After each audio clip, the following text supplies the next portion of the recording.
Breakfast time, Gromit.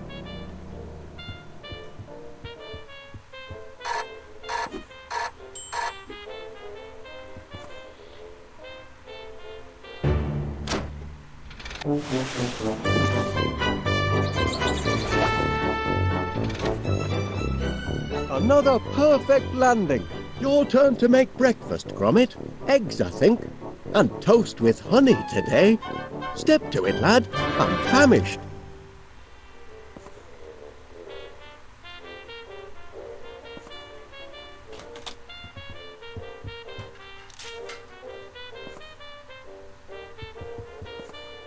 Walkies can wait, Gromit. I need me breakfast. Well, what did the postman bring us then? Any orders? Hand it over, lad. Did you bring the mail, Gromit?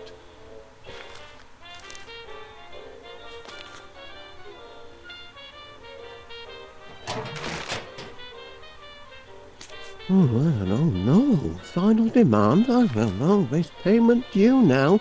And a disconnection? Nothing but bills, Gromit. I can't look at these before I have my breakfast. If we don't find some steady customers soon, I don't know how we'll make ends meet. Oh, all right then. I'll open one, but just the one.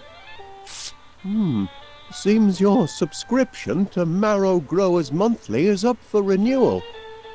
Don't suppose you'd consider cancelling?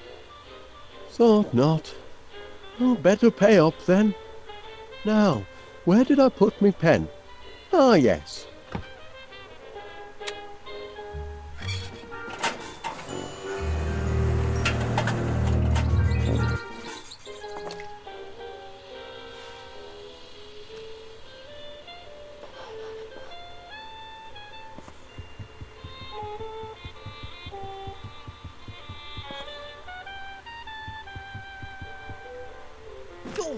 Hey! That dog is getting a little too independent, if you ask me.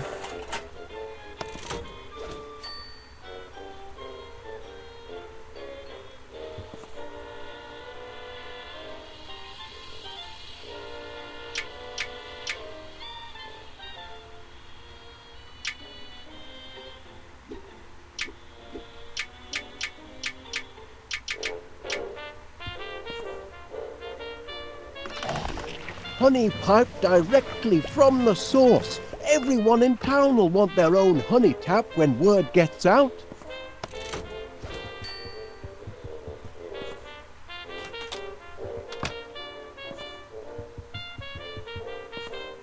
The living room's out of bounds for now, Gromit. Had to use it for storage. Only temporary, mind. We'll need those crates once the orders start pouring in.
That, Gromit, was the sound of my belly. It's saying what I'm too polite to mention.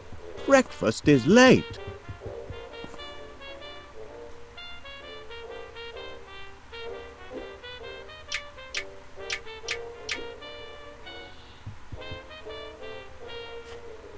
Done to a turn. My compliments to the chef. But I'm still waiting for the eggs and honey.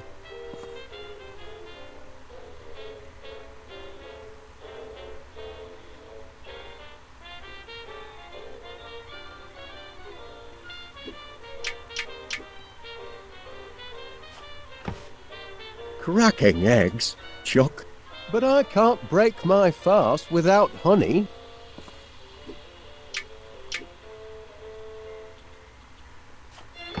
Honey? How sweet of you, Gromit. Now that's what I call a breakfast feast. Wasn't so difficult, was it, lad? With a hearty plate of eggs and toast under me belt, I'm ready to take on the world. Gromit, I've a strange feeling this is the day our fortunes are going to change. Morning, Wallace. May I have a word? If it's about yesterday's, little mishap... Oh, no, you see... I can assure you it was an accident, Mr. Pinnear, and I'll certainly pay for the damage to your grocery shop. I was just putting the Sniffer 3000 through its paces. It's still only a prototype, you know. Oh, I realize that, Mr. Wallace. And what better place to test out a cheese detector than in a shop with such an excellent selection of cheeses? Happen. But you'll still have to pay for the damage, I'm afraid. Yes, of course. I'll put it all right. Though funds are, how can I put this, a little tight at the moment. Only until our new business is up and running. Aye, well, that's what I'm here to talk about. I understand you and Gromit are in the honey business now. Fresh deliveries daily, from bee to you. Ah, well, perhaps I can help you get on your feet. I'm having my annual sounding of the Crumpets Festival, and I'm clean out of honey. Can you deliver 50 gallons? 50 gallons? By tonight? Tonight? It'll more than cancel your debt, and it'll be good advertising for you. What do you say? I say...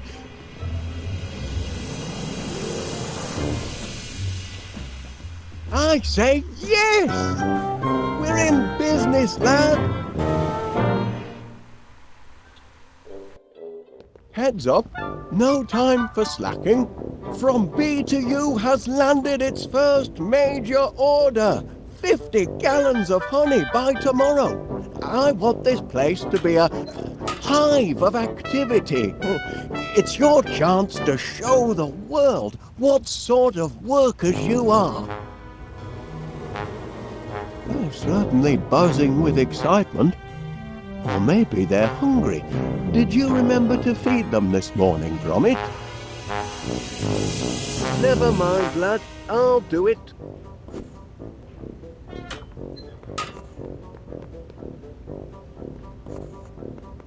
Flowers. The perfect meal for a hungry hive. The remote control for my Sniffer 3000. Too bad about the teething problems. Still, this might come in handy.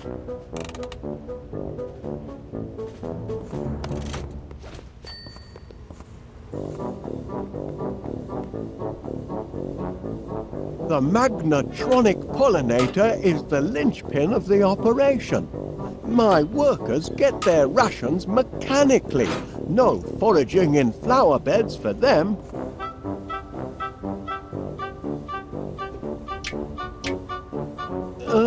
Bon appetit.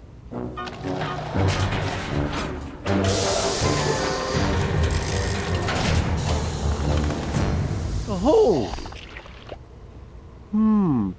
Not exactly a flood, is it?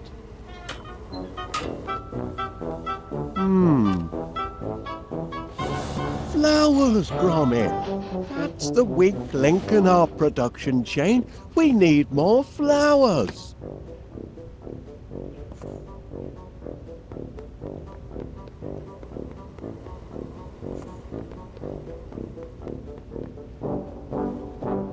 Now where can I find a whole lot of flowers in a hurry?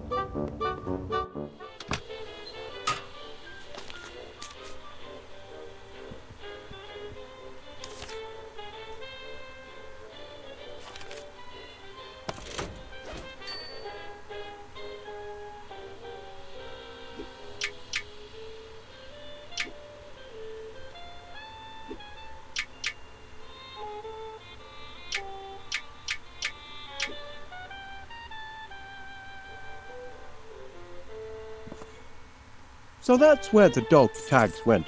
I'm sure Gromit will be glad to get them back.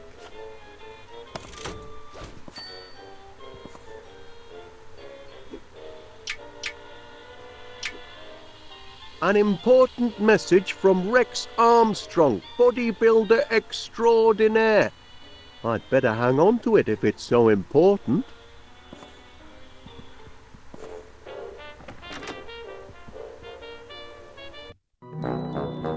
Beautiful morning, Mr. Wallace. I'm pleased to see you've emerged from your subterranean lair. Been doing a spot of gardening, have you, Miss Flit? Working my green fingers to the bone. But the hard work appears to be paying off. Indeed it does. Blooms everywhere. I call it my purple paradise. It certainly looks delicious. I mean, I imagine it would look delicious if you were an insect. You mean if I were a bee? Well, now you mention it. You want to feed my flowers to your bees? That is, if you don't mind, How many would you like? as many as you can spare. Oh, you can have all you want, Mr. Wallace. Oh, much obliged, Miss Flit. Here, you can jolly well grow your own. Righto.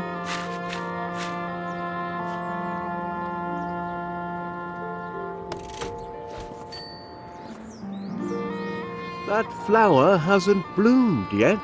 I know it hasn't, the lazy thing. Ah, but the wait will be worth it. Oh, This flower will be the piece de resistance of my purple paradise. And the scent, absolutement heavenly. I'm simply mad about the purple pansy. that's a healthy looking, what do you call it? Foxglove. If you want to grow them, you've got to know them. Such a fragrant bouquet. I hadn't noticed those flowers before. I shouldn't wonder. They're morning glories, and they're usually tucked up in bed by the time you emerge from your underground lair. Their scent is divine. Attracts a lot of bees, I suppose. Swarms of them, but I don't let them linger.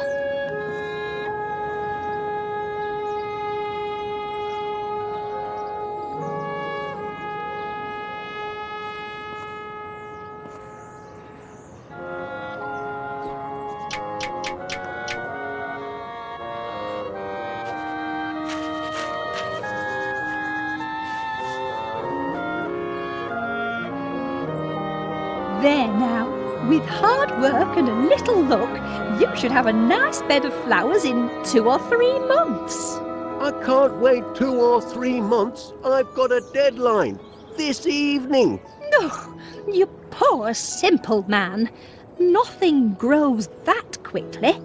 I wonder. Rex Armstrong's Quick Grow Muscle Formula. Watch them sprout in seconds. If it works on people, perhaps I could adapt it to work on flowers. 3 miracle ingredients. Grow-ting, Energize, Strongium. Well, I need a miracle, and fast. shouldn't be too tricky to knock up a batch myself. Then we'll see who's got the grandest garden in West Wallaby Street. The hive will be humming in no time.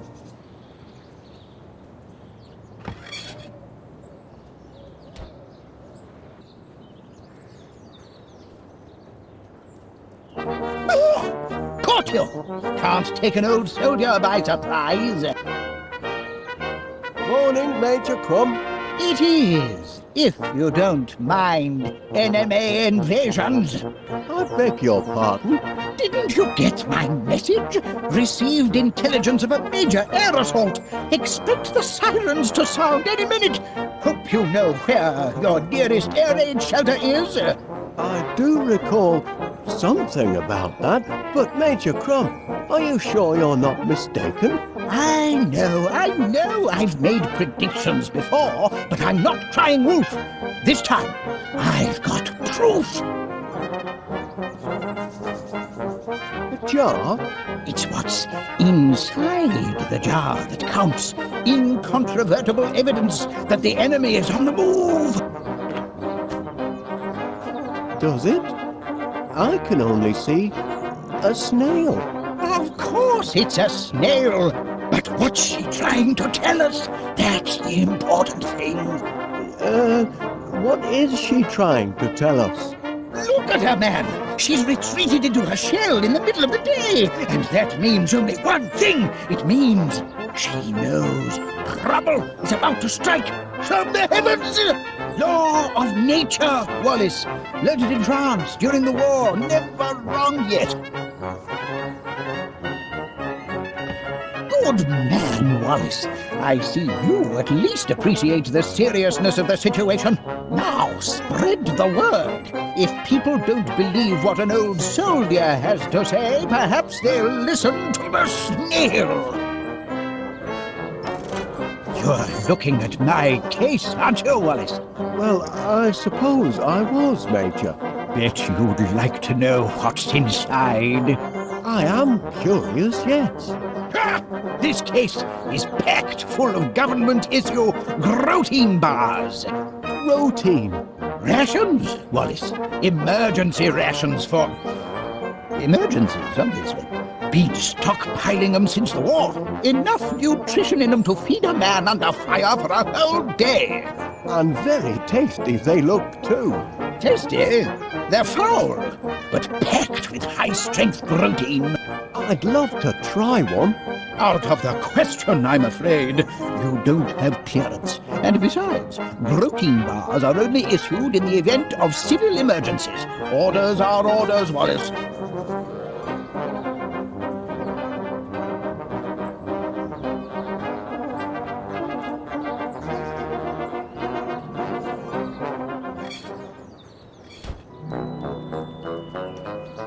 You've come buzzing back, Mr. Wallace. As a bee to a blossom, eh?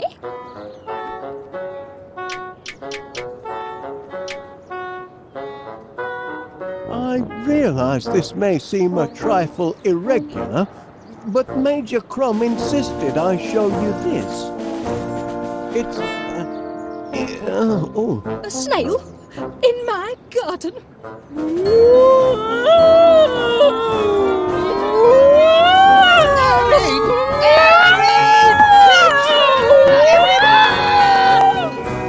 Have you lost your mind, Wallace?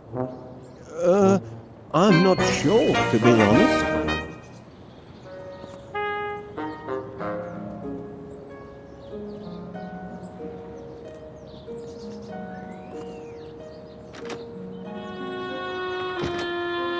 I wonder where Major Crumb disappeared to.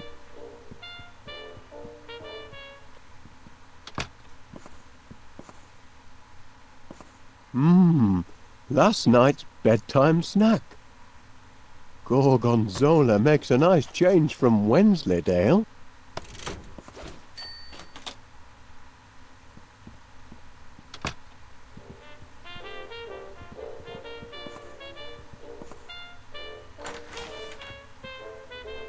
Wallace, thank heavens you made it to the shelter. I'd given you up for lost. Caught in the crossfire, were you? pacing about, Wallace. You're making the rest of the men nervous.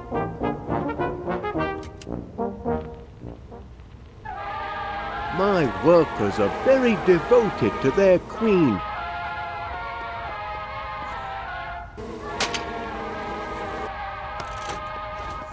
Pardon me, Major, about those protein bars of yours. Rations, Wallace. Emergency rations for...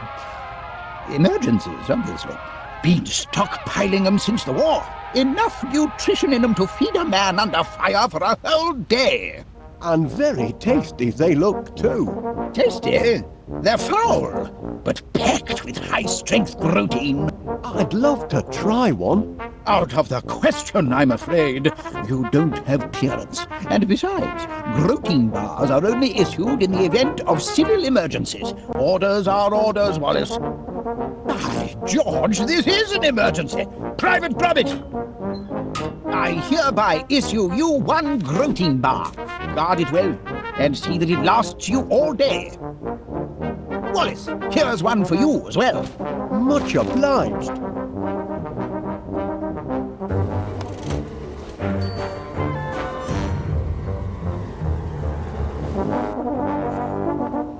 You've got to get your mind off the carnage up there.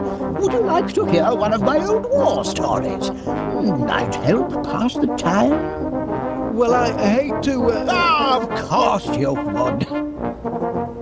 I brought visual aids. I can still see it perfectly. What a face! That's me kitted out for heavy combat. That helmet took many a dent before the war was through. Without it, I could have become seriously loopy. Take my advice, Wallace. Never go into battle without a regulation helmet like the one in this picture. 3 weeks later, I was lying in a cot in a dingy little field hospital. That's not on. The administrations of persecution. I thought you might find this useful, Major Crumb. A helmet! By George, Wallace, there's nothing like a good helmet. Makes a fellow want to put himself in the path of projectiles. If you know what I mean. Sounds like you were quite a soldier, Major Crumb. Well, Wallace, why the past tense? Oh dear. Once a soldier, always a soldier. Something you civilians will never grasp. And I'd be happy to prove it by charging into the fray. That is, if I had a sturdy helmet, which I have. But I couldn't go into battle until I'd been officially recommissioned. And I'd need to find someone to take charge of this shelter and distribute the protein bars. Who's that fellow? That's me as a young recruit, off to basic training. How I cried when they cut off my golden curls. But I cheered up as soon as they issued me with a beautiful set of dog tags. Dashed useful dog tags. If you happen to forget your rank or name, you've got it right there. Never go into battle without your dog tags, Wallace.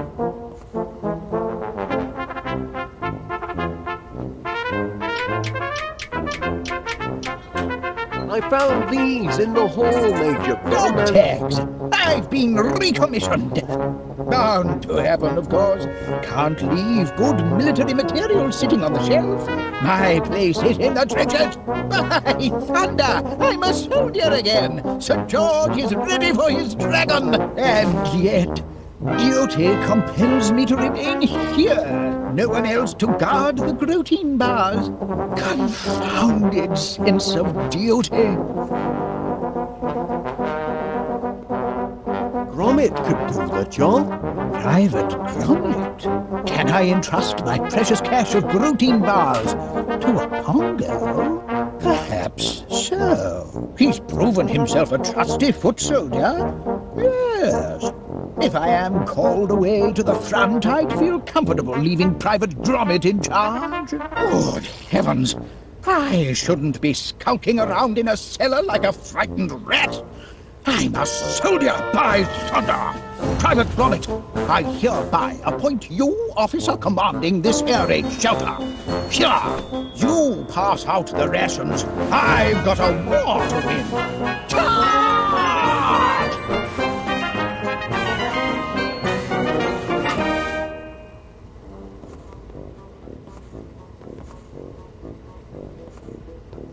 I already did that. I already did that.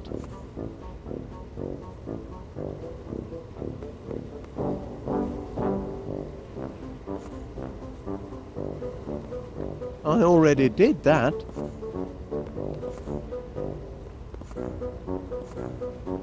Plans are proceeding apace, Gromit. Just a few kinks to work out and we'll soon be up to our necks in honey. Carry on.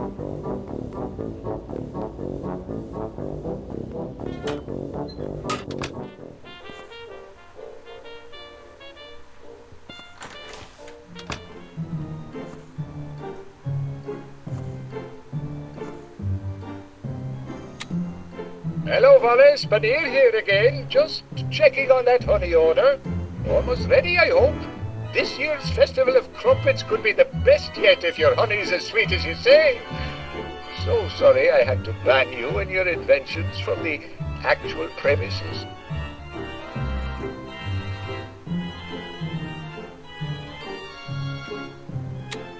Hello, love. It's Winnie from the newsstand. Just to say, the new issue of Modern Knittings in, and I've put Gromit's copy to one side. Looks like a perler. You can come and pick it up any time.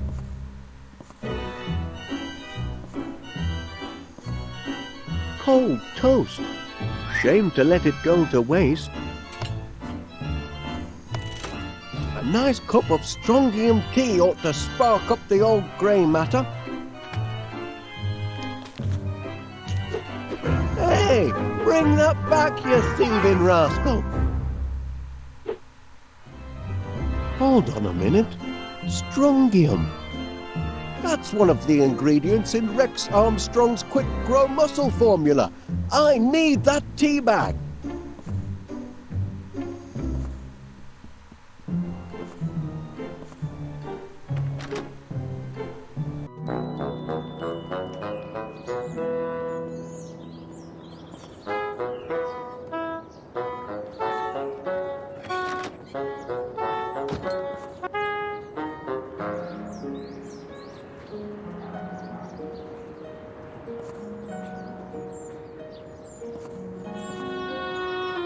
You're persistent in your attentions this morning, Mr. Wallace. Oi, come back here, you thieving rascal. That's my tea bag. I won't have you threatening that dear little creature. Not while he's in my garden. Back again, Mr. Wallace. I'm flattered.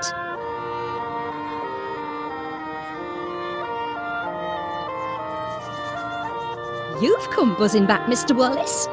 As a bee to a blossom, eh? Here you are, little fella. Try some toast. Yes, do feed him.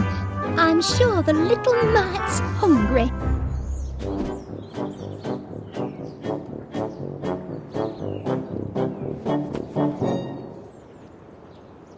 What are you looking for exactly?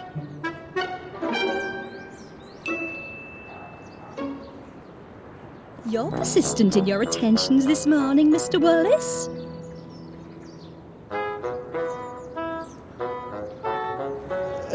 I wonder, Miss Flit, if you would be so kind as to, hand me that tea bag. Tea bag, Mr. Wallace? What tea bag? The one on your, ooh. Are you feeling quite well, Mr. Wallace?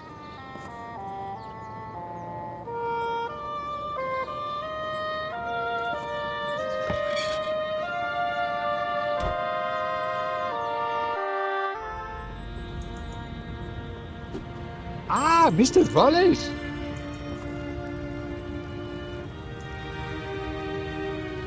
That looks like... Can it really be cheese? Indeed it is, Wallace. Wensleydale, your favourite? Am I to take it that these are... Yes, free samples. Go on, tuck in. don't mind if I do, Mr. Paneer. One for now, and one for later. Mr. Wallace, I've got something for you. Much obliged.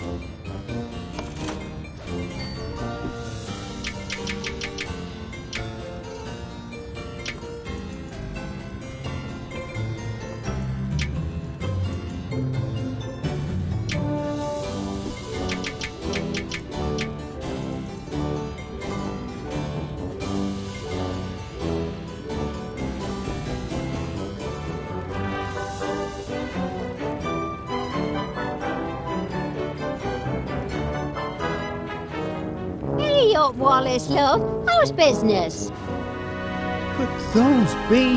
I couldn't help but notice the flowers on your window ledge, Mrs. Gabberly. Aye, lovely, aren't they? Bring a touch of summer to the town square.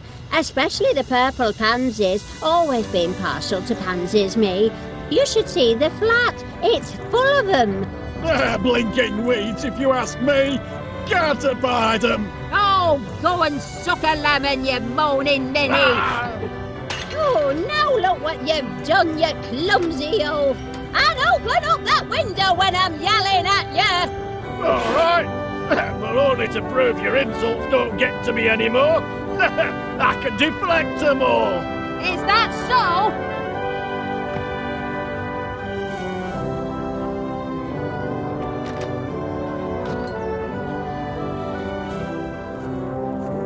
I'd be happy to take these flowers off your hands, Mrs. Gabberly. That is, if they make your husband unhappy. That's a good reason to keep 'em, to my way of thinking. But go ahead if you want 'em. Much obliged.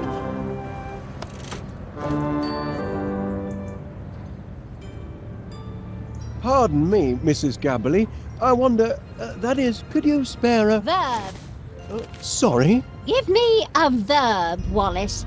An action word. Oh, playing a word game, are we? In a manner of speaking. Oh, well, let's see. A verb.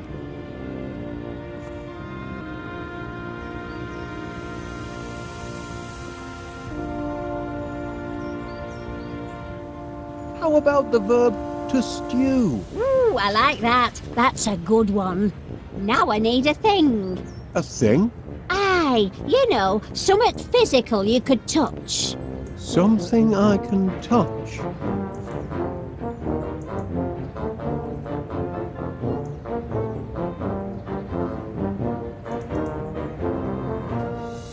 Mouth? Why not? Now a descriptive word, if you please.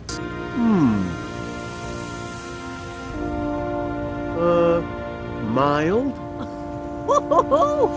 You're good at this. And finally, a person or a thing. A person or a thing? Gentleman? Yes, that's a thing.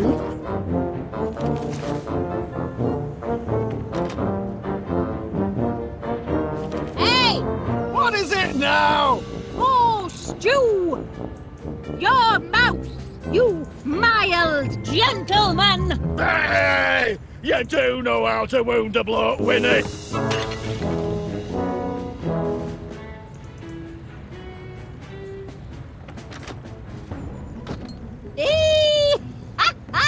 Got him that time. Serves him right for being such a grumpy old grandad.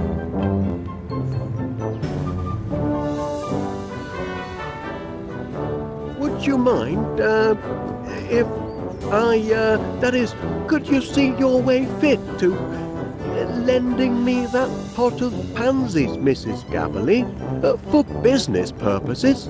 Business purposes?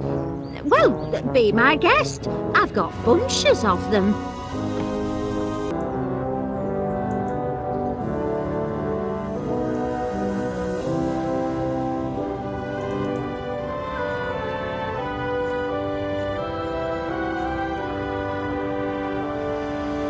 Here on business, you say, Wallace? What line are you in these days? Honey, Constable Dibbins, from B to U, piped fresh to your home or workplace daily. Do you have a sweet tooth, Constable? Well, I have been known to dollop it on a crumpet now and again. Then perhaps you'd like to subscribe. I only procure my honey from reputable sources.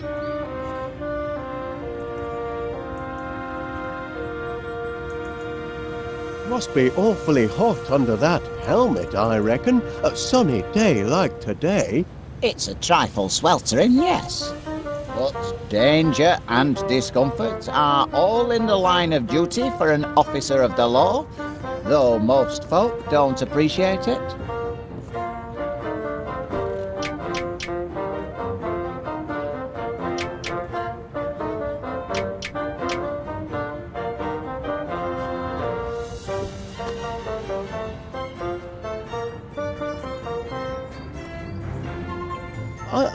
I noticed you received my petition for early release of the Sniffer 3000, Constable Dibbins. Yes, and I notice it's attracted the signatures of just one man and his dog. We're only appealing for natural justice. But your blinking cheese detector thingammy, what do you call it, destroyed an entire grocery store. Teething problems. It's still only a prototype. A prototype? It's a villain, if you ask me. A diabolical device. You can see that in its face. My machine isn't evil, Constable Dibbins. It's just got a short fuse and a few loose nuts. We'll see. I'm going to formally interview this glorified tin-can of yours, and if it can convince me that it's not a menace to society, then perhaps I'll release it into your custody.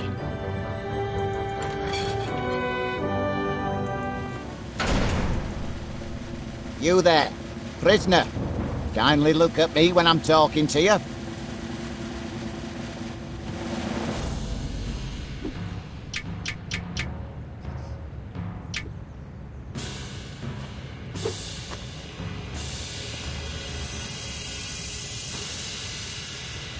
The sniffer doesn't work that way, Constable Dibbins. You've got to... I'm conducting this interview, Wallace, if you don't mind. Fear not, my little cheese-sniffing friend. Soon have you out of there.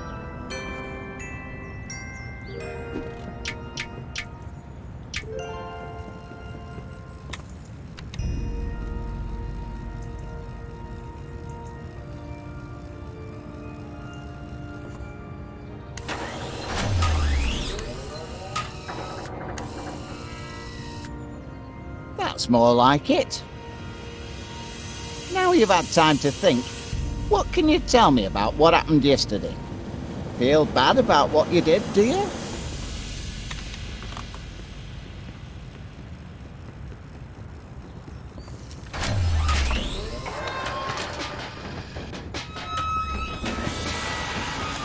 He's weeping. Maybe this contraption's got feelings after all.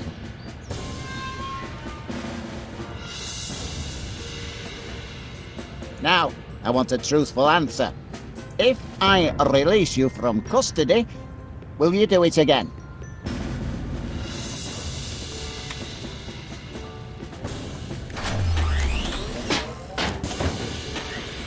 Well, I'll be damned. The prisoner has been interviewed. Yes? And having exhibited signs of repentance, I am prepared to release him into your protective custody, provided, Wallace, you give me an assurance that you'll keep your blinking eye on him. Or it. Or whatever he answers to.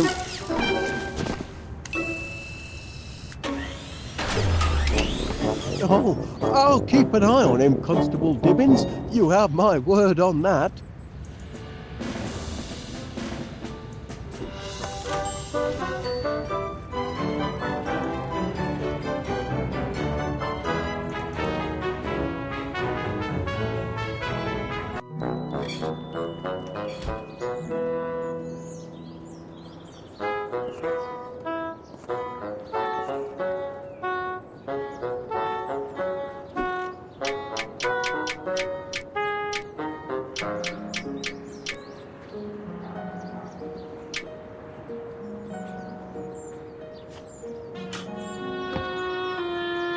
Miss Flit, if you'll just take a look at the pansies, I think you'll... I told you, Mr. Wallace. I refuse to let those yellow hooligans have the satisfaction of... Oh, Paul. You see? They're mending their ways. They just needed a firm talking to, that's all. Mother forgives you, you naughty little pansies. Sweet satisfaction, Mr. Wallace. Yes, indeed. Very sweet.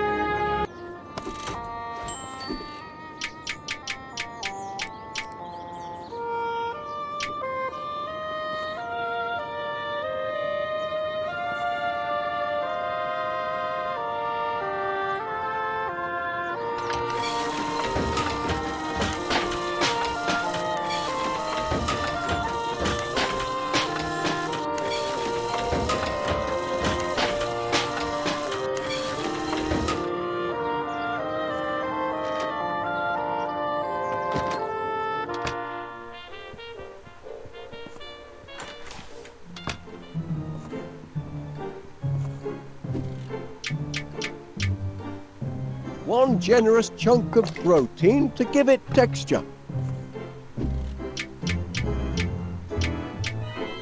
One unit of Energide fluid for a creamy finish. One dose of strontium into the mix. Now to mix up my very own quick grow muscle formula.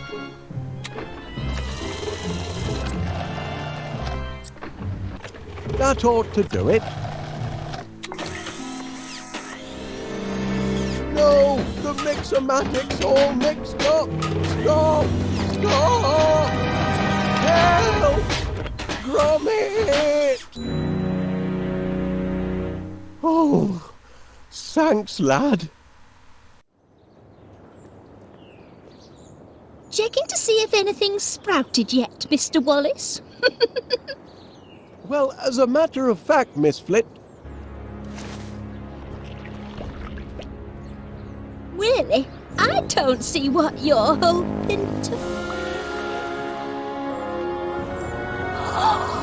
Oh! I don't believe it! It works! It works! The homemade quick grow miracle muscle formula works! We're in business, lad. You see, Gromit, look where a bit of enterprise can get you. If I hadn't found that flyer you chucked in the bin, I'd never have been able to concoct my Miracle Grow formula. And then where would we be? You really must be careful what you chuck out, you know? Blinking Nora! Oh, my word! I think I'm going to faint.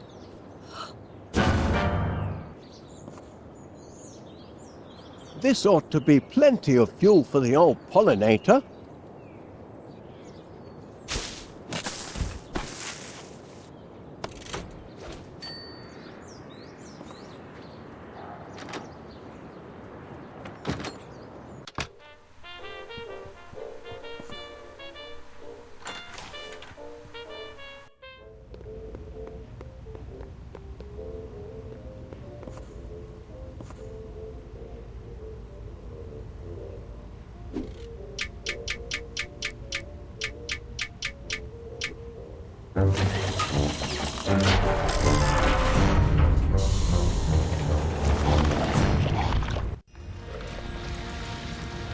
That's champion, that is. 50 gallons of honey, and just in time for my annual tea and crumpet festival.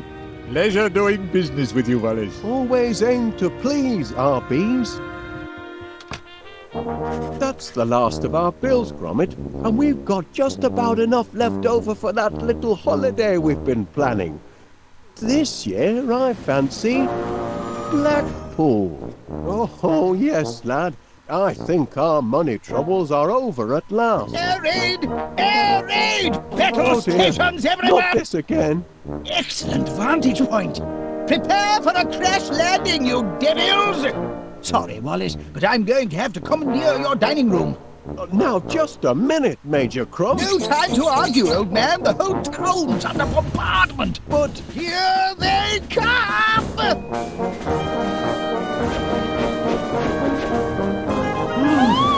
Frozen egg, Gromit! Giant bees! Heaven help the good citizens of West Wallaby Street!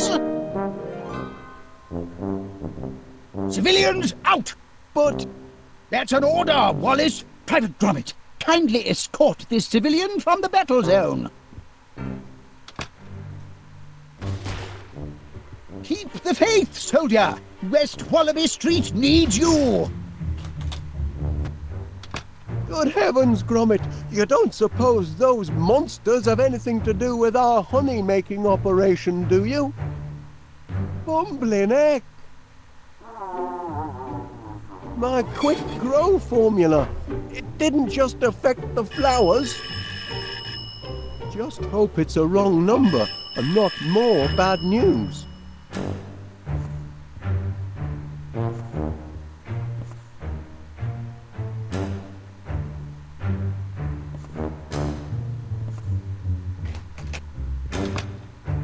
Yes, Mr. Paneer.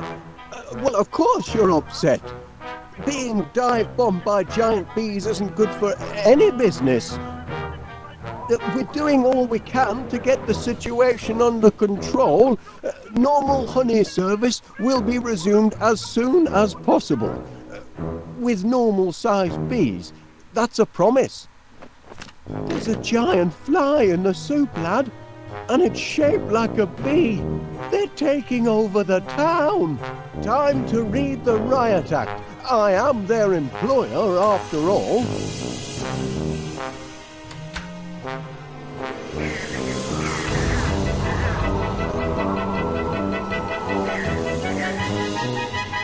Oh! They won't listen. They're completely out of control. This honey business has a sting in the tail and no mistake. Oh!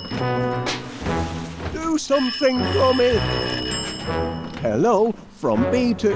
Oh, Constable Dibbins. I see. But the good news is... Careful with the auto-flip frying pan, lad. The timer mechanism is very delicate. It's liable to spring at odd moments. Well, of course I'll try.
Private Gromit, it's looking grim out there.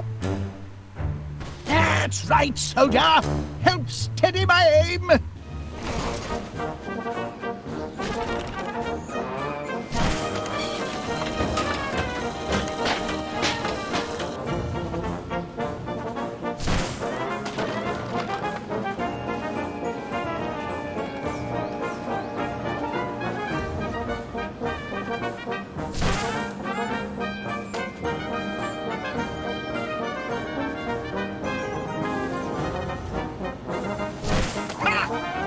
The bounder!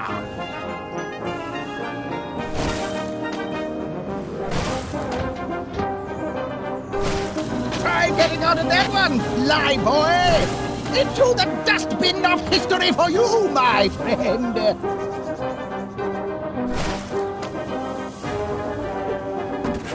Right where he belongs, the fiend!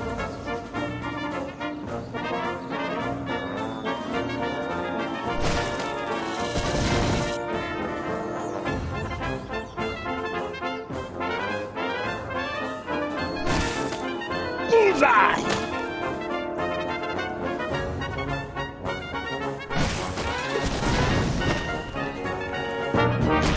If you see that! Ha! Blew him right out of the sky! That'll teach him. A thrilling sight for you, Private Gromit. Why, I feel like a young man again. Calls for a celebration, Private. Meet you in the mess in 20...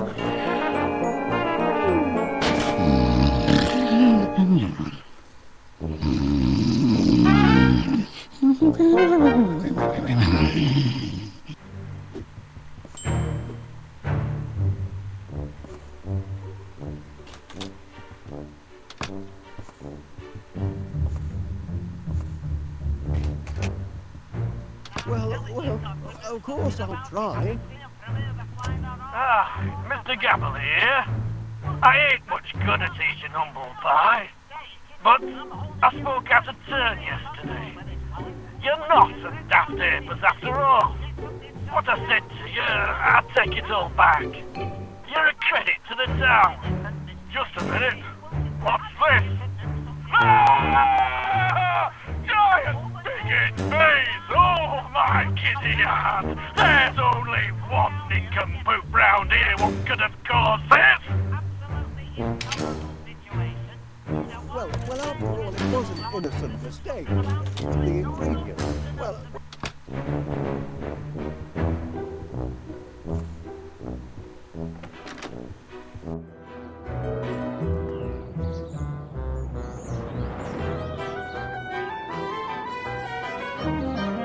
Yoo-hoo! Gromit! Up here! Now, listen to me, nice doggy-wuggy.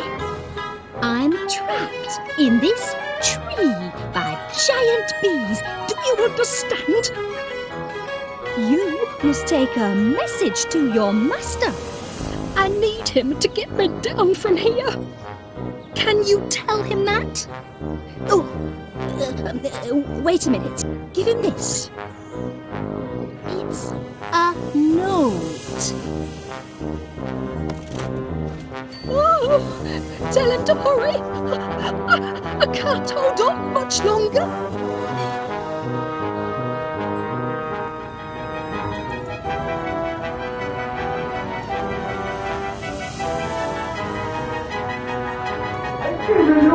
Somebody's calling the police! Get the army! Do something about these bees! I am stuck with my super setup to help!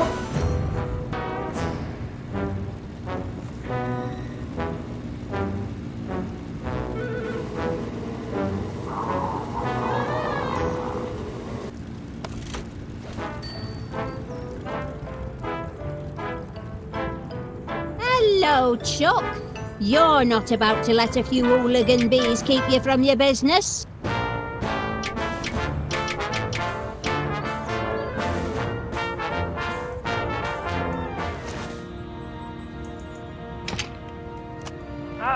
Mr. Gabble here.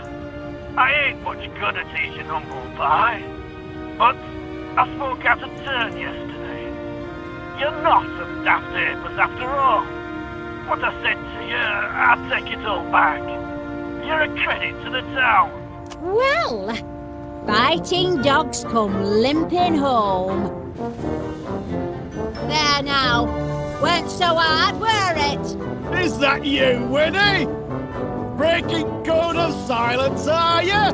No need for silence now you've shown a bit of humility. Humility? Me? Never!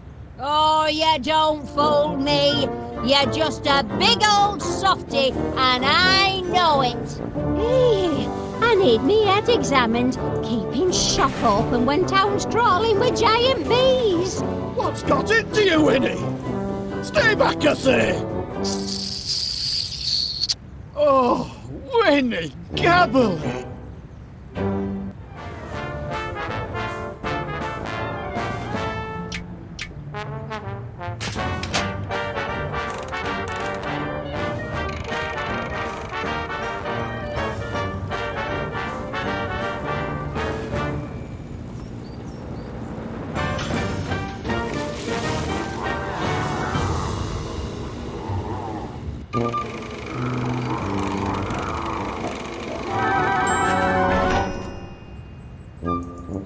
Sorry for the delay, Mr. Paneer. I think you'll find the streets are now bee-free. Thank heavens for the boys in blue.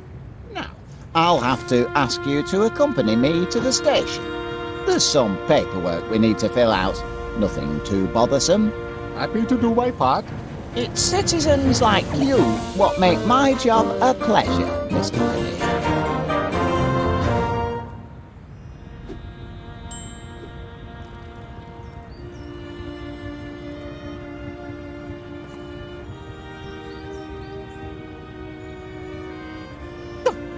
What do you want?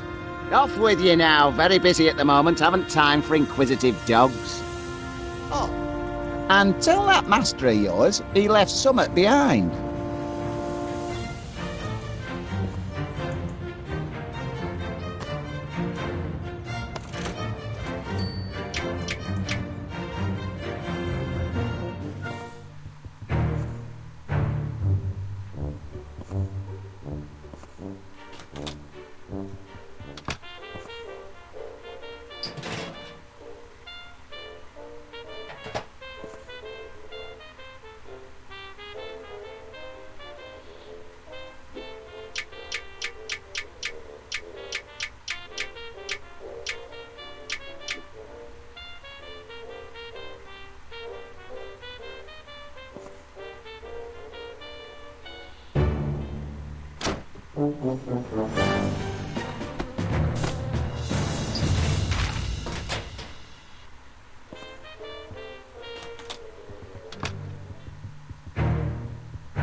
I know Constable Tibbins. Well, yes, like I said, he's very well trained. Right then. Goodbye, Constable. Good work, lad. Seems you took care of the downtown gang good and proper. But so long as they're still supersized, our job's only half done. I'd better get to work on a reverse growth formula.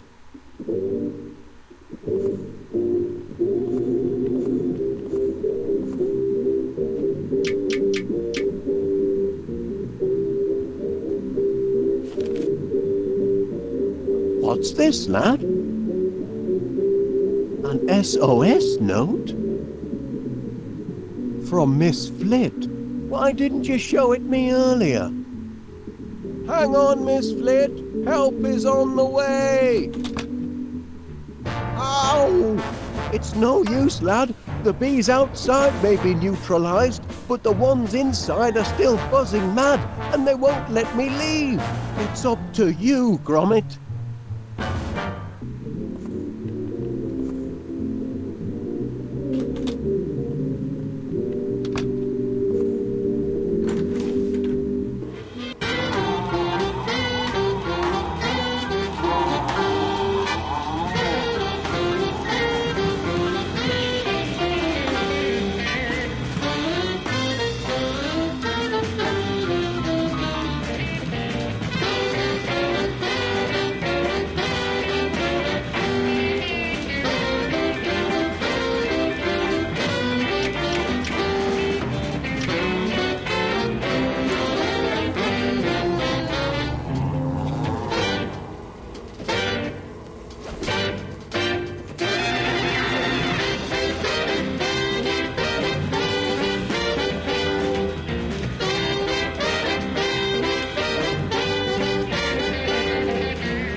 pacified all the bees, Gromit? Good lad. I knew I could count on you.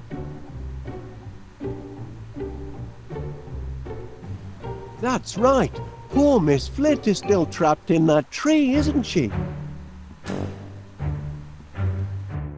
Help! Get me down from here! Don't panic. I'm coming, Miss Flit. Oh, it seems I'm underdressed. Gracious!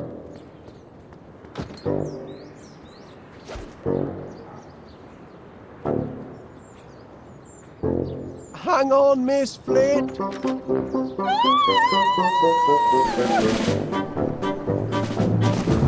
My saviour. So that's the story, Miss Flit. I'm afraid my miracle growth formula led to some supersized problems. I hope you're going to get rid of the infernal stuff. Oh, I am. And rest assured, all the bees have been dealt with safely and humanely. Well, that's a relief. But weren't you scared facing down an angry swarm of giant bees all by yourself? Frightened? Oh, well,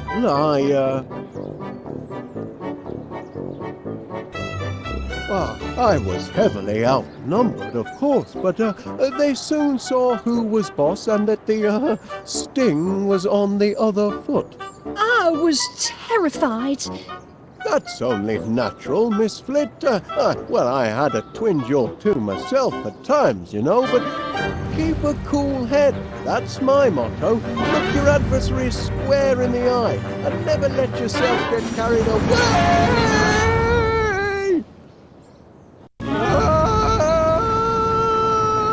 Put me down! Get off! It's got me! Lincoln Nora!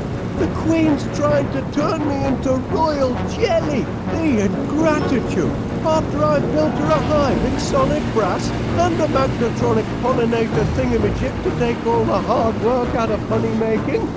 Oh, I'm beginning to think I should never have mixed this growth formula at all. I ought to chuck it away. Hey! Easy, old girl. No need to get excited. Put me down gently and no one will get hurt. Oh dear, nothing in the beekeeper's manual about aerial abduction. Help! Help! Gromit! Attaboy! I knew you'd come through! Get the ladder, lad!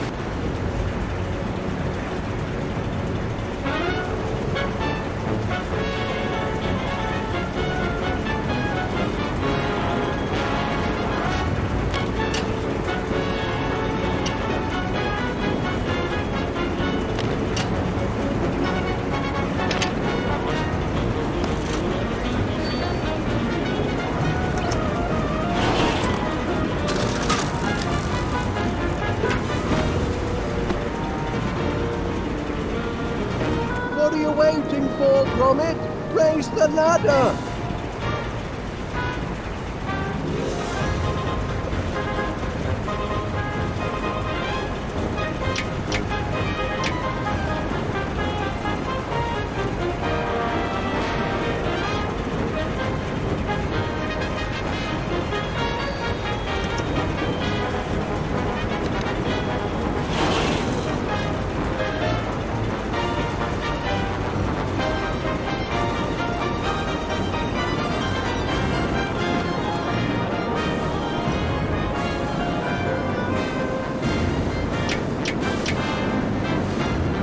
That's right, lad. Now raise the ladder.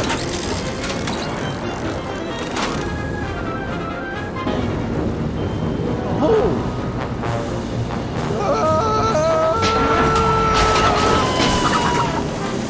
That's torn it. The ladder's broken, and I left the spare at home.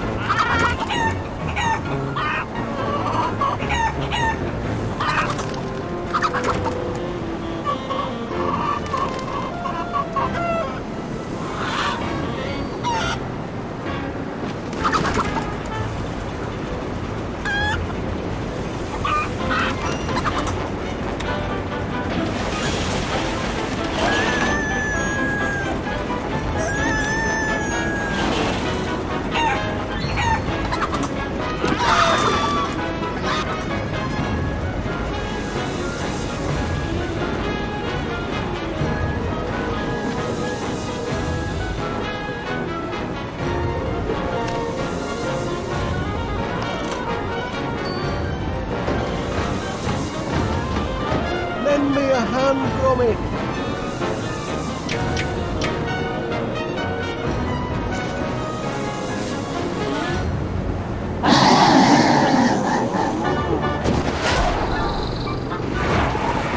Whew, back on terra firma. Well done, Gromit. Gromit? Gromit! You all right, lad? Oh, good show! We've made it through this little episode in one piece. More than I can say for the autopilot, I'm afraid. Look, the autopilot! Oh dear, looks like our troubles aren't quite over. Look out behind you, Gromit! Keep her at bay. I'll try and lose her in here.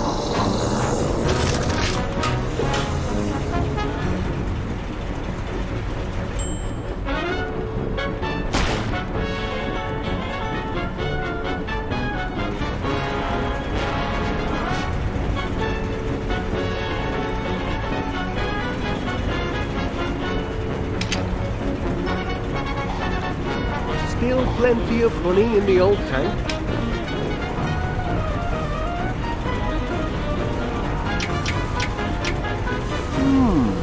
Perhaps the honey could use a little kick.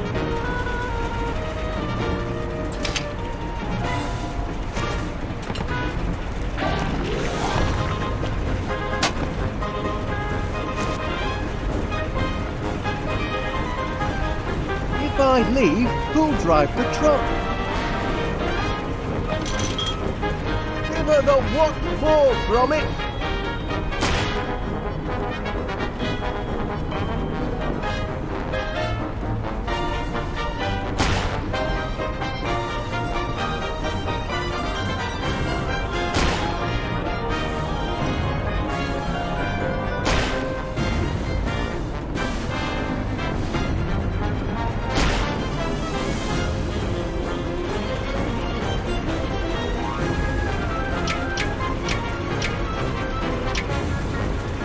I don't think that's a good idea.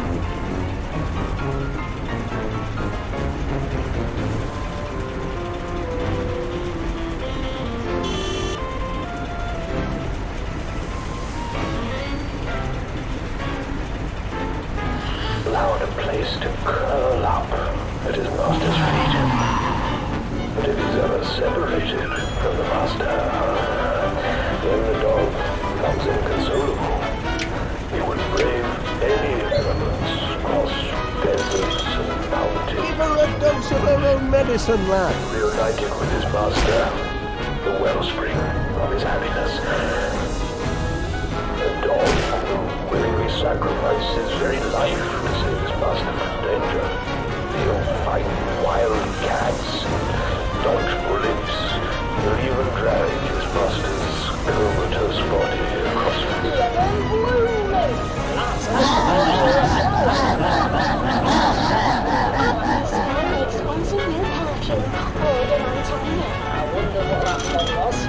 Don't shoot till you see the whites of her eyes. It's made from the concentrated essence of wild mountain flowers. Wild mountain goats, more like.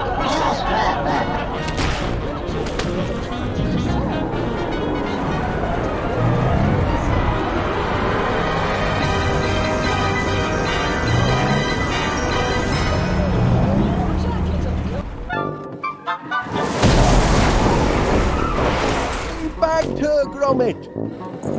Ooh, cracking teamwork, lad.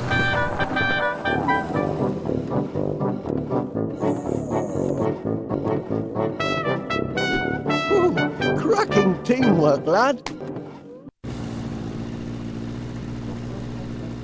I've done it, Gromit.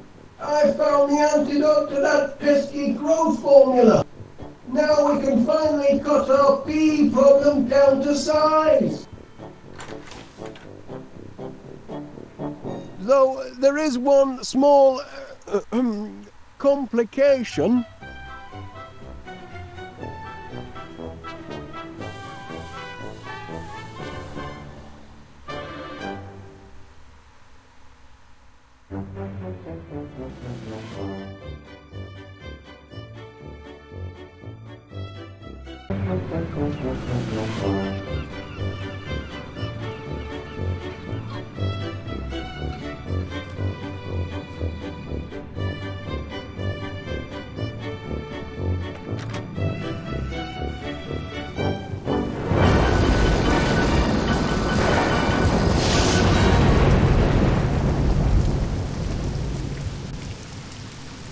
Help! Gromit! Do something! Call the Coast Guard!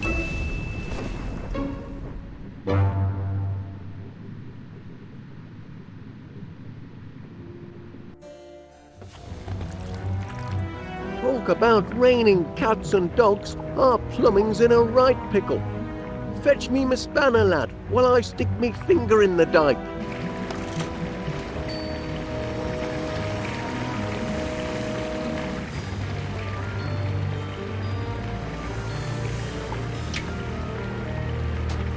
Just the job. Bring it here now, will you, lad?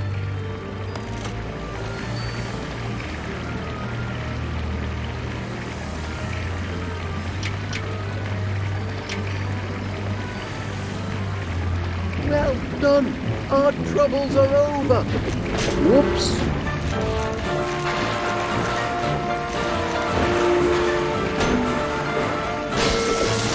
Crikey, that was a shock. Best trip the circuit breaker, lad. And stay clear of the water. It's electric.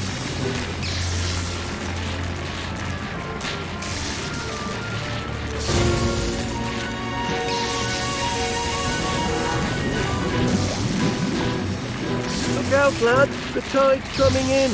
Best find another way to the circuit breaker.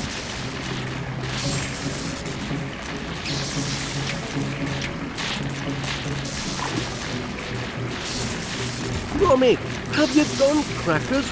You'll get yourself electrocuted.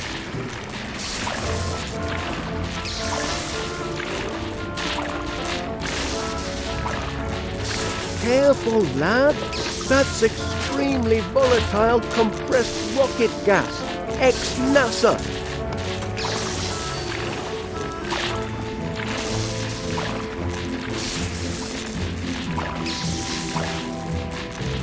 The tide's coming in fast, Gromit.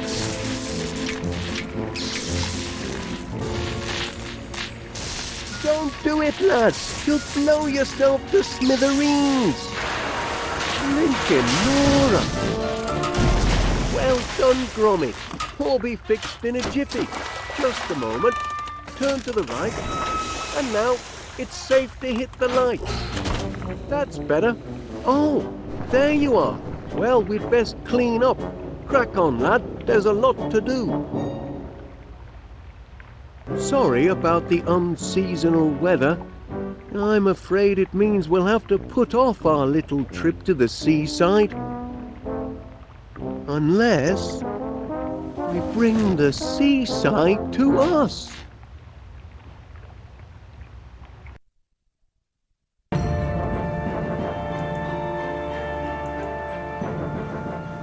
Look here, we've already got a cellar full of water. Just a few more items. There we are. And we can enjoy the seaside from the comfort of our own home. Ho, ho, ho. Won't that be something, lad? We'll stay home for the holidays and have our own beach to boot. Lucky the rain's let up for now. I'll be back in a trice with all the necessaries. Sun, sand and beach umbrella coming up.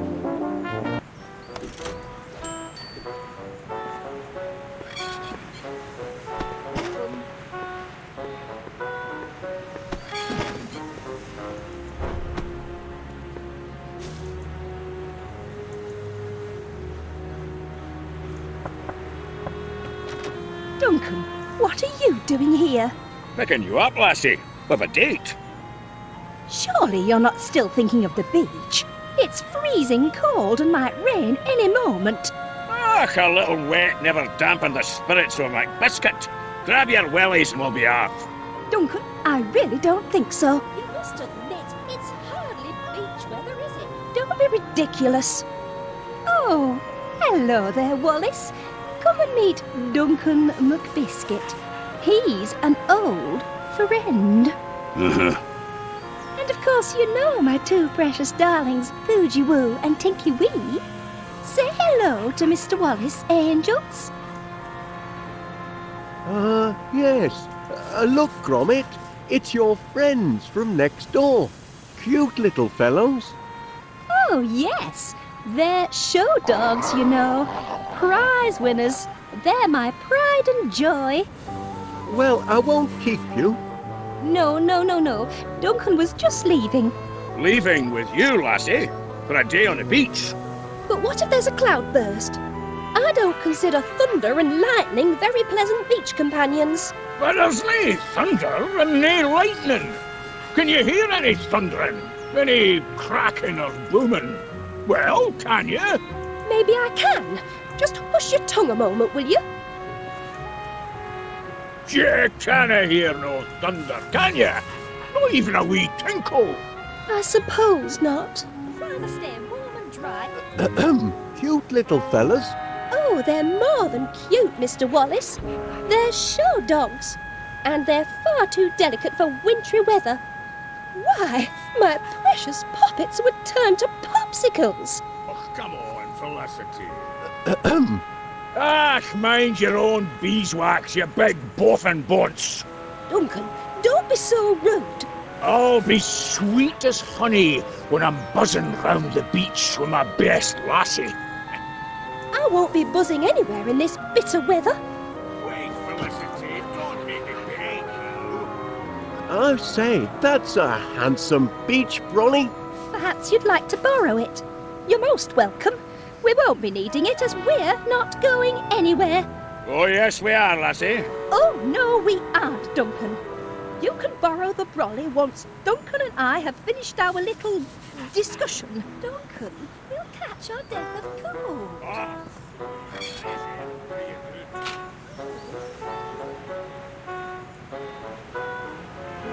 We must act now, before the flood. Gather the townsfolk.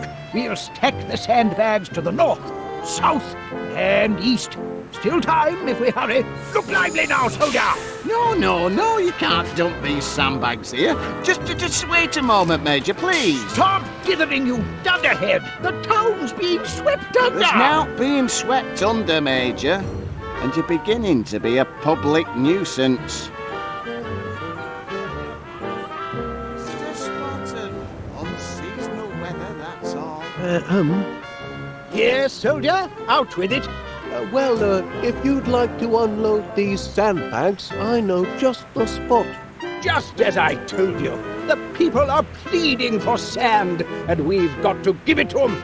I'd like to give it to you, you loony old goat. But if you've got a need for sandbags, Wallace, I hereby grant you permission. Oh? You grant permission? Indeed. Take all you want, Wallace. Infernal cheek! I'm the commanding officer here, you jumped-up Jobsworth, and I hereby revoke permission. Can't you be cooperative just this once, Major? Cooperative? Don't know the meaning of the word. Sounds subversive to me. All right, Major, how about this? Why don't we ask Wallace here who's in command? This young Pongo? Very well. Why not? Tell us, soldier, who holds rank here? Remember your training.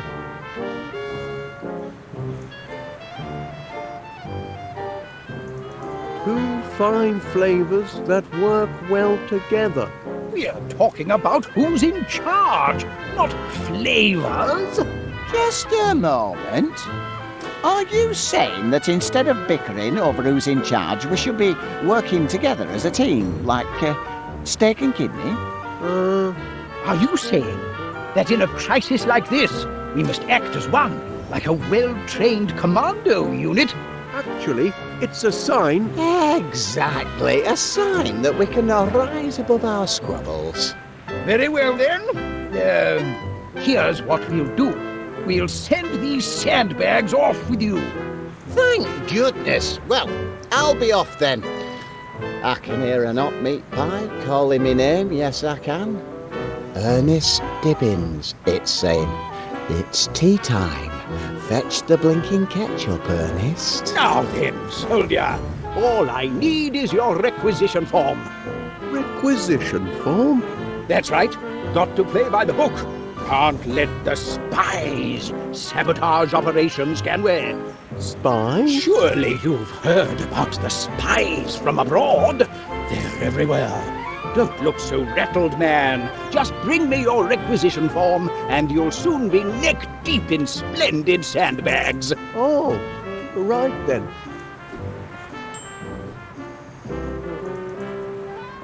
Afternoon, Wallace.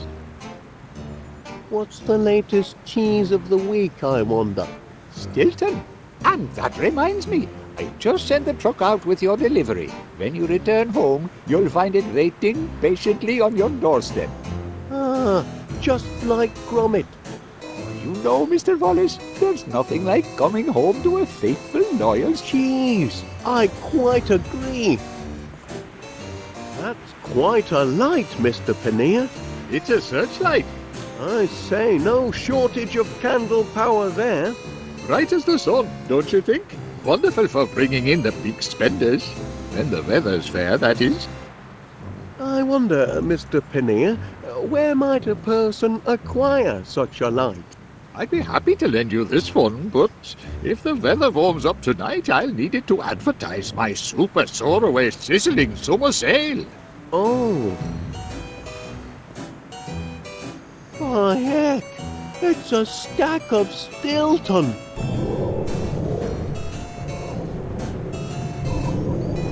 Oh, was that the earth-shaking roar of thunder? Well, actually, It doesn't matter when it comes to the complex question of climate. A person should never really rely on his own senses. Only the experts really understand the weather. oh, Have a pleasant day. Hello, love. afternoon, Mrs. Gabberley. Hello, Wallace. Lovely weather, isn't it? Well, I'm joking, Pat. I know it's rotten. Had to cancel me holiday. that's a shame. Certainly is being stuck with old misery guts here. I heard that! He don't miss a word I say, except when I ask him to do summit. Ah! Sitting behind a till all day ain't exactly hard labour. What would you know about hard labour? I could run this place a sight better than you, if I had a mind to. If you had a mind. What will it be, love?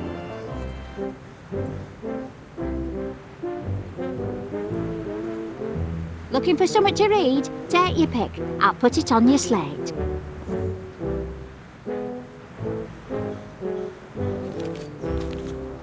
More rotten weather on the way tonight, they say. All set. Hey, make sure he don't nick any sweets. Mind your own business! That old misery guts thinks he could run this shop. He couldn't run a bath.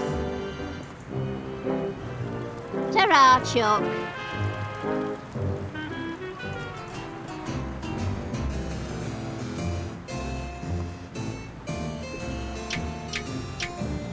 Stormy weather ahead, I'm afraid. Oh? Oh no. After all that, my sizzling summer sale is ruined. I go on holiday, but the weather's a washout. Will the sun never shine on yours truly? I say, I wonder where a person might acquire such a light. You're welcome to borrow this one, Mr. Wallace. There won't be any sizzling summer sale tonight. Not in this blinking weather. That's very kind of you. Always happy to help. Ho, ho, ho. This light'll make a smashing sum.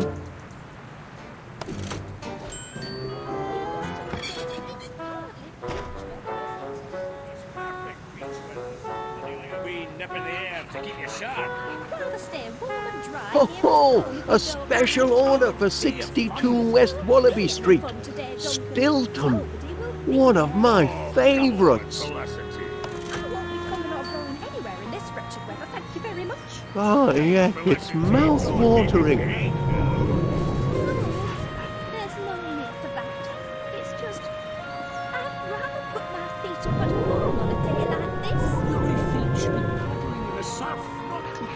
Duncan, you'll catch your death of cold. The fresh air will do you good. Oh, but still, Duncan, this cold will turn my precious puppies into ice lollies. The furry coats will keep them toasty warm. I don't think that's a good idea. Duncan, Nothing I need. like this is made for Worth staying thinking about. with a nice hot cup of tea. Staying in. I'll just borrow this. See with you last Just the thing for our cellar-based indoor beach experience. perfect beach weather. Nothing like a wee nip in the air to keep you sharp. I'd rather stay warm and dry here at home if you don't mind. Our day of fun. It won't be any fun today, Duncan. Nobody will be there.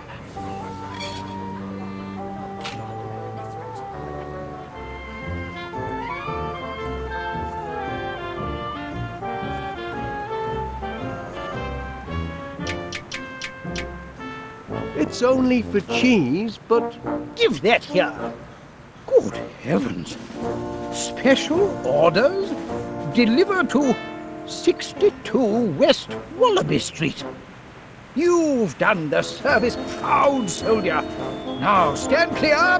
No time for chitter-chatter. I'm needed in West Wallaby Street. yes, sir.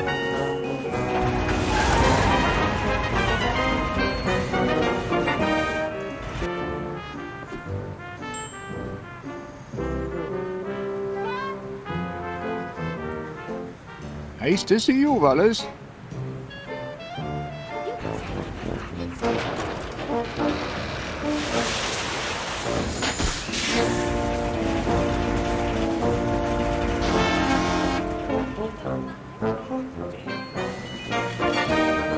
Nobody will be there. Oh, come on. Whoops-a-daisy. There we go. Ho-ho! All the sand we need. It's just, I'd rather put my feet up at The home. Riviera, here we come. Great news from it. All the goods have been gathered. Now it's time for some elbow grease, eh? To the cellar.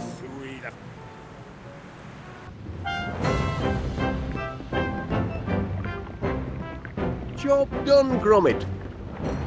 Time to relax on the beach, eh? We deserve a holiday. Just a minute.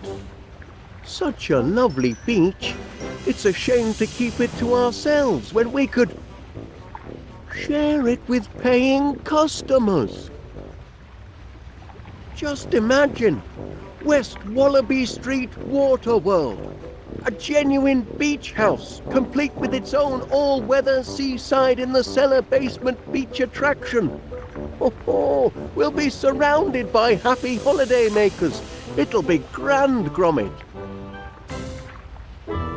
Honestly, what a waste of time. This man's ruining my blinking holiday. Half a mind to take my Don't bucket get and spade and sand in go your home. sandwich. I was only teasing. Just ask that great big pudding there. Shut up!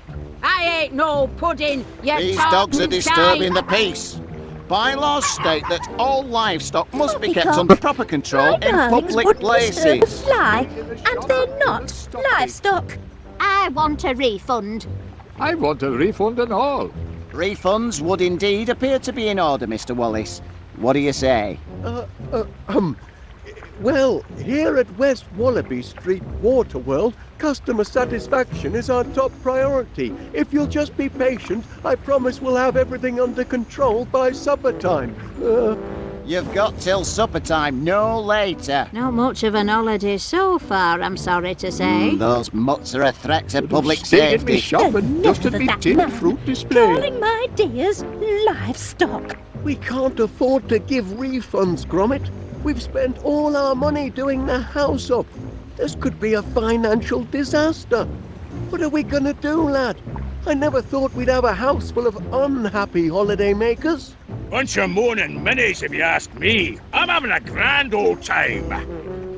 Well, that's one satisfied customer anyway. There we are. This customer relationship management isn't so hard, is it, Gromit? There's hope for our little venture yet. You'd best get supper started. Make it a feast to remember. I'll see to our guests. We'll soon have a house full of happy campers, eh, lad?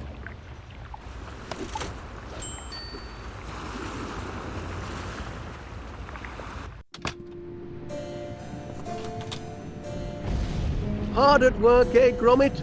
That's what I like to see. We'll soon have a house full of happy holiday makers, never fear. Oh, cracking idea, lad.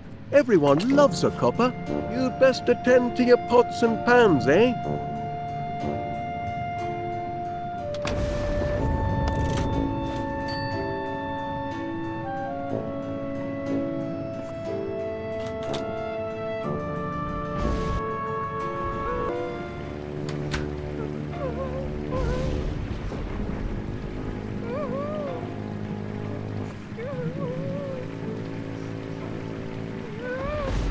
Anything I can do for you, Mrs. Gabberly?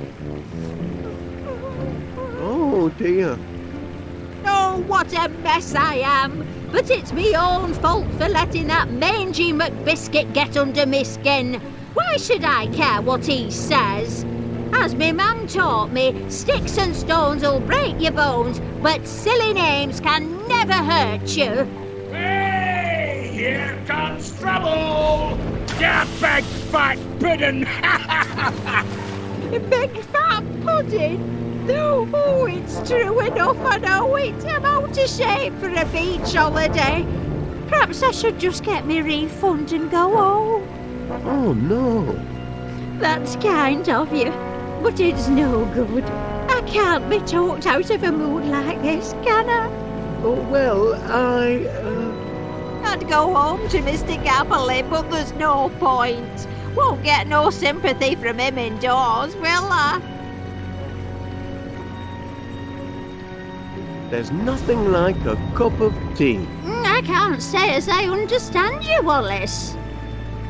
Hey, you're in a right mess, you are, Winnie Gabberly, and no mistake. What to do? What to do? There's nothing like a cup of tea. Aye, that's right. A strong cuppa cures most ills. Oh, you're a reet good listener, you are, Wallace. It's not just me, is it? What do you think of Duncan McBiscuit?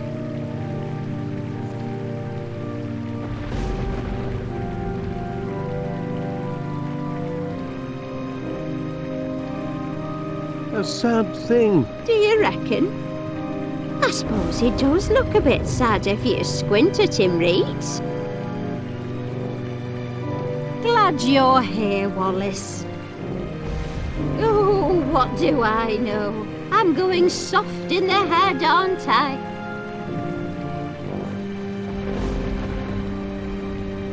Sharp as a knife.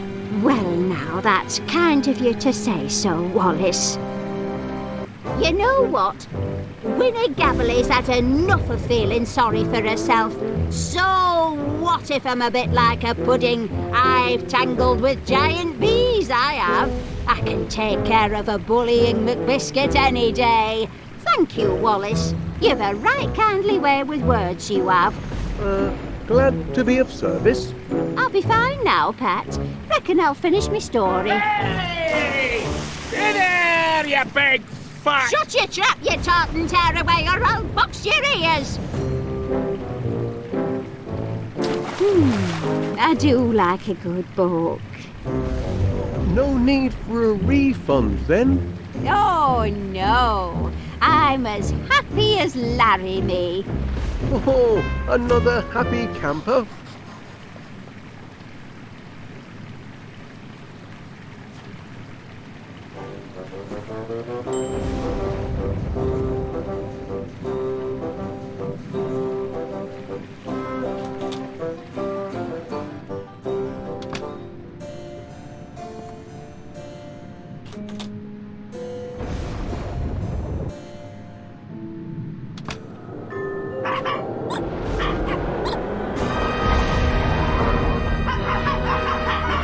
Mr. Wallace, I'd like a word with you, if you please.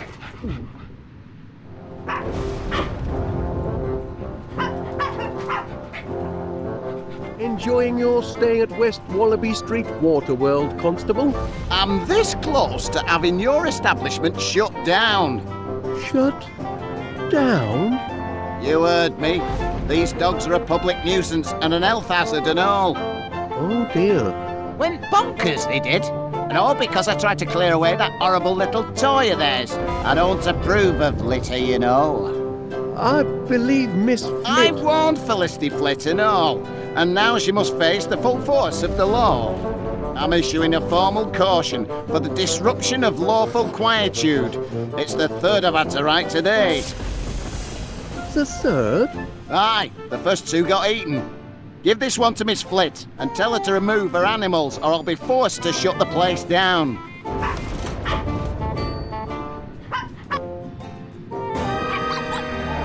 Oh, I say, Gromit never reacts like that. Watch your fingers. They don't like anyone touching the toy.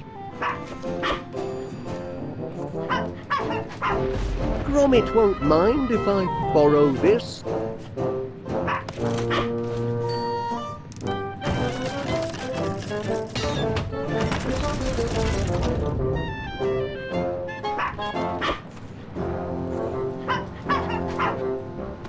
Oh, bouncy.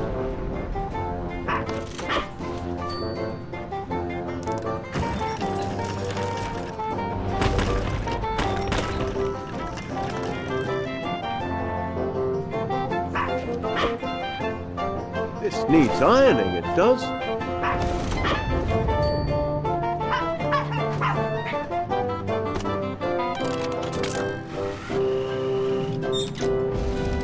Cheese.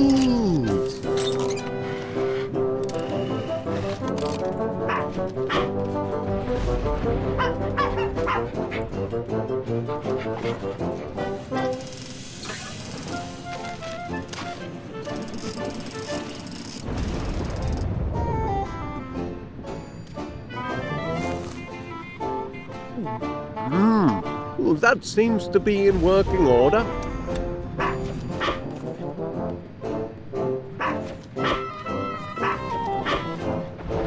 Oh, I'm sure I recognize that handsome fellow from somewhere. She's scot-free now. Big fella.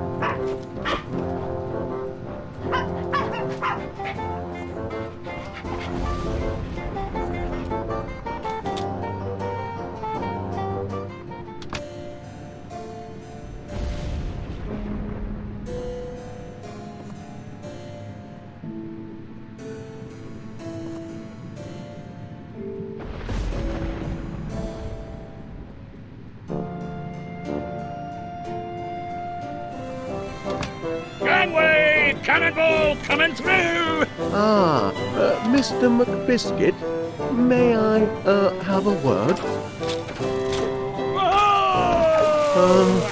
Later then. Crikey, the infrastructure's getting a lot of wear and tear.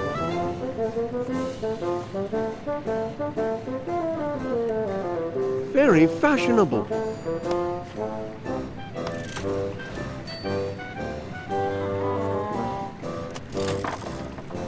All in working order.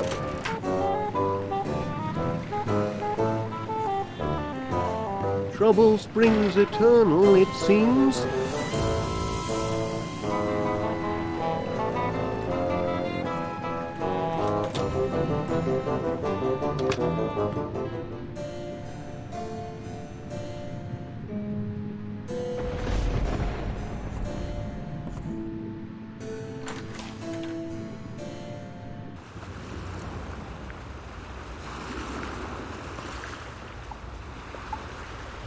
Hello, Wallace.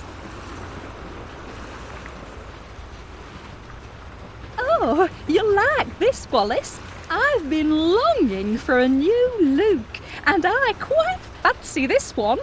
Very incognito, don't you think? My own babies wouldn't recognise me in this get-up. I'm afraid fashion isn't really my forte, Miss Flit. nonsense. What man is immune to the allure of a well-dressed woman?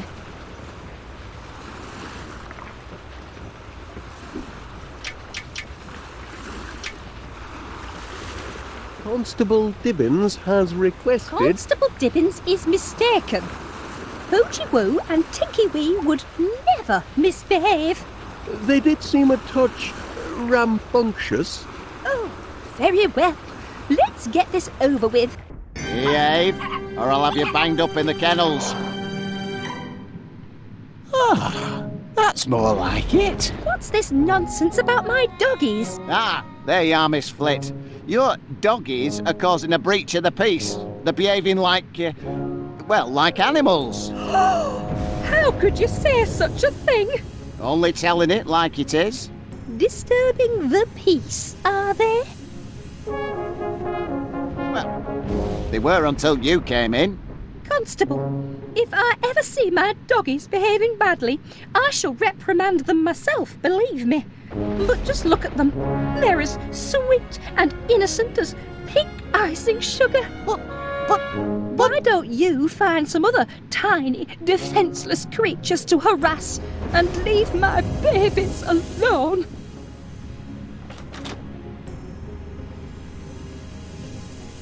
Babies? Hooligans, more like.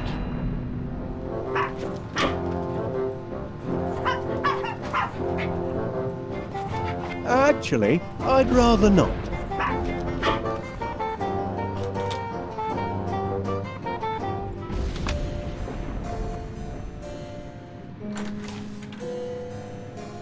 Cannonball!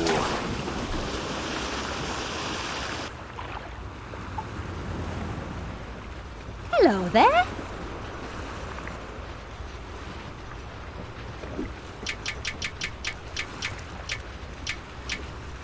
Any interest in this? Oh, thank you, Mr. Wallace. What a lovely scarf. Actually, it's, Such vibrant colour and such a pretty pattern. It's perfect for my new look. Isn't it splendid? I have the scarf. I just need the glasses.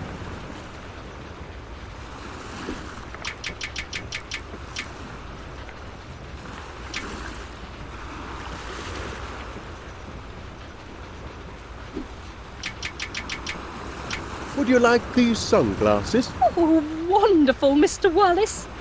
Very stylish. I'll use these for my new look. My new look is complete. Just a moment. You're in for a surprise. Ta-da! What do you think, Wallace? Am I not mysterious? Quite mysterious, yes.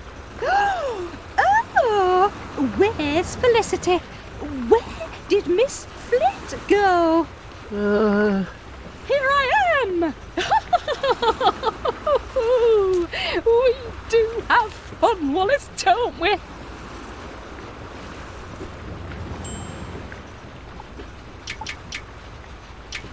Constable Dibbins was wondering... Again? Oh, let's get this over with.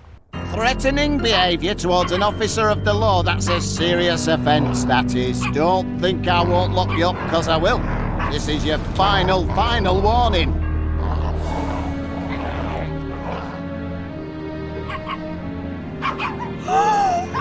Would you woo?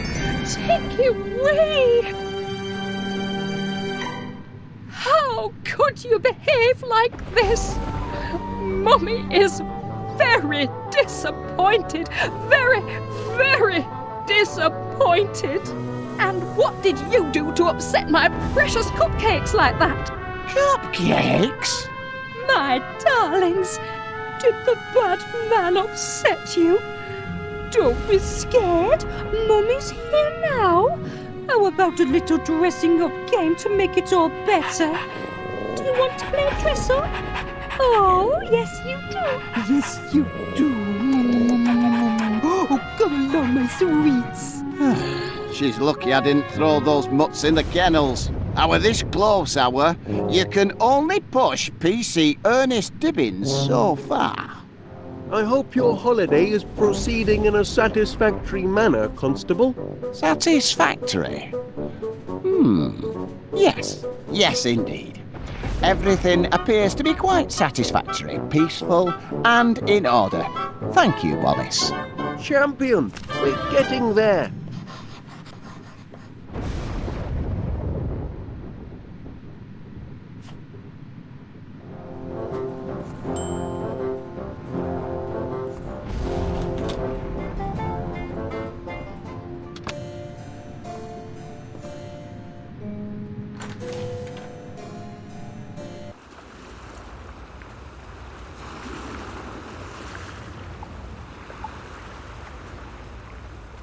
Enjoying your holiday, I hope, Major?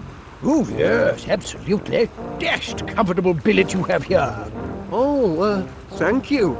We strive to achieve complete customer satisfaction.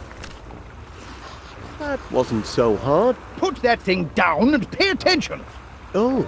I am about to reenact one of the greatest desert battles of history, the Siege of Aqaba.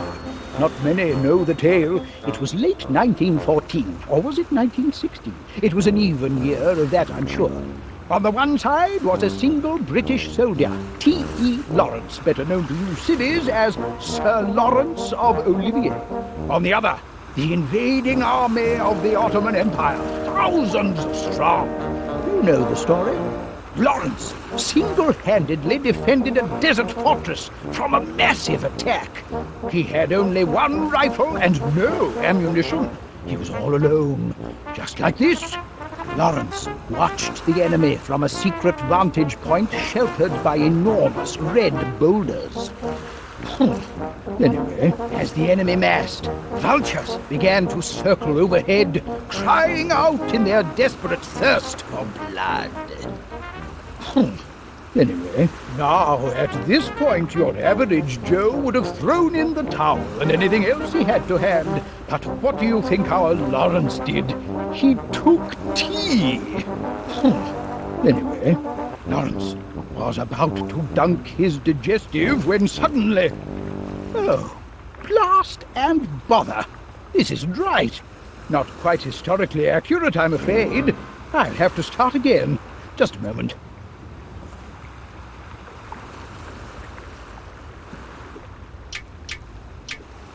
May I offer you a spot of tea, Major? Of course. Sharpens the wits.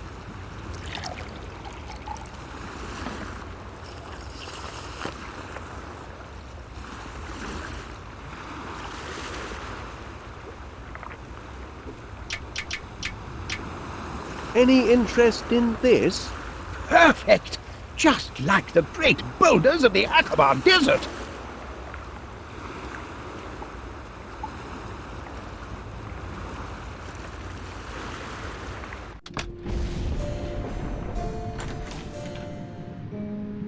Whoa!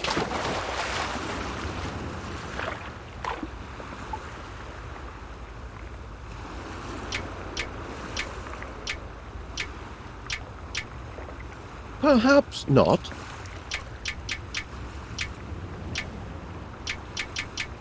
I'm afraid not.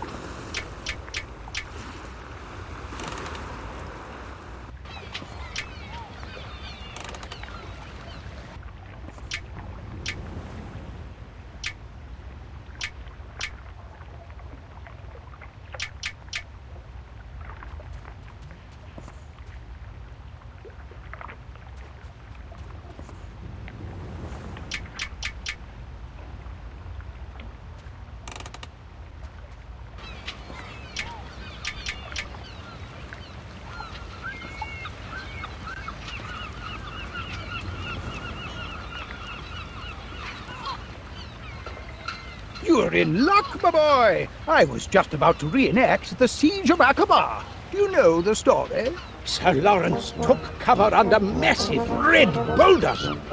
Just like this. Vultures circled the sky, crying out for blood. Just like this, our Lawrence, cool as a cabbage, took tea. Just like this. Lawrence was taking tea and about to dunk his digestive when suddenly 10,000 howling Ottoman soldiers charged the fortress. Tea was ruined, obviously. But did Lawrence of Olivier give up? Never! He took his rifle and levered the great red boulders down the dunes, rolling them straight into the enemy horde. With the invaders in disarray, Lawrence, armed only with his bayonet, and still desperate for cover, counterattacked. He took them on one by one until he achieved total and complete victory!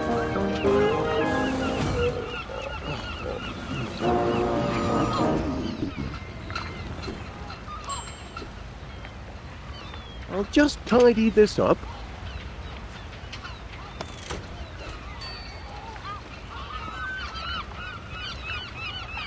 Your searchlight is just what West Wallaby Street Waterworld needed, Mr. Paneer. Everything satisfactory, I hope? No, not satisfactory at all. A certain Scottish gentleman has been deconstructing my constructions. Perhaps the management could have a word with him. I'm afraid Mr. McBiscuit is rather difficult to pin down. You've got to do something. If I can't finish my sandcastle, I'll have to insist on a refund. Your castle looks very handsome, Mr. Paneer. Such charming little bucket shapes. I do admire creative artists like yourself. Oh, thank you, Miss Flit. At least someone appreciates art and craft. Look, it's almost done. What do you reckon? Very nice.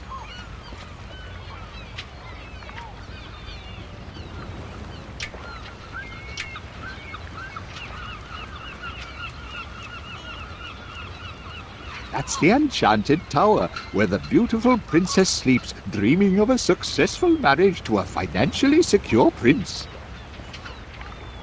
That's the enchanted tower, where the beautiful princess sleeps, dreaming of a successful marriage to a financially secure prince.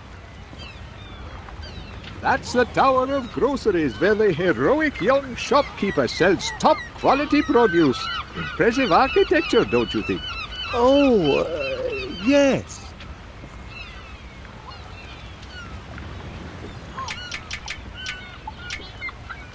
Hey, this little fella might enhance your sandcastle. A knight to defend the castle, eh? Why not? It couldn't hurt.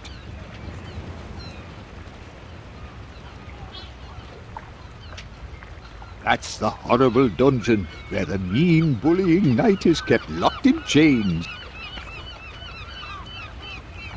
That's the royal court where the king holds sumptuous banquets for all his royal chums.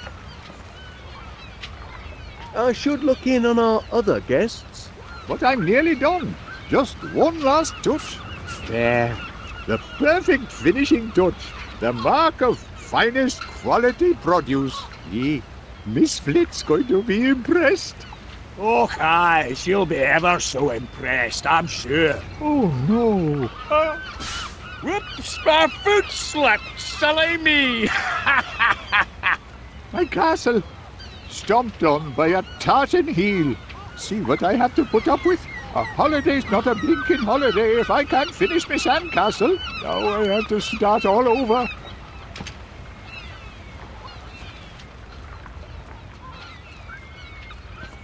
Mr. Paneer's sandcastle always looks the same to me, but I suppose he must know what's what.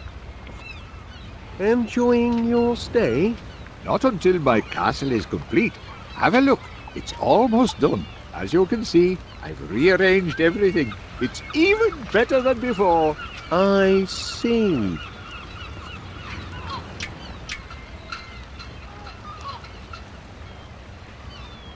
That's the tower of groceries where the heroic young shopkeeper sells top-quality produce. Impressive architecture, don't you think?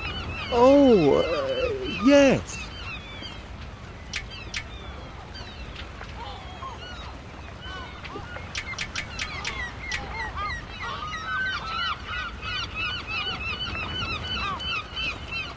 Just one last touch.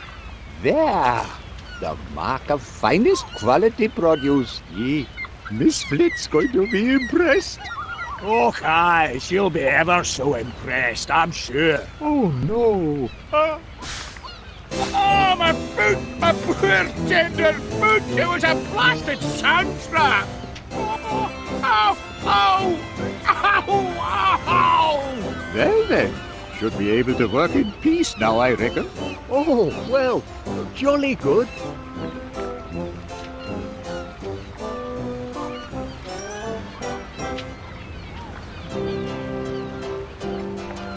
Now for the finishing touch.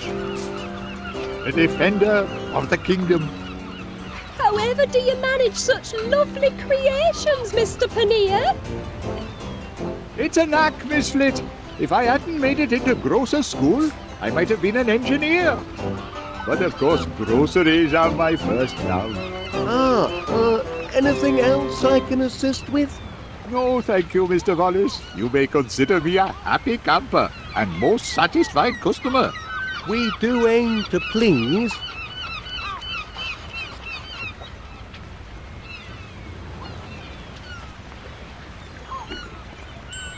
Hello again. I trust everything at West Wallaby Street Waterworld is to your satisfaction, Miss Flit. We strive to satisfy. It's sweet of you to ask, Mr. Wallace. I'm having a wonderful time. All this drama swirling around me. But I remain an oasis of calm in the hurly-burly of holiday madness. Oh, glad to hear it. I think I'm getting the hang of this. Ha ha! At last! A house full of satisfied customers, just as I predicted. I'd best tell Gromit to lay the table.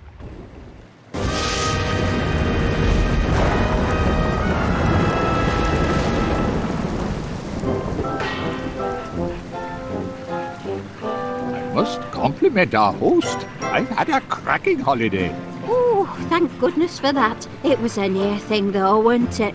Ooh, smell those fish and chips. We can look forward to superior chow here in the office's mayor's what? The tableware doesn't seem to be in breach of any health and safety regulations.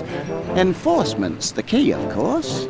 You smell like heaven, lassie. Did you buy a new perfume for our date? Oh, really, Duncan? That's just the flower in my hair. And I'm not sure I'd call it a date. Before we tuck in, on behalf of the management, that is, Gromit and me, I'd like to welcome you all to our new venture. West Wallaby Street Waterworld, the only holiday destination with its own all-weather seaside in the cellar basement I have a beach few attraction. words to say myself. Raise your glasses. Raise them, I said. To a great day with a great lass. The sweetest sights I ever smelled. That's right, I'm talking about... Hey! Who turned out the... what's all this? Right there! Blinking Nora, Did this you is a see rock that? blue. That them Duncan taking that you was for right like there. it. This is Spies live. from Any a- old vanish. Sit it with me all night. Everyone Bring me quiet. my Calm spider. down a sec. I must insist on calm. This is not what you've done. Quiet! Whatever's happening to me?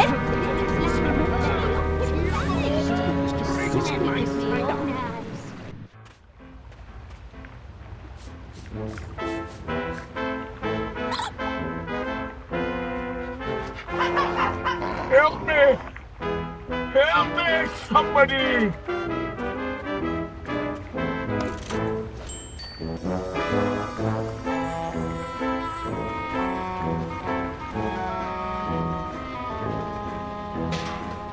Is someone there? Help me! I can't move!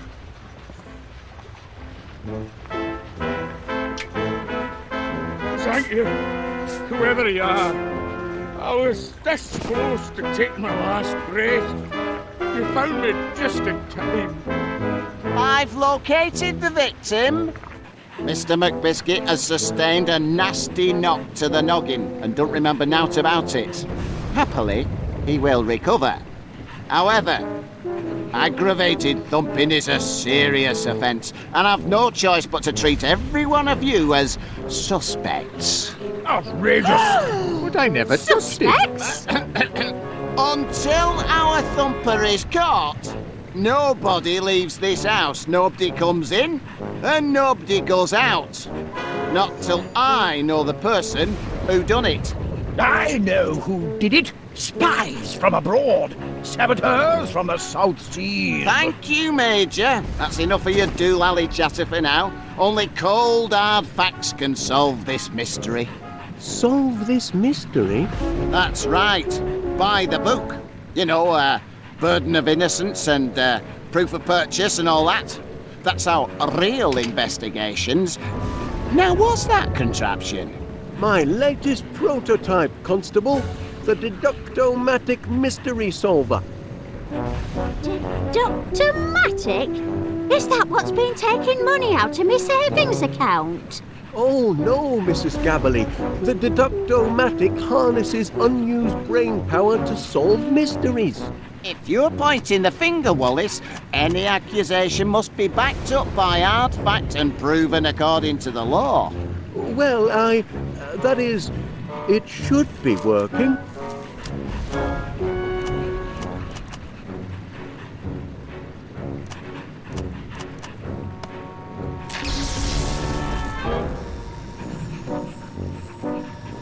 Aha! I've got it! Right then. Tell us, Wallace, who thumped Duncan McBiscuit? Who done it? Who done it? Oh, that can't be right. We're waiting. Just a moment. Any idea who done it, lad? You wouldn't mind pointing him out, would you?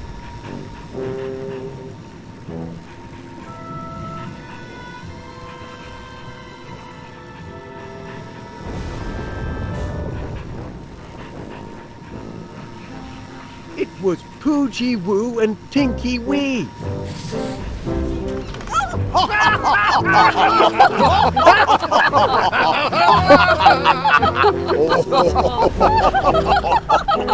Two wee pups laying Duncan low. That's daft, that is. Aye, silly that. The very idea of accusing my dear doggies. How absurd! Aye, quite absurd. Absurd, eh? Nothing is absurd before the law. Here we go. It is the absurd claims the law takes most seriously. For if the absurd cannot expect justice and a fair hearing, then who among us can? He's got a point. We must treat this accusation according to the law. The law requires proof. Proof requires... hold on. Proof requires three things. First, the motive. Why did the suspects thump Duncan McBiscuit? Second, the weapon. What was he thumped with? Third, a witness. Who can collaborate, corroborate, back up your accusation? Do you have a motive, a weapon, and a witness, Mr. Wallace? I'll just recalibrate the inference-ometers. There we are. What'll it be? Motive, weapon, or witness? Where to begin?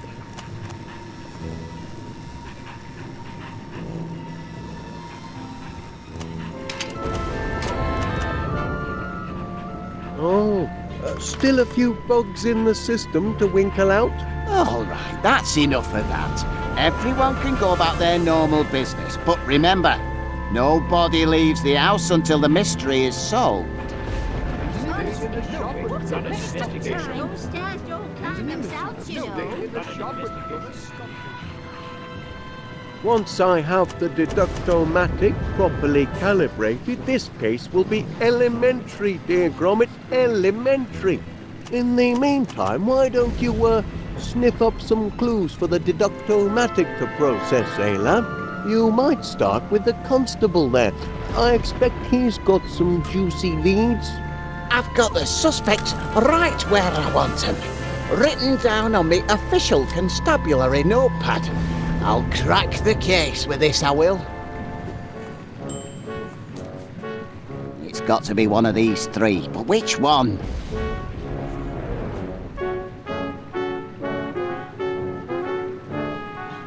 Do you sense something, boy? She clearly had a motive, and perhaps under that soft, knitted exterior lurks the soul of a hardened thumper. I must question her.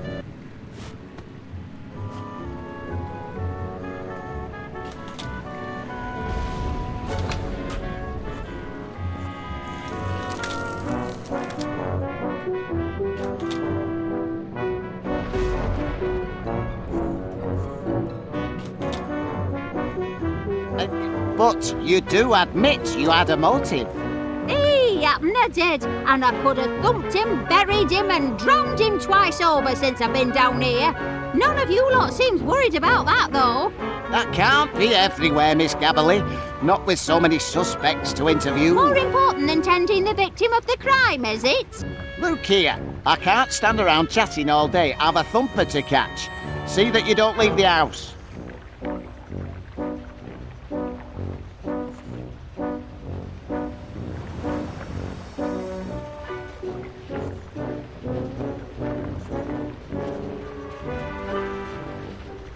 He took quite a thumping, didn't he? Can't say he didn't deserve it. Still, can't leave him to rot all on his lonesome. Someone's got to tend to the great lug. Oh. He's coming round. Oh, my head. Somebody stop the spinning. There's a whirlpool I'm in. Don't fret, Pat, you've had a nasty knock. Did you see who thumped you? No, but I can almost remember what hit me. The terrible weapon that laid me low, it's... You saw the weapon, what hit you? I think so. It was... Oh, I can't remember a thing. My brain's been boggled. Ooh, you've got amnesia, you have. Amnesia? Oh, not that, as well as a bang to the head. Is it fatal? Just take things step by step, Chuck. What's the last thing you can remember?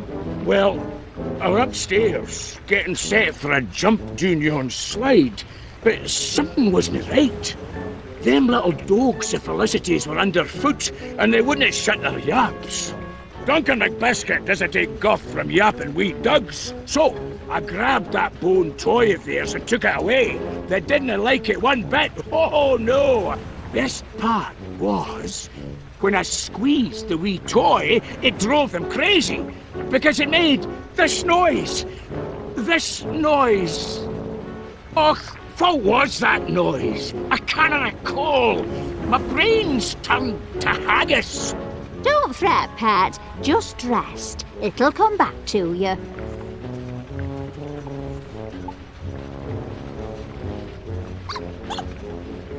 That's it! The sound of the toy! Now I remember. Go on, then what happened? Oh, I kept the toy and shut the wee doggies down the slide. They didn't like that one bit neither. I was having a grand time. I wanted a wee picky to remember by, so I went down to that photo thingamajig. I struck a manly pose and I was... Oh, Crivens, it's all fading away. I'll be forgetting my own name next. Oh, don't get yourself in a twist, love. It'll come back to you.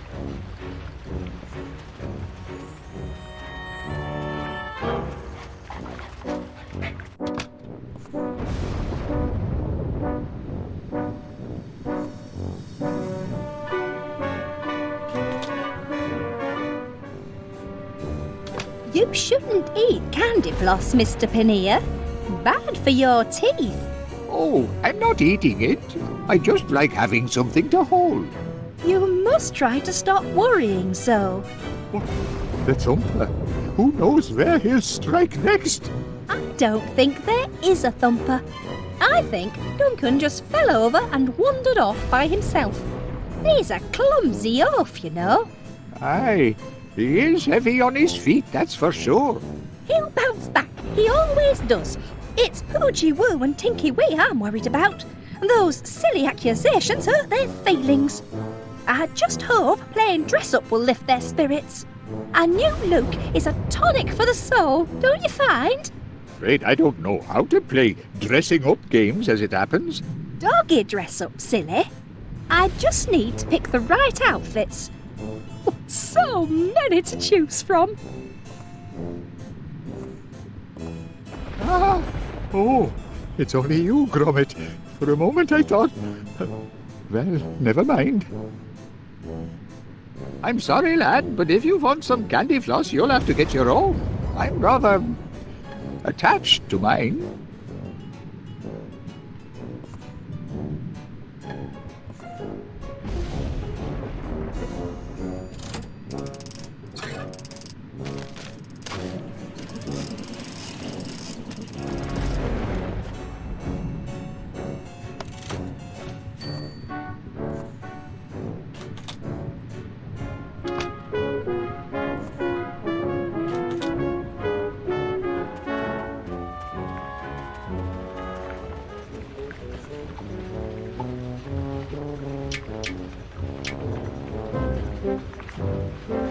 That's right.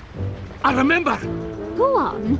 I was taking a picky, holding a stick of candy floss. Oh, I love that stuff, me. I got my hunger up.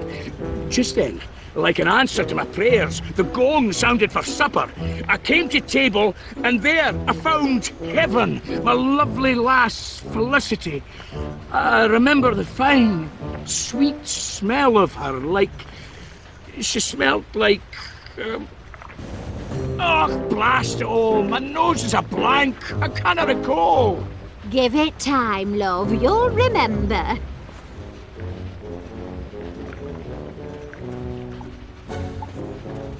I just can't remember.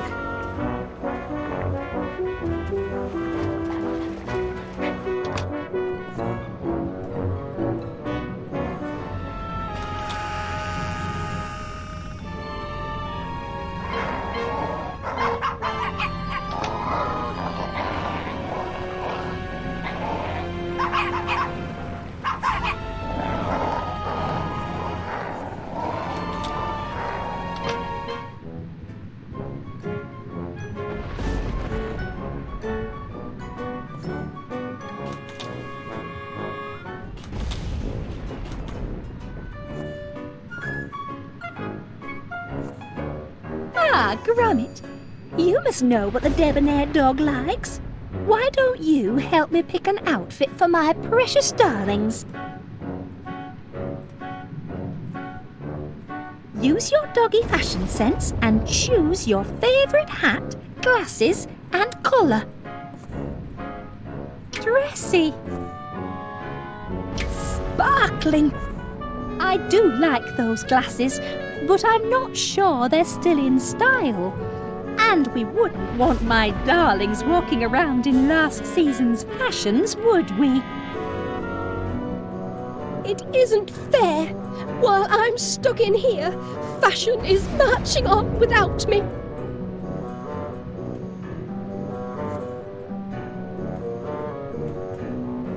Classic. Sweet.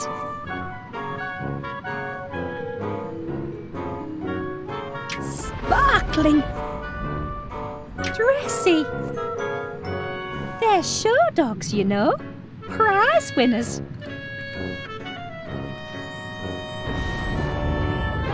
Dressy. Rugged. Exotic.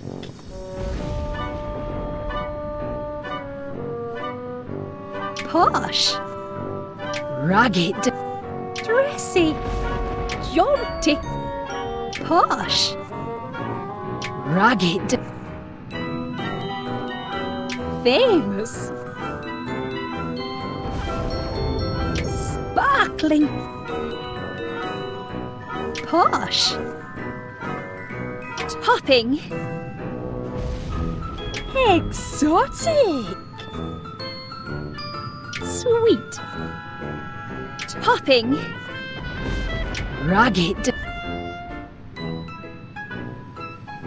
They're show dogs, you know. Prize winners.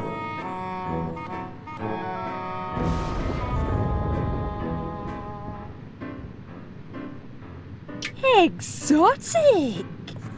Hoochie Woo and Tinky Wee will love this. Hoochie Woo, Tinky Wee. Time for dress up, my dears. Oh, look at this. Hello. You found Mr. Squeaky. You clever things. I was afraid he'd never turn up. Now we're really ready for some fun, aren't we? Let's get dressed up. The poor things are shy. Would you mind leaving us alone for just a little while?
Mr. Gabbley's news agent, now open for business.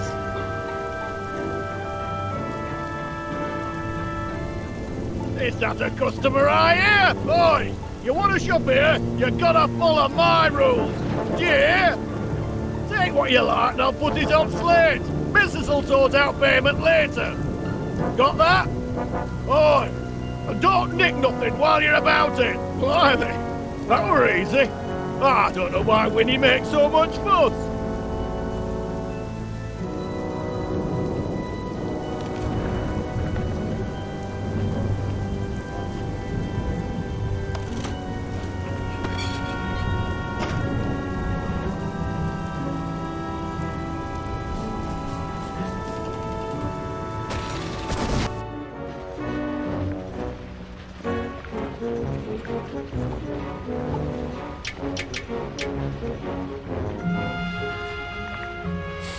That's it!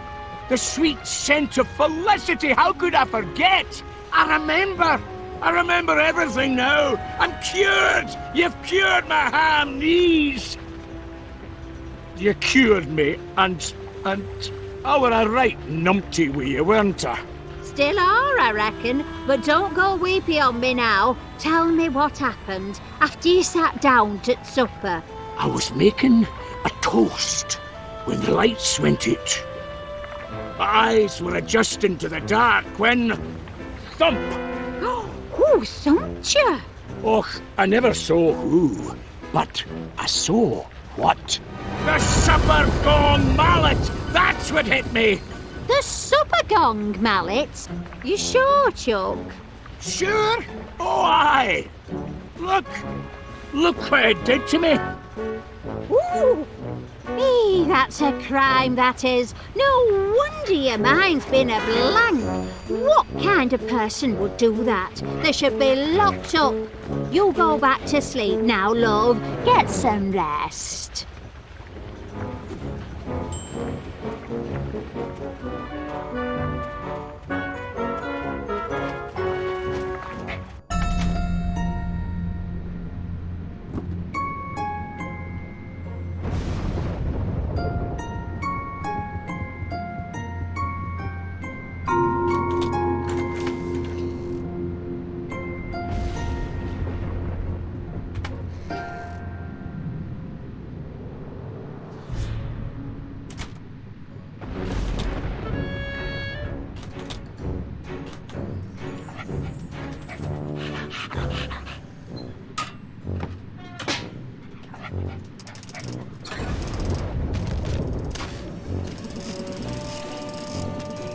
That's an extra fluffy batch. Can't do any harm to trade up. Just this once. Oh, crikey, it's heavy. Must be family-sized floss.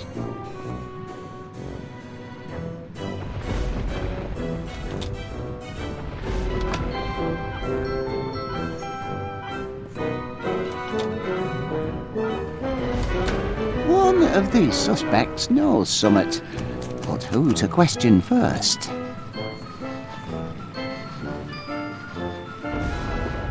If I keep staring long enough, I'm sure I'll detect summit eventually. Caught a scent, have you? His motive is clear enough.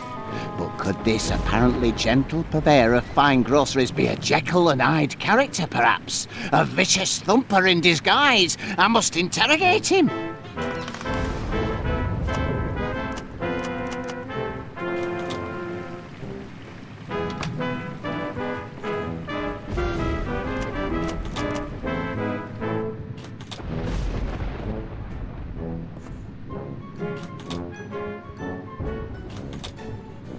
And put that candy floss down while I'm interviewing you, if you please. Oh. I'll ask you again, and this time I want a straight answer. Did you or did you not thump Duncan McBiscuit? Did you not? I mean, you did not. That is to say, me, not you. I mean, not you, me.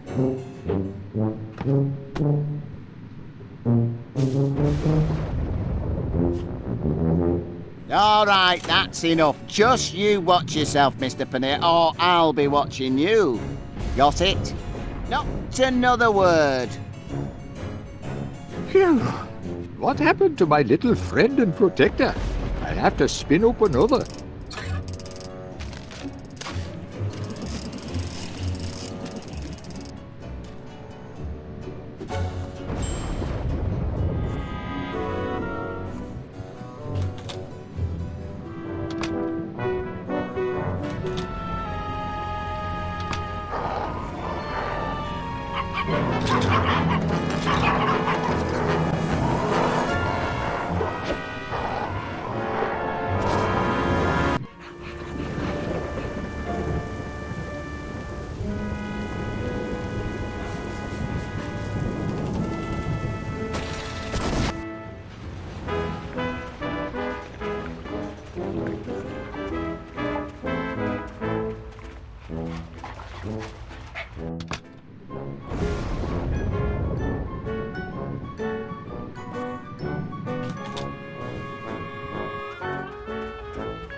Three little suspects.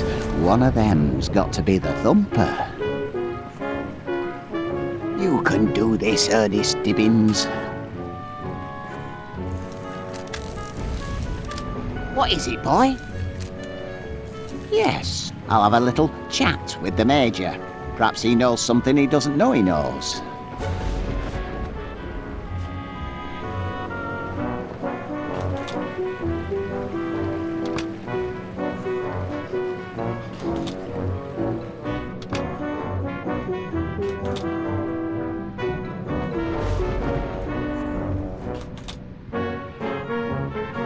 And if you don't believe me, I invite you to inspect the evidence.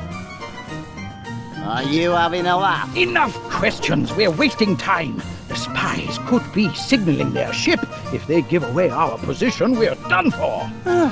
All right, yes, fine. So tell me what these so-called spies of yours looked like. Don't mind if I do. It was dark. Dark as a darkened room.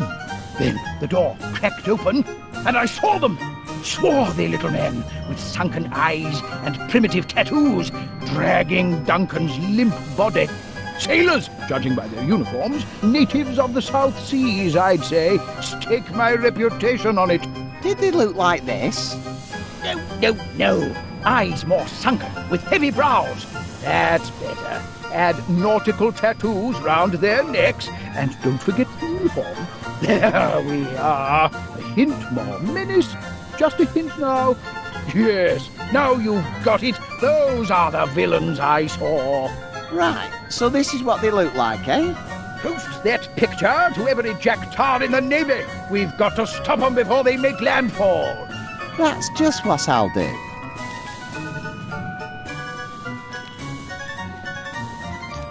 The man means well, but he's a couple of bricks short of the full hod.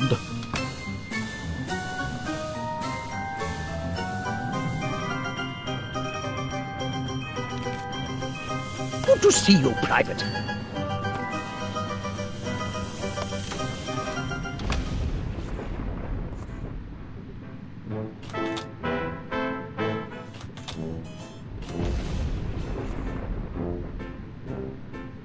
Does the nice doggy-woggy want to choose another outfit? Show me what doggies like best. Finding it hard, aren't you? I'm just the same. Can never decide what to wear. I just can't decide.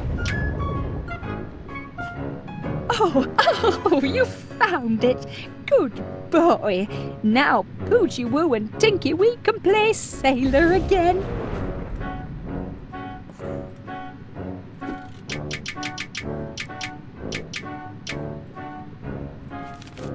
Oh, what a nice present. That's a stylish look. I do admire those sunglasses. I suppose they're back in fashion.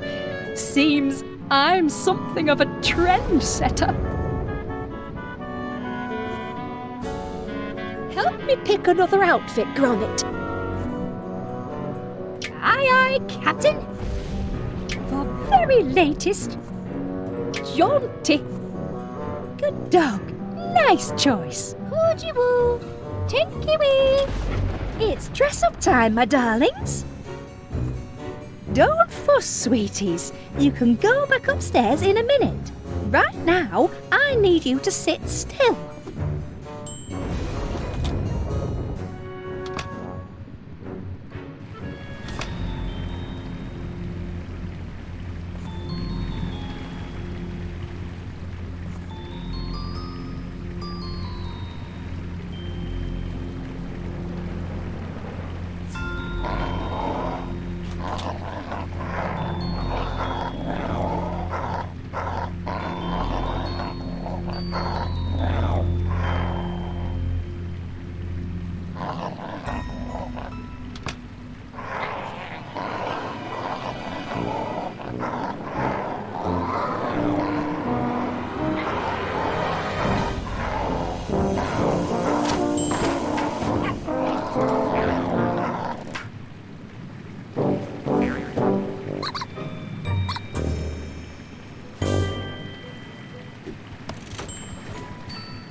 Eureka! I've got it! You sure this time, Mr. Wallace? I'll summon the suspects. Right. You have accused Felicity's diminutive dogs of thumping Duncan McBiscuit. To prove it, you need a motive, a weapon, and a witness. Where do you want to start?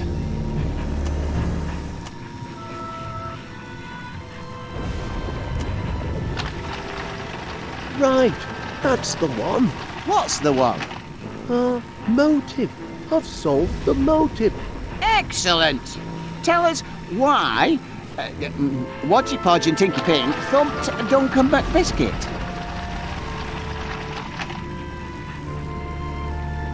Well, out with it, man.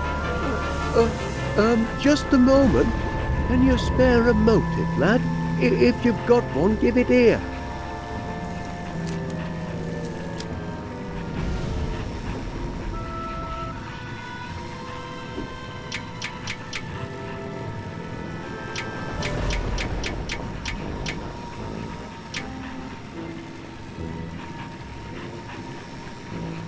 the motive is this chew toy. Really? The pups are very attached to that toy. I know from bitter experience. Of course they are. Mr. Squeaky was a present from their mumsy. That doesn't make it a motive for hurting Duncan, though. Oh, yes, it does. Duncan stole the toy from them doggies. Told me so himself. He never did. Oh, he did. If Mr. McBiscuit did indeed take their favourite toy, that could well be a motive for thumping. But why would Duncan want to take Mr. Squeaky? The very idea is ridiculous. Ridiculous? Possibly. But on the balance of probabilities, spot on. I believe this motive meets the test of the law. You're on the way to proving your case, Wallace. We know the motive. What's next? Of course. Now we'll get the facts. Get what facts? The weapon. I've determined the weapon. Well done. Tell us what, Wodgy-Podgy and Winky T used to thump Duncan.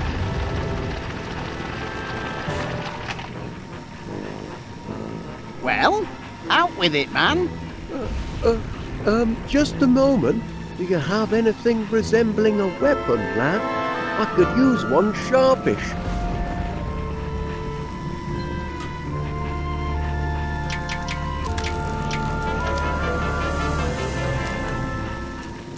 The weapon is this mallet. You bang on the money this time, Wallace. I remember now. That's what it Duncan, all right. He said so himself, and he's got the dent in his bonds to prove it. It all makes sense now. That's a maladjusted mallet, all right. Maladjusted? What makes you say that? Well, it looked all fluffy and pink and delicious, but underneath it was rock hard and not very tasty. Thank you, Mr. Pannier. It appears that the mallet is indeed our weapon. Well done, Wallace. The case against, them two dogs is coming together. The only piece of the puzzle left is the witness. Cracking. Now we'll know the truth. The truth about what? The witness. I've identified the witness. Good show. Tell us who witnessed, Tinky Woo and Podgy Wee assaulting Mr. McBiscuit. Well, out with it, man. Just a moment. Who would you pick for a witness, lad?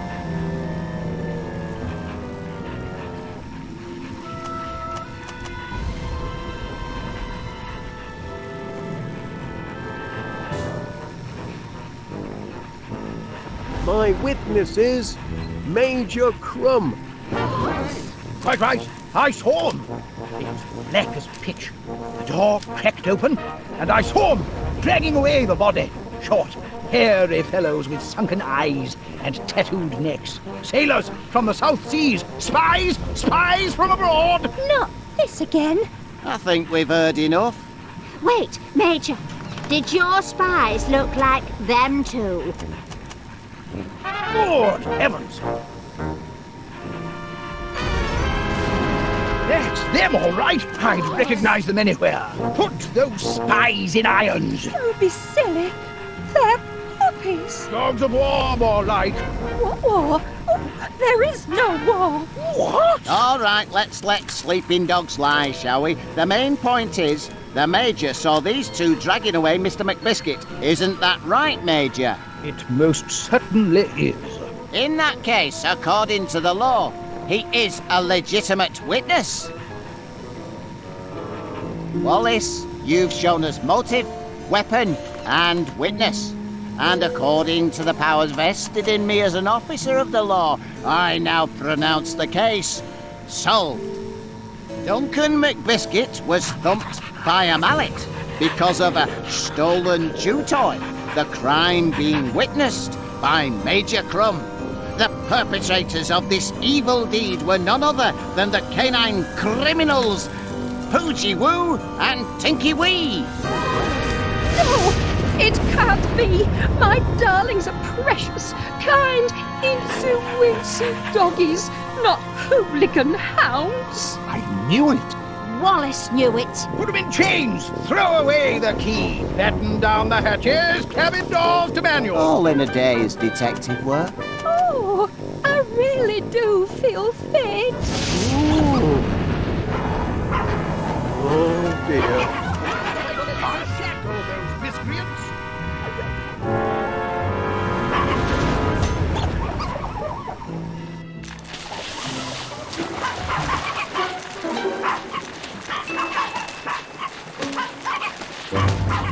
Oh, look, lad. The drain must have come unplugged. That's handy. Oh, seems to have created a bit of a current. Help, Gromit! I've got that sinking feeling. We're all going down the drain!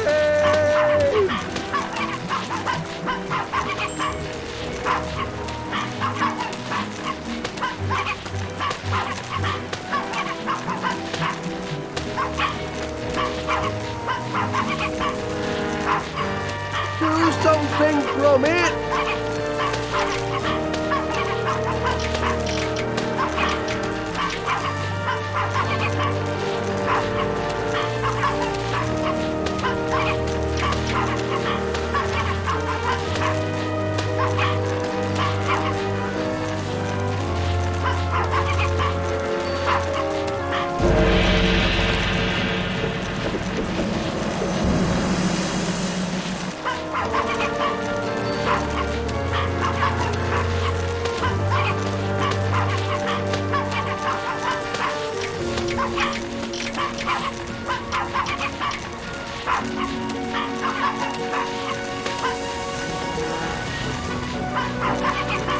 Oh my dear, I'm feeling all topsy-turvy.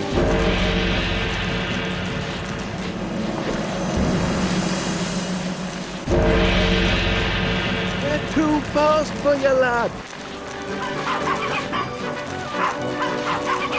Gromit, get me out of here.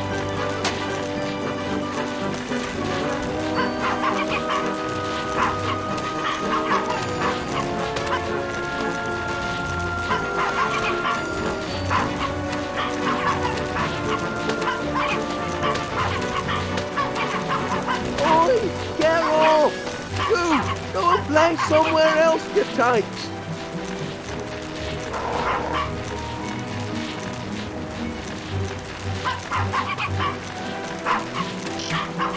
Over here, Gromit! Me poop decks poop!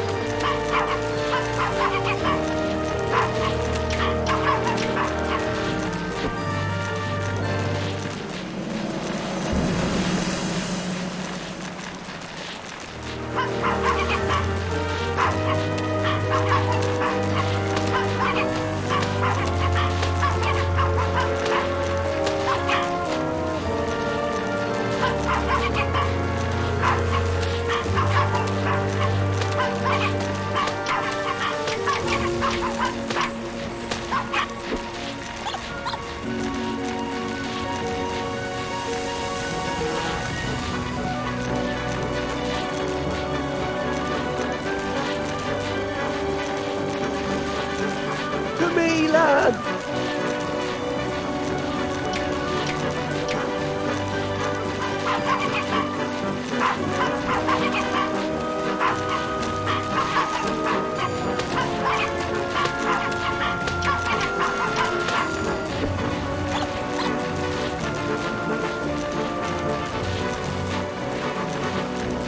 Help, Gromit!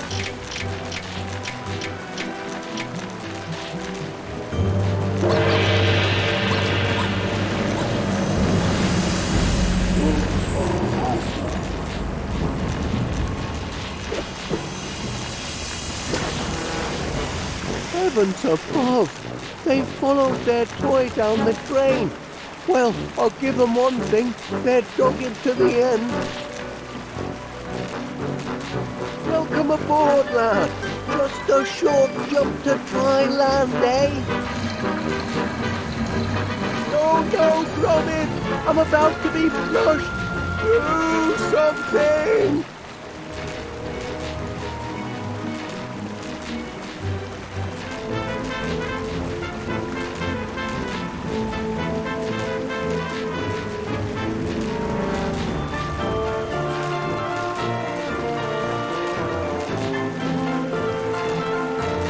Stop all this spinning, Gromit!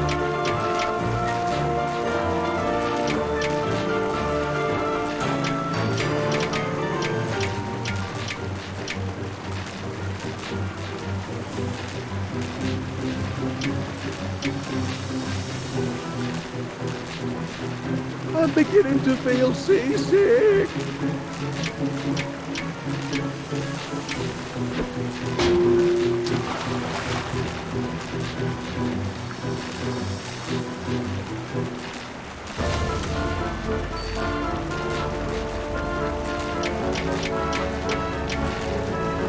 Don't do it, lad. You'll blow yourself to smithereens.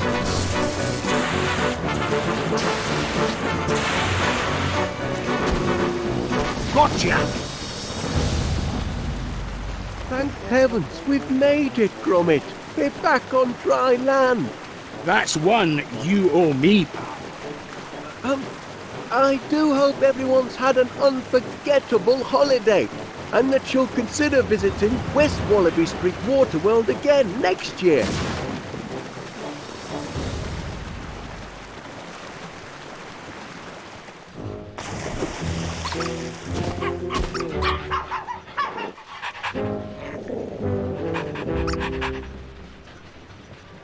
Gromit, where are you, lad? We've got quite a clean-up job in front of us. No time for dawdling. Gromit! Gromit!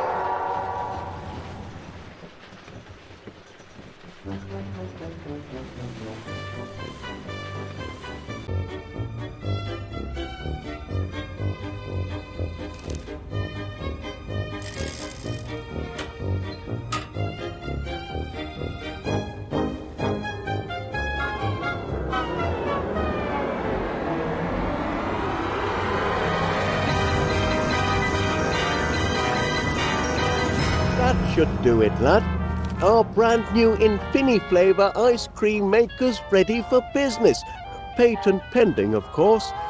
Its infrared taste analyzer can sample any flavour and turn it into a delicious ice cream. What do you say, Gromit? Fancy pushing the button on our inaugural batch? Wensleydale cream, anyone?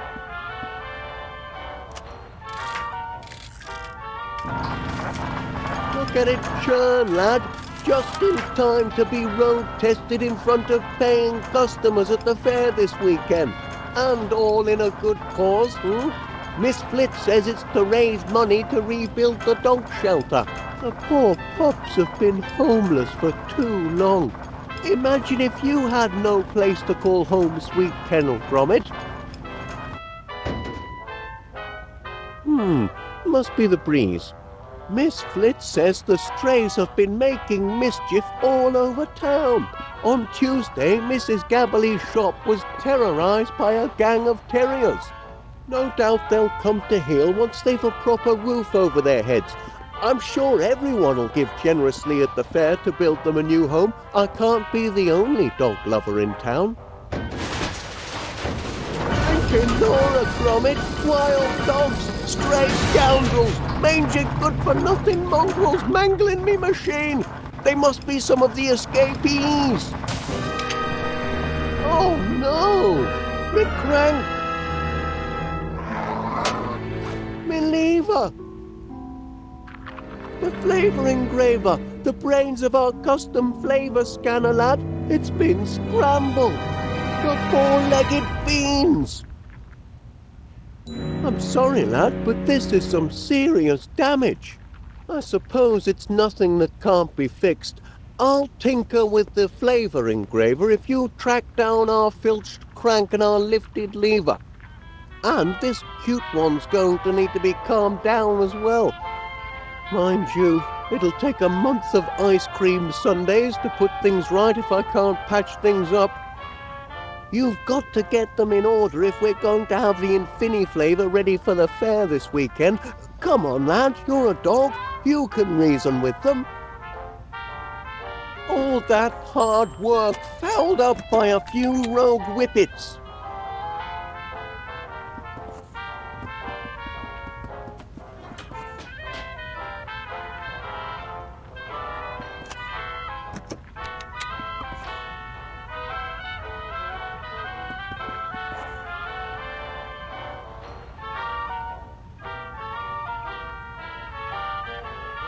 We're going to have to calm that one down if we're ever going to roll this machine out of here.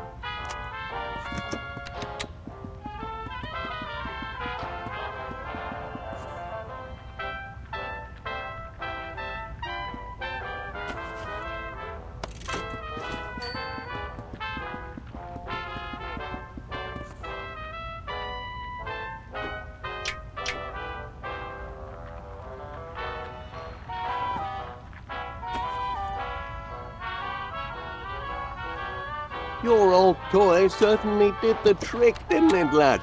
Oh my, you used to be so attached to it. Took quite a spell to wean you off it, in fact. Now we can focus on getting this machine up and running.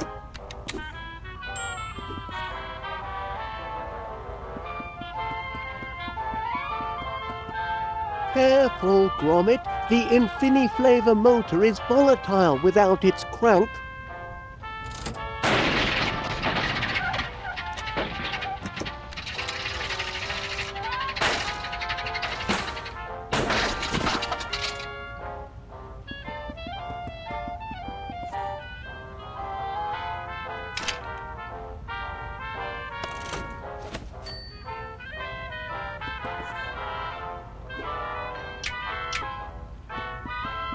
Any luck with the mischief makers?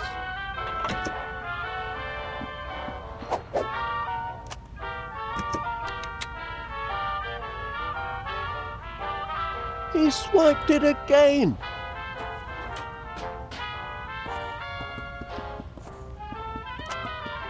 Careful, Gromit. The Infiniflavor motor is volatile without its crank.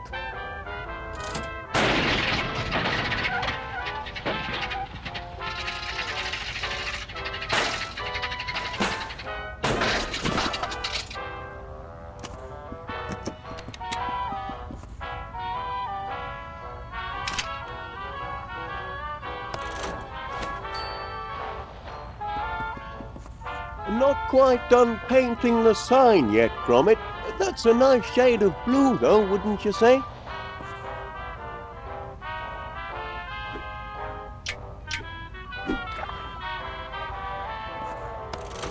That sign would be a nice finishing touch if we could get the machine back up and running.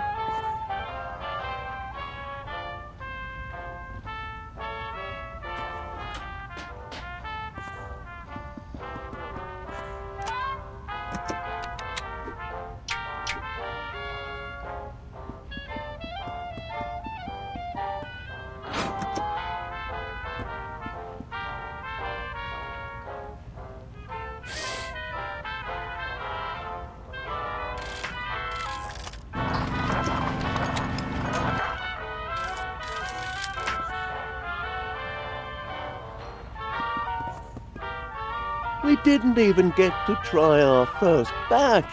Oh dear.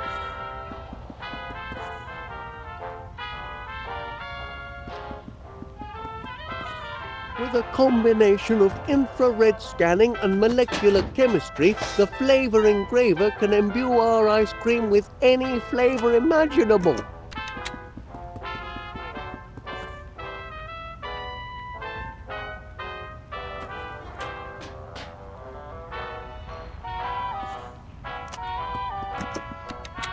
All that hard work fouled up by a few rogue whippets.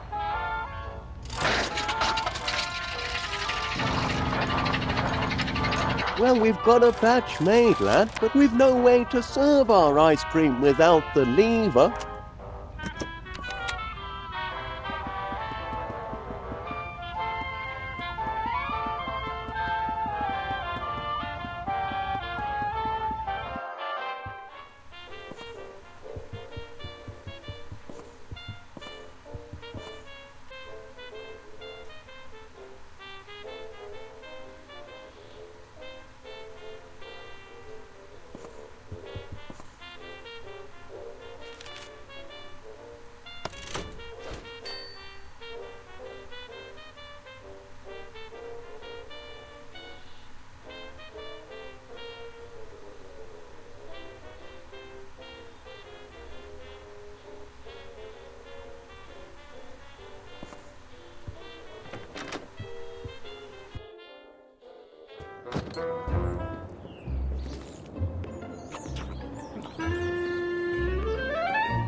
You little terror!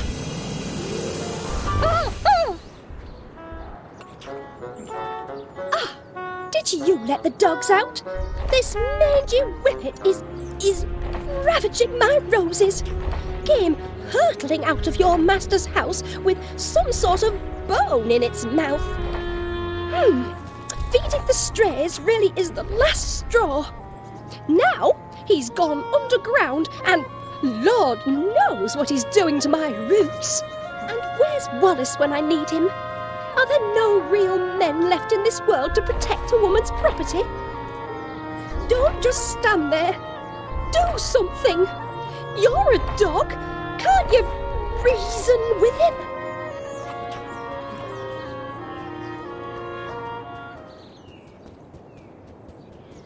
him? Morning, Private. At ease, Private, at ease. I'm sure by now you've received intelligence about the morale-raising ops this weekend. Should be a jolly old time, like when Entra used to come and rouse the troops, reminded the squaddies what they were fighting for. I remember being stationed in Algeria, and the association organized a whole day of fanfare. Unbelievable! There was Fatima the snake charmer, the ever-popular monkey toss competition, even a couscous eating contest. Which reminds me, I expect you to be at the fair when I display my digestive prowess. The pie eating contest, Private. You must have seen the sign-up sheet in town. Nobody'll challenge the great Major, though. I shall be uncontested. They don't call me Cool Hand Crumb for nothing, you know.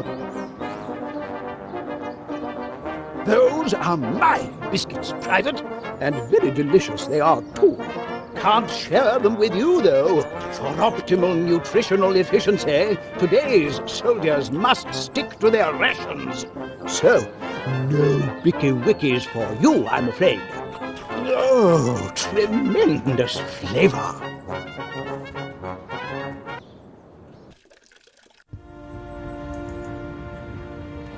Hello, Gromit lad. How's Mr. Wallace? Have you heard about the fundraiser? I've never been to a proper town fair before.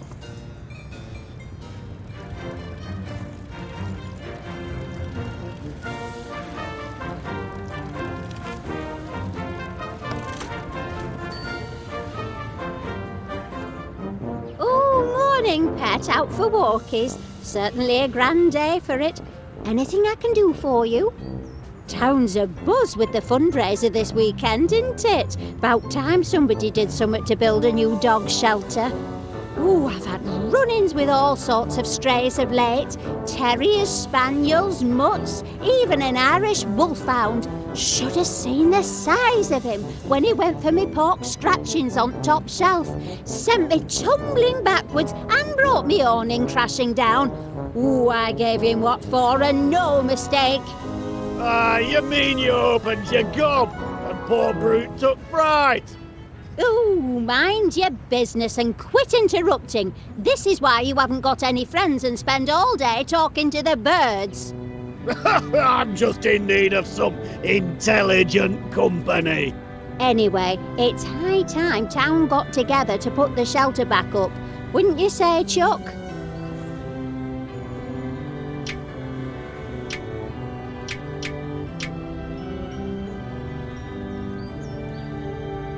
What you got there, Chuck? A pie eating contest. Well, isn't that festive? Me? Oh, I don't know about that. I do love the odd meat pie, but a scoffing contest, that wouldn't be ladylike, would it? You've trouble enough appearing ladylike without me buying you, gob. Oh, do I? Tell that to the postman. He seemed quite taken with me this morning. It's only 'cause he's got an eye defect. Oh, shut up, you curmudgeonly codger. You know what, Chuck? I will sign up for the contest. I think it's a splendid idea, and I plan on winning in a most ladylike fashion, naturally. Let's see. Oh, just me and the Major, is it? He's no match for Winnie Gabberley. There you go, Gromit. I expect you to attend my victory party.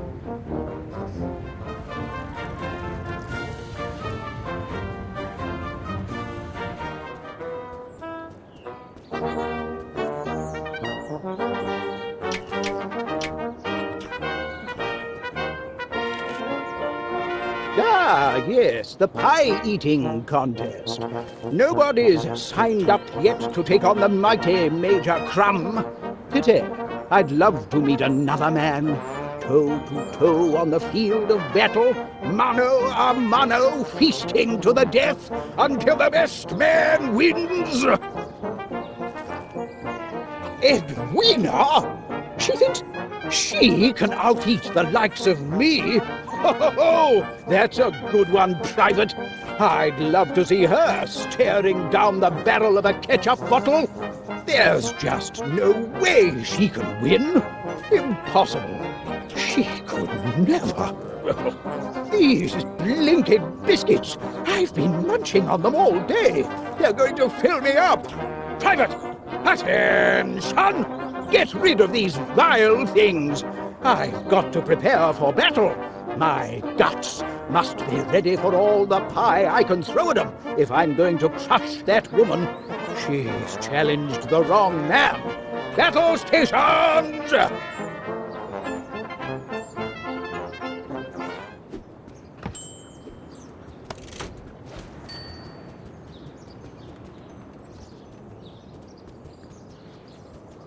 Back, are you? I hope you've a plan to get your little friend out of my garden. Poogie Woo and Tinky Wee may have their mischievous moments, but they knew better than to rummage in my roses. Oh, what I wouldn't give for a man of action around here.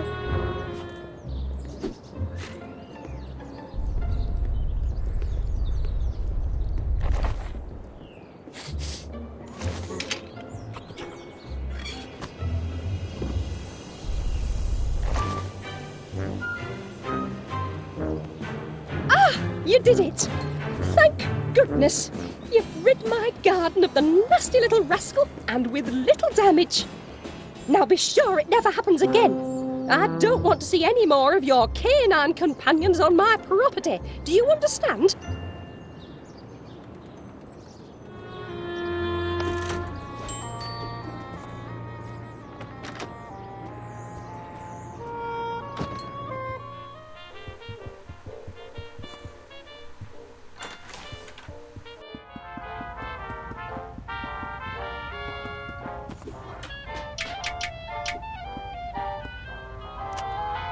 I suppose that lever does look a bit like an old bone, doesn't it? No wonder the crafty canine went and buried it. Give a dog a bone and into the ground it goes. It's their nature. Oh no. Did our fastening nut go missing? It holds the lever in place. It's a critical part of the apparatus, Gromit. This is no good, lad. That was my last number 12. What rotten luck!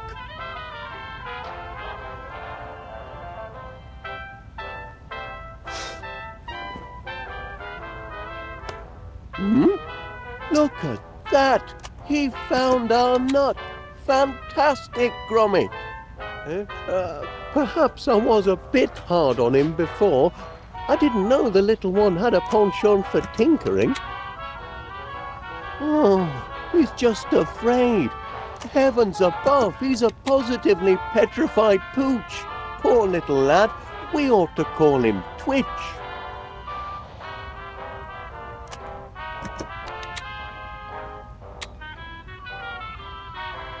And there we have it, lad. Uncrossed a few crossed wires and our flavour engraver is as good as new. Now we ought to be back in business. Up we go, lads. Nothing can stop our Infini flavour ice cream from taking off now. Bit late for the post, eh? Oh, hello there. Can I help you? Oh, good heavens, no. The question is rather, how can I help you? Name's Muzzle. Monty Muzzle. Philatelist, philosopher, philanthropist, and purveyor of fairground amusement.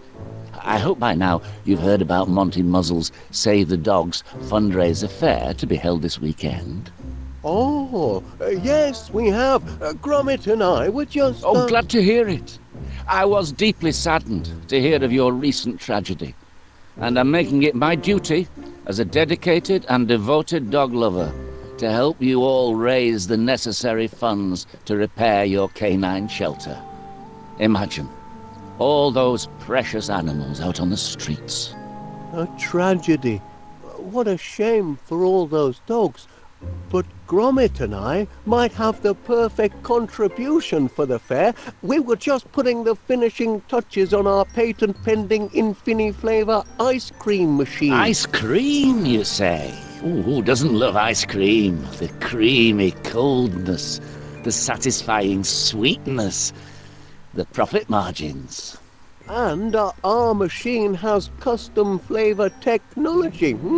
Its flavour scanner extracts taste molecules from any sample provided. We're able to make limitless varieties to suit any customer. My, that does sound impressive. Oh, by heck, Mr. Walrus. I know a good money-making opportunity when I smell it. What do you say to this? With my financial firepower and your unique ice cream maker, we could put an Infini flavour retail outlet on every beachfront from Blackpool to Bognor Regis. The world will be your Knickerbocker glory. Franchising. Do you hear that, lad? We could be ice cream barons.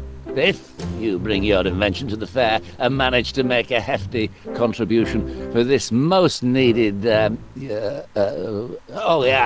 shelter. It's a deal. Gromit and I couldn't be more excited. Oh, our in-house creamery assures us peak freshness. Speaking of the dogs, Gromit and I have come across 3 little lads who need new lodgings. Well, look at that. Aren't they the most precious things you've ever seen? My charity begins now, and I've got the perfect home for them. Yes, quick-looking devils, too. Well, I won't take up any more of your time, Mr. Willard. Walkies. Come on, you. Your new home awaits. Off they go, lad. Say goodbye.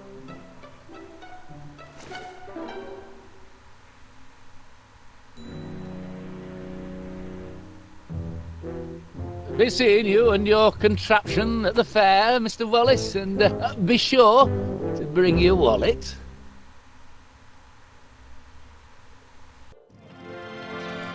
Roll up, ladies and gentlemen. Welcome to Monty Muzzle's fundraise affair.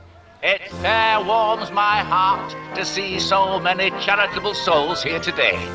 So let me warm yours by selling you a handful of tickets, available for a nominal fee, the proceeds of which will put a smile on the face of a homeless and abandoned puppy. And remember, ladies and gentlemen, them tickets is good for every attraction. You can fry your favourite food, take on a chicken in a game of wits, or ride the mighty Muzzled. Every penny goes to charity, every ticket, in short, will wag a tail. I say, Gromit, isn't this a thrill? And such a noble cause, rebuilding a shelter for your canine companions. Oh, your new chum must have dropped his toy in excitement. I bet the little fella's having a grand day out.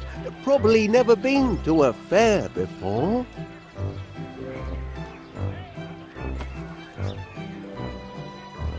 Hey, that must be the remains of one of the flies that was blowing around this morning. Can't abide litter, so I tore it up and offered it as slips of paper to the punters.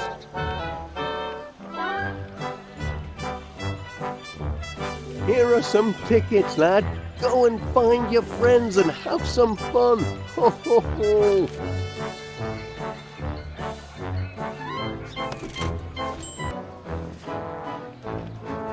Have a pie to enter, do you? Give it here, and I'll get to it in due time. Quite the turnout of entries I've got. Bound to find a master of ceremonies in here somewhere. Now, where was I with... What a man! Selfless, heroic, charitable. 114, 115, 116. Let's see, count this row across. Assume that the jar is 1, 2, 3, 4, 5, 6, 7. Can't be certain. I've been keeping my tallies on the back of this flyer for hours, Gromit. It's not leaving my sight until I've a grand prize in my hands.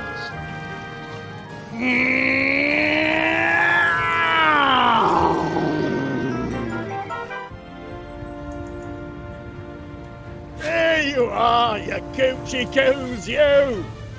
The missus says I need more mates, does she?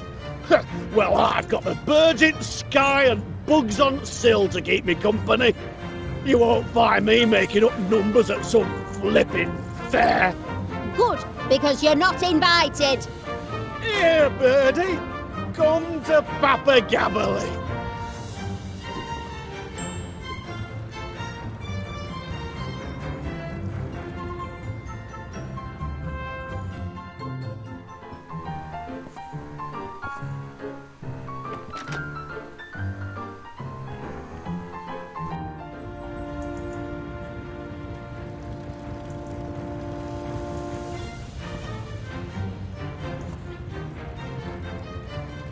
Coo! Coo!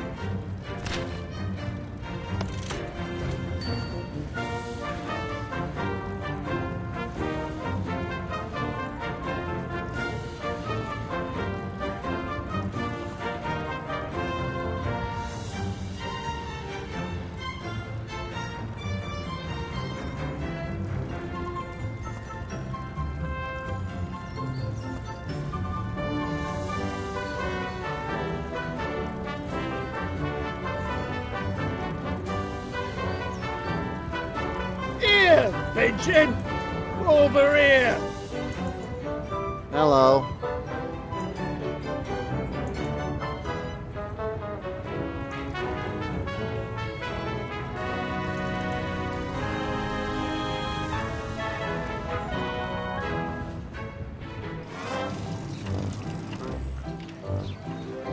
Way! 119, 120, 131, 122. Don't think a little teamwork is against the rules, eh? Here, you have a go.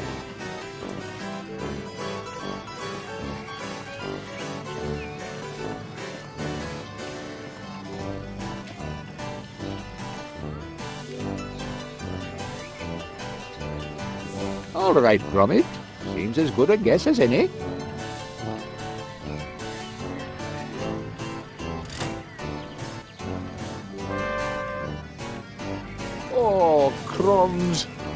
Well, good try anyway, I suppose.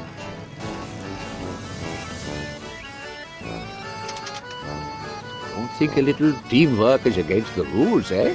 Here, lad, you have a go.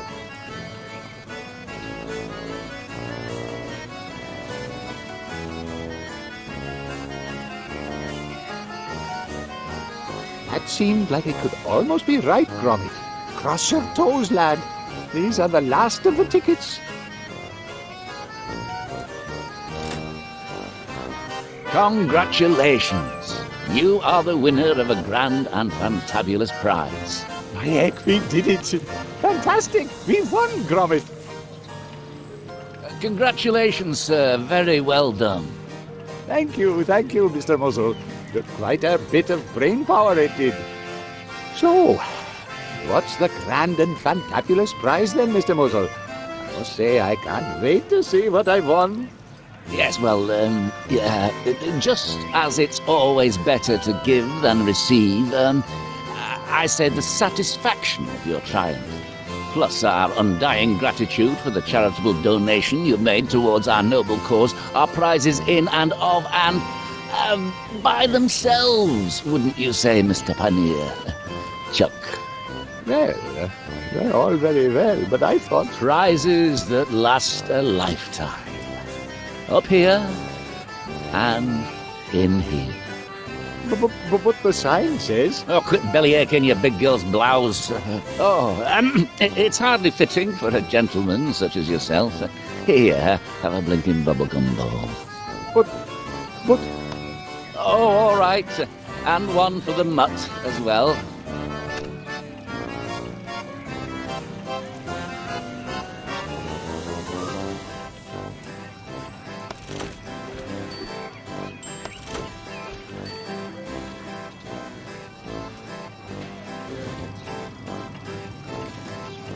Take care. I don't really fancy chewing gum.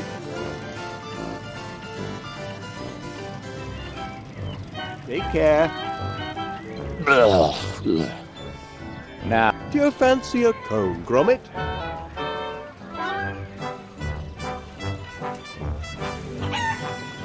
Just can't find the right bloomin' words.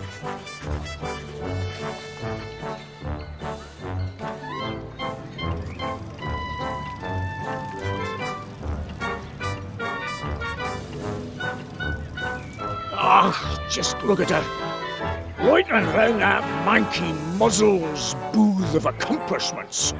She's smitten, she is, by him. Disgusting. Makes me so angry I could blow me top. Ooh, I'm Monty Muzzle. I'm the most charitable, sensitive gentleman there ever was. I'm a bloomin' hero. Fair. Big pile of wet lace, if you ask me.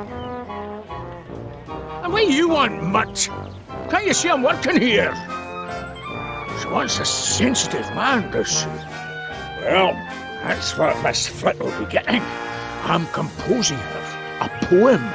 Near finished, too, except for the last line. Got the whole thing memorised, even. I just cannot write the ending. Dearest Felicity, your eyes are as deep as the murkiest loch. Your teeth are as straight as Blackpool Rock. Your haunches are sturdy. Your bearing is bold. Ach, I've got nothing. Look at me, talking to a dog. Bah, going crazy you are, McBiscuit. Now, moggy off and let a man work.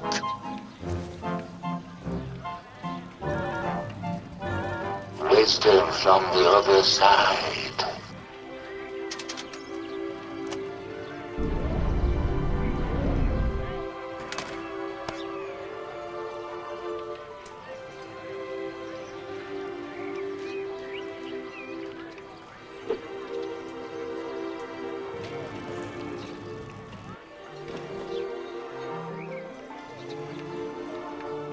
All right, yeah, crate of clairvoyant codfish. Let's see what you have to say.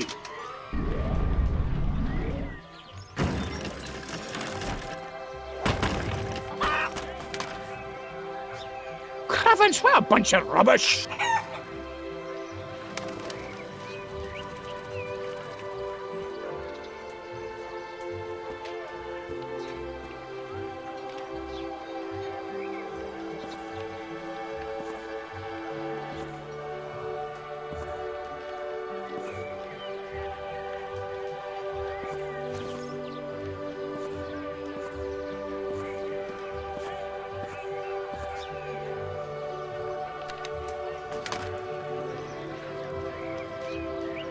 Let's see if this fortune's got anything useful for my poem.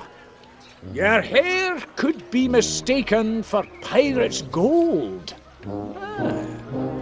That's no half bad, that is. Might just work. I'm a blinking genius, I am! No need for these rotten lines! I've got a perfect one right here!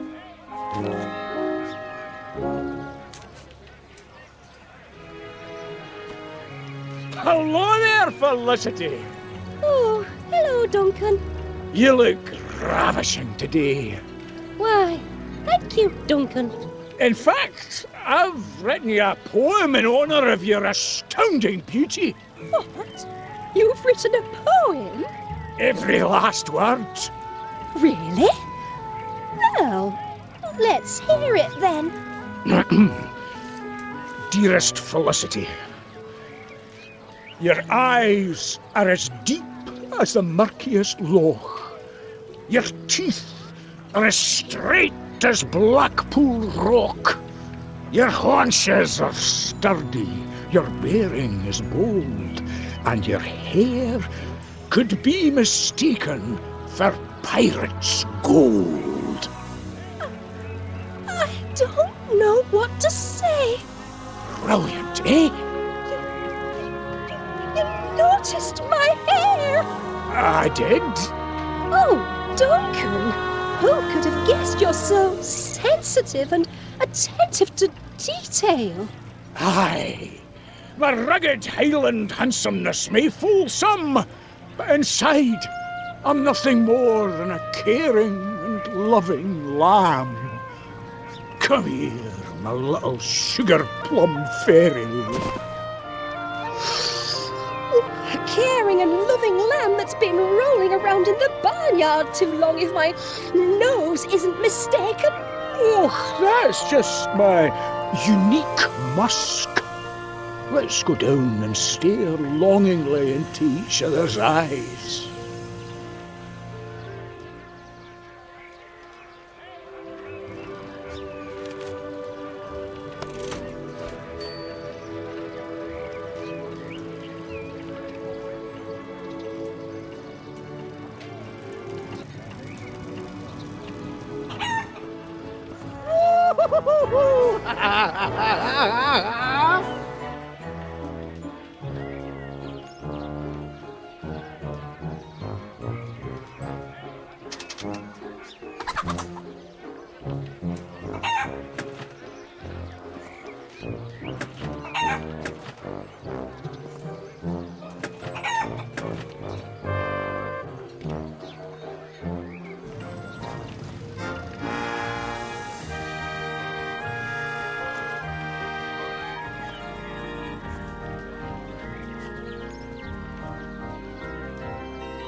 Hey there, you meddling mutt. What are you doing up on my stage? Get down at once. I'm the only one allowed up on stage. The only other person allowed to disport themselves on my stage is the Master of Ceremonies of the Grand Pie-Eating Contest. And somehow I don't think with your limited canine brain you'll be able to create a pie deliciously mouth-watering enough to win the bake-off and receive that honour. So if you don't mind, sling your blinking hook. Me and the Master of Ceremonies, i.e., not you, big ears.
Hello, Gromit.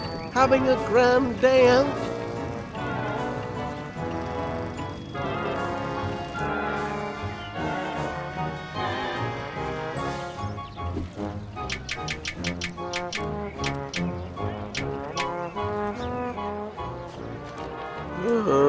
I don't think that would taste very good, would it, lad? I mean, fish-flavoured ice cream? Who ever heard of such a thing? Unless you, haven't made a new feline friend, have you, perchance? Oh, well, yes, then. One fish-flavoured ice cream coming up. Step to it, lad.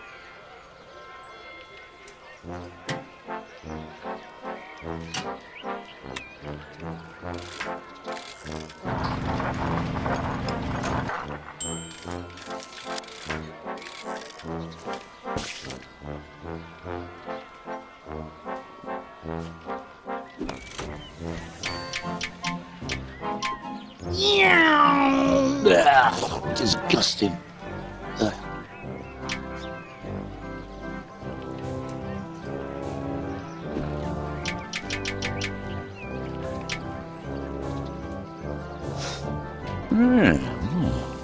This looks a bit different. A familiar flaky crust. My, oh, could it be?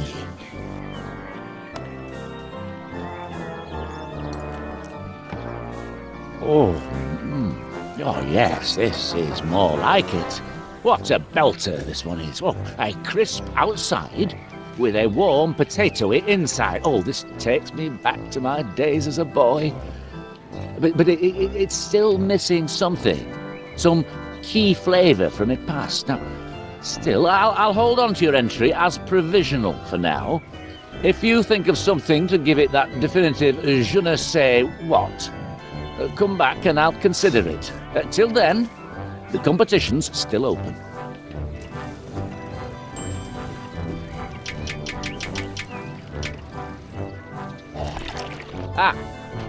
A new addition to your shocking previous entry. I have no doubt that you almost certainly cheated, but without actual proof. I'll have to let that pass. Let's see how you did.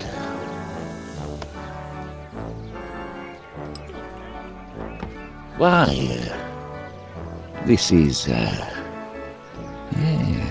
resplendent. I've never tasted a pie quite like this. A savoury crust, enhanced by a one-of-a-kind flavour, if I am not mistaken, of lightly battered cod. Oh yes, your entry triggers deep and happy memories. Oh, I can see myself as a slip of a lad behind the counter in my mother's chippy. I'm the happiest lad there's ever been, eating complimentary portions of freshly fried North Sea cod and chips. Stupendous! How you did it, dog, I'll never know. But you've won. Congratulations. You're the first beast to become the master of ceremonies of the pie-eating contest. I'll be meeting you on stage then. Time to get this pie-eating contest underway.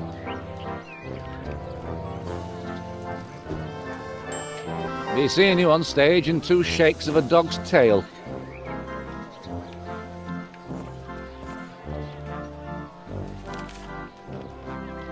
Gather round, ladies and gentlemen, gather round.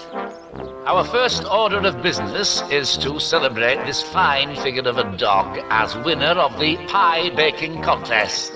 Atta boy, Chuck. I knew you could do it. Hey!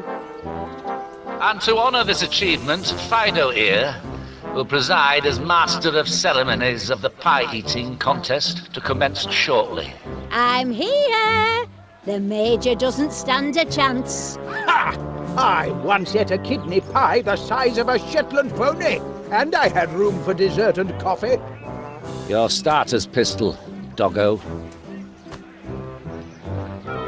And now, I'd just like to say a few words. Where are me blinking notes? You were up here just a minute ago. It's not every day that tragedy strikes a helpless town like this. But I'm most honoured to be here in your moments of need to help you all collect enough funds to rebuild the orphanage. That is, the orphanage for lost dogs. And I'm delighted to say that I haven't seen such an outpouring of charitable giving among fairgoers since the great Lancashire earthquake of, let me see now, some years ago. I don't remember hearing about that. Dreadful it was. Teapots tossed from their cosies, sheep shaken right out of their fleeces, most dreadful indeed. So, keep up the good work here today, and be sure to spend at our wonderful attractions, as it's all in such a very, very good cause.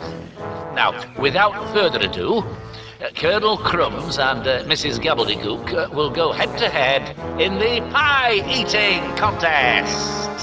Now, Mutt, pull the trigger.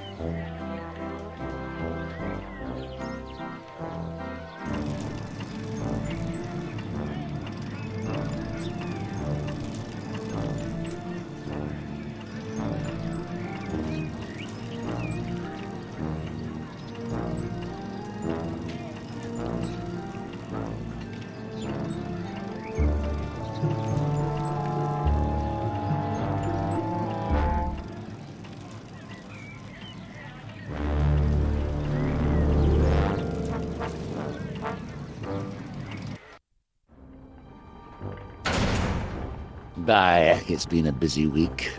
Just one good deed after another. First, I takes in 3 homeless hounds, then I helps a town of do-gooders cough up the cash for a noble cause. Yeah. And now I've trapped me a tricksy little trespasser. Now listen here, mutt. I built this fair up from the sweat of me brow and a pile of scrap. And if you think I'm going to let a mollycoddled mongrel chuck a spanner in the works, you don't know Monty Muzzle. Aye, your time on wheel comes soon enough. And being man's best friend, you wouldn't want to stop the ride and disappoint your punters now, would you? But until it's your turn, you can blinking well stay put. Oh, and don't start whining and yelping for help. You'll have my security system to deal with if you don't keep the noise down.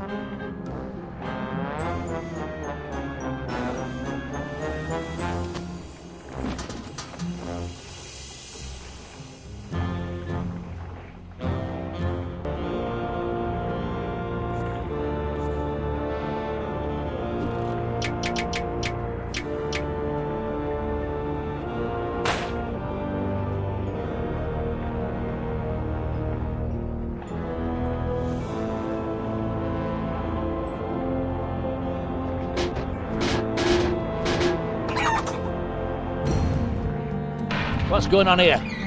What's all the racket about? Oh, another blinking dead dog. The Workshire whelp hadn't even been for walkies yet. Pity. Get off me, you filthy beast! That'll be an extra few hours pulling duty for you. No more out of you.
We're slowing down already. Muzzled! Your blinking ride's not fit for service.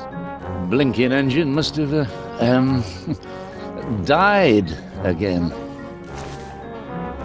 Ah, there we go. Woo!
Oh, hello, Twitch.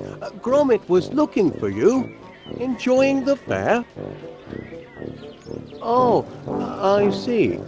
You'd like to have a go on the ride? Well, I don't know. Where the heck's Gromit? He should be showing you around. No, well, I suppose I can take a break. Let's go. I don't know if they let dogs on board, Twitch. Steady on. I know it's not fair, Twitch, but we can always ask. Easy there, boy. Got quite a bit of strength for a little fella. Blinking Nola. You mean poor Gromit's inside the ride? What happened, lad? Monty Muzzled? Heavens above. Twitch, you better stay out of sight. I've got to see about getting Mr. Muzzled to shut down his ride.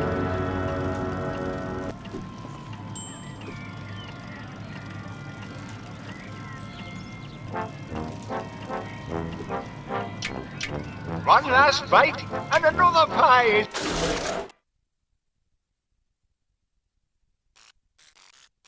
One last bite.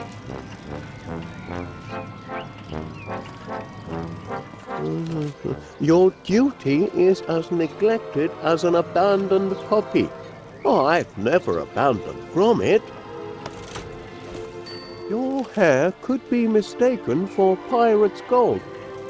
Oh, well, perhaps this one isn't for me. Your home smells of a patch of mold.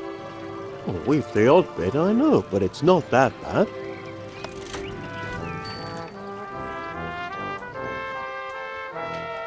The contest hasn't ended yet. Why, no, it's a last man woman standing competition. Oh, who's winning? As if you had to ask, man. By my count, the current leader by a thick crust is Mrs. Gabberly. Hogwash! Woohoo! And I'm relishing every bite. I'm just getting warmed up. We'll see about that. Mr. Wallace, would you mind bringing Paneer this slip of paper here when you've a moment? Righto.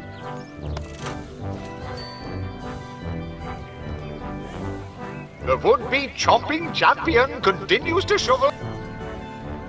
It's meat pies by dawn, and by heck, look at that crust fly. A note, Mr. Paneer. Your duty is as neglected as an abandoned puppy. That's all. Stop the ride! That's enough. Suppose I'd better get back to the station. Duty calls.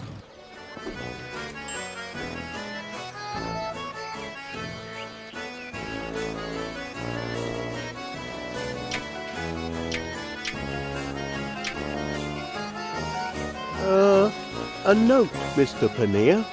Your hair could be mistaken for pirate's gold. But Duncan, isn't that the last line of your poem? The one you wrote specially for me? Why, yes, my dear. Its greatness is such that it's already been quoted. The poem you wrote each and every line of? Why, yes, of course. How odd. That little pick-me-up comes courtesy of Monty Muzzle's fortune-telling machine, generously shared by Mr. Wallace. A fortune? Wallace? Honey cakes? I can explain. Explain nothing. It's plagiarism, lies, deceit. I'm through with you, Duncan McBiscuit. Felicity, my wee North Country nymph. I wrote all those other lines. Especially I want to be your haunches.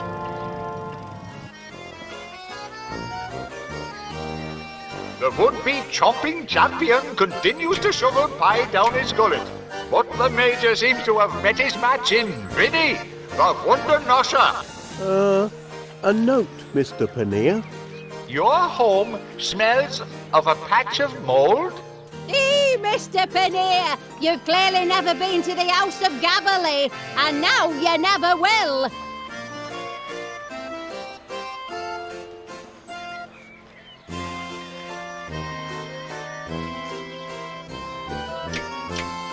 Excuse me, Paneer. Mrs. Gabberley wanted me to give you this. Must be a message to read out for the fair. Testing, 1, 2, 1, 2. All fairgoers are cordially invited to attend Mrs. Vinnie Gabberley's victory celebrations to be held later this evening at the Gabberley residence. That's everyone including Major Crumb, so long as he's humbled by defeat and pie fatigue. A scandalous suggestion. You'll regret the day you taunted a crumb.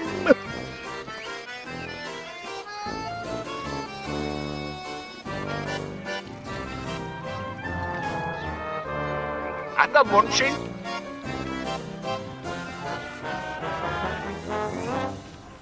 Oh, heck, look at these.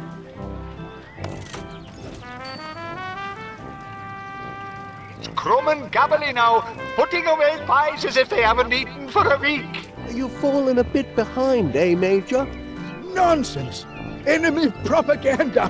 Don't believe a word of it. Soon as I've claimed victory, I'll be back on my favorite airborne attraction. Oh, right. The ride.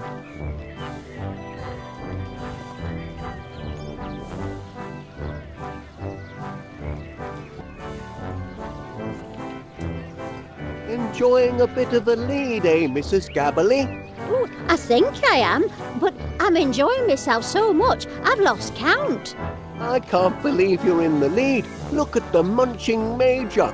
Happen, but don't forget the tortoise and the hare, Mr. Wallace.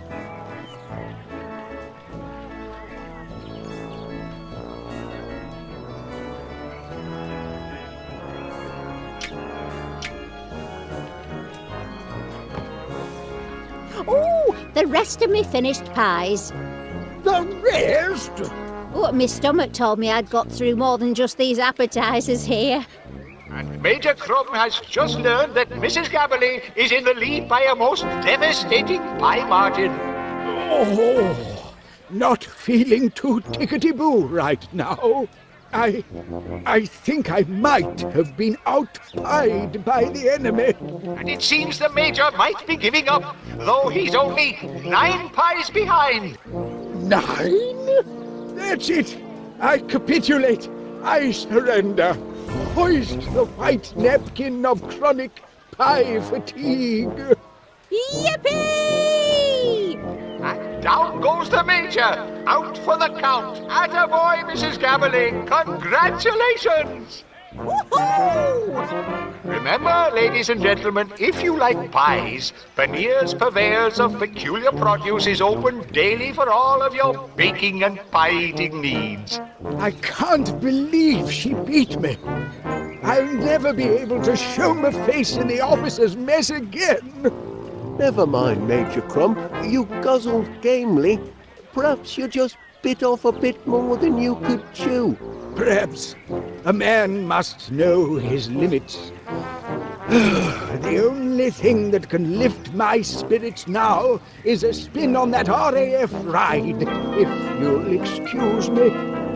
Oh, I must have put on 5 stone. And remember, whether you want pakora, pies, puddings or pomegranates, they're all available at Paneer's Peculiar Produce, just 2 minutes walk from this fairground. Too heavy? Balderdash!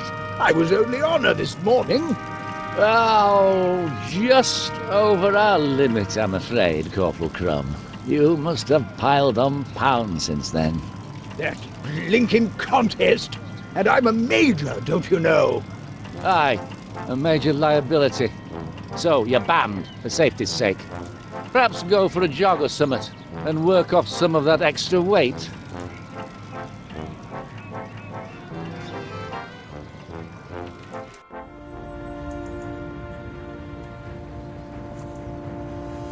A balloon, always good for a lift.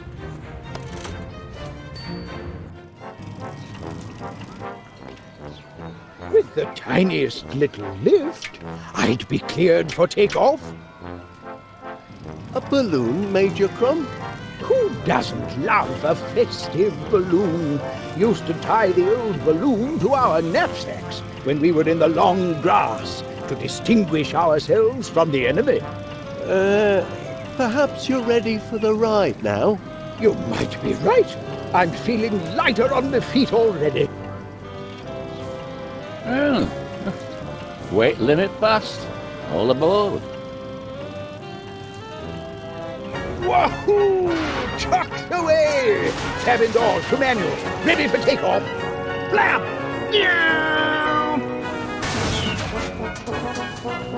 Good heaven! Major Crumb's carrying too much excess baggage. The ride's going to burst at seams. We've been hit! Oh, my giddy hands! Oh my!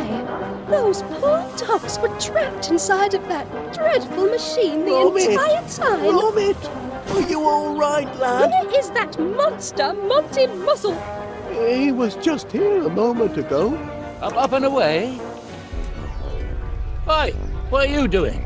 What is that? It's Monty Muzzle! And our money! And Twitch! Arrivederci! Monty Muzzle's stock is on the rise. This is no time to jettison the cream, Gromit. We don't do floats. What'll it be, lad? 1 scoop or 2? Oh, good show, Muzzle, old chap. Not exactly what I planned, but a clean escape nevertheless. A few quid, and one unexpected runt richer. What do you say, boys? Think we can find work for this emaciated mongrel? That's what I thought.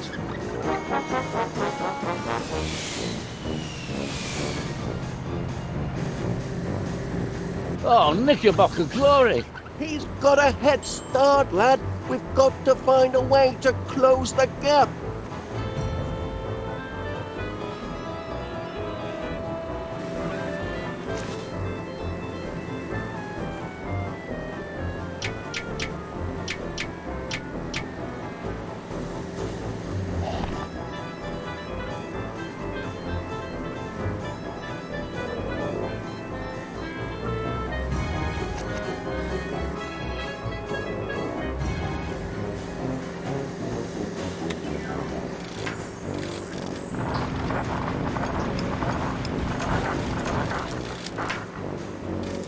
The old churning arm had its work cut out with that batch. Things are getting a bit sticky back there.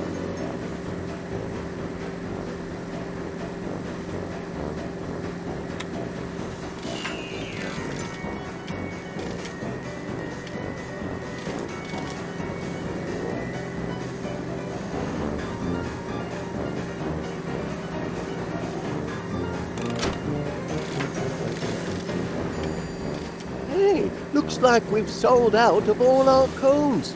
That's good news. Direct hit, lad.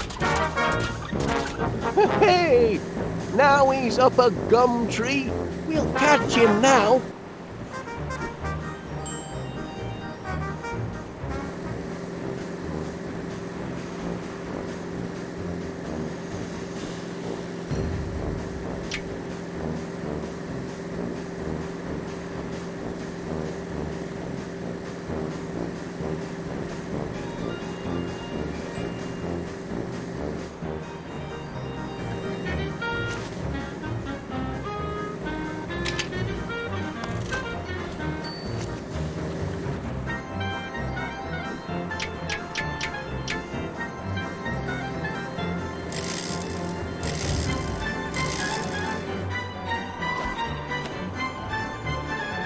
Oh, now we've shed some pounds. I wonder what could have been that heavy. We're puncture-free lead-lined tyres. Those didn't come cheap, you know. And how are we going to land without any undercarriage? Knock up my engine, will they? I can still outrun them with the wind at my back. Ha! Hey, they've run out of lift. Ha! Sorry, my little twitching bag of bones, but no one's coming to save you now.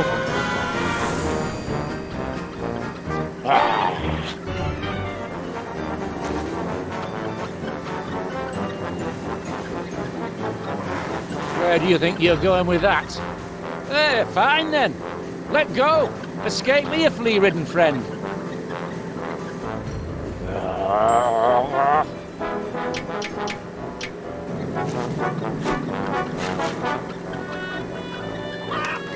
Hey, easy. You've already been fed today. Ow! Get away. Stay away. Now, listen, chickens.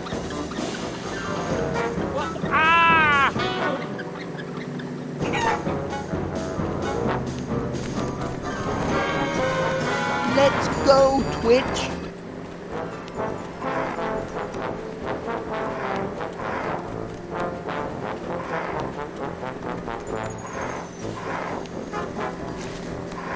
So near yet so far. Please, someone call off the chicken.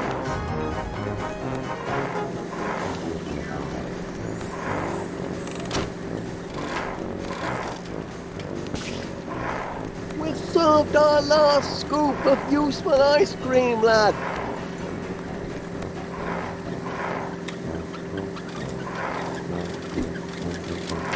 Lucky grab, Gromit. Let's get out of here. We're one scoop too many, lad. Oh no, Gromit. Brace for impact. Gromit! Help, Gromit. Muzzle's moustache has gone flat.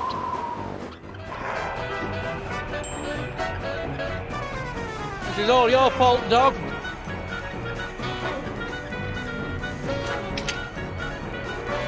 Don't lose that arm, Gromit. Nothing a little glue can't fix.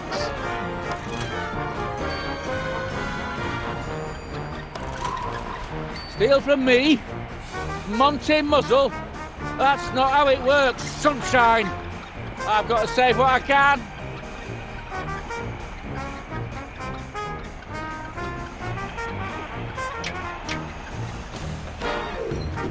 Give that back right now! Oi, come here, you!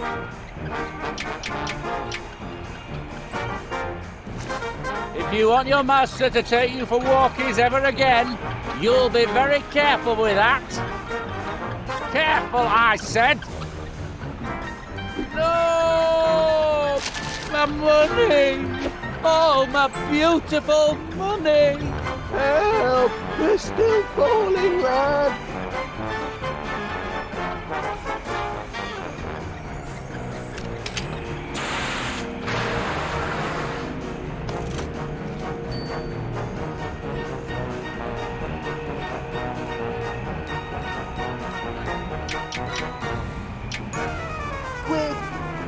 We could do with some more air. It should hold us for just long enough. They might have flown too high and suffocated in the atmosphere. Happened to many a bomber in the war. And all to save a poor defenseless puppy. Who would have thought Wallace was so selfless and brave? Aye, but more importantly, that blinking fairground villain still got our cash.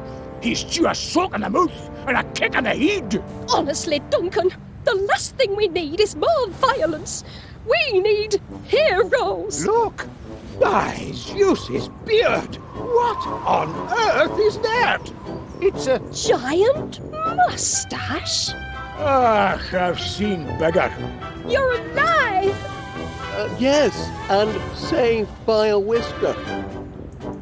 Something of a close shave, eh, Gromit? Oh.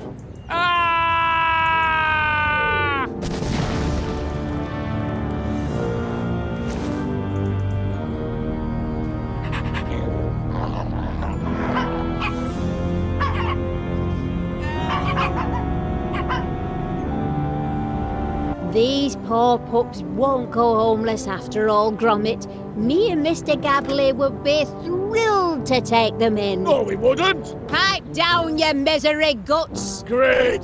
Yet another mouth to feed. 3 mouths. Oh, no. Anyway, Gromit, feel free to pop by for walkies any time you like. Your friends will always be here. Ooh, that little one's quite the hero. Have to keep him out of trouble from now on. Wallace! Oh, that was a feat of incredible bravery. Oh, it was nothing, Miss Flit, really. All in a day's work for Gromit and me. Couldn't let Muzzle run off with our twitch now, could we? A man like you is 1 in a million, Wallace. Your courage, your selflessness, your aerial acrobatics.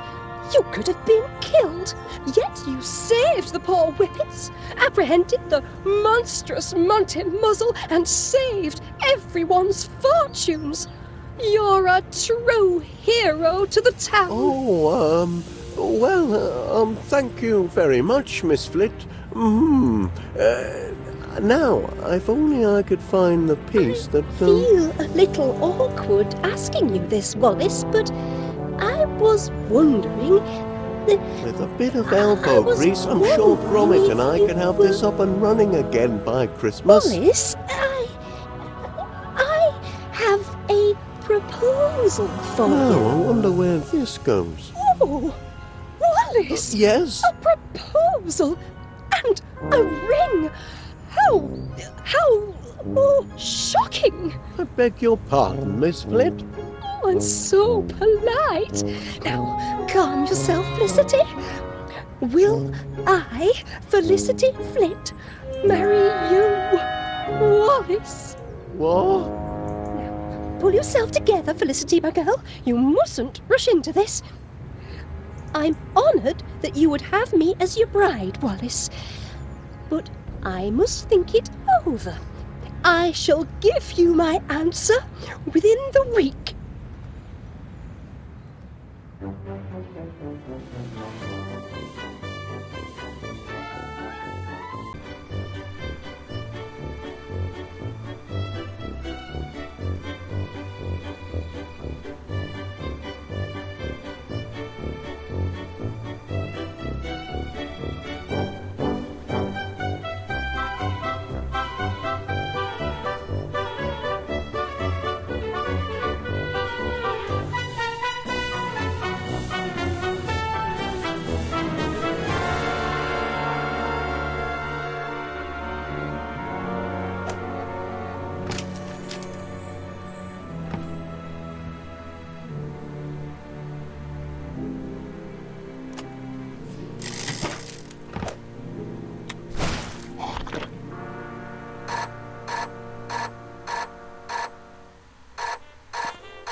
Oh dear, Gromit.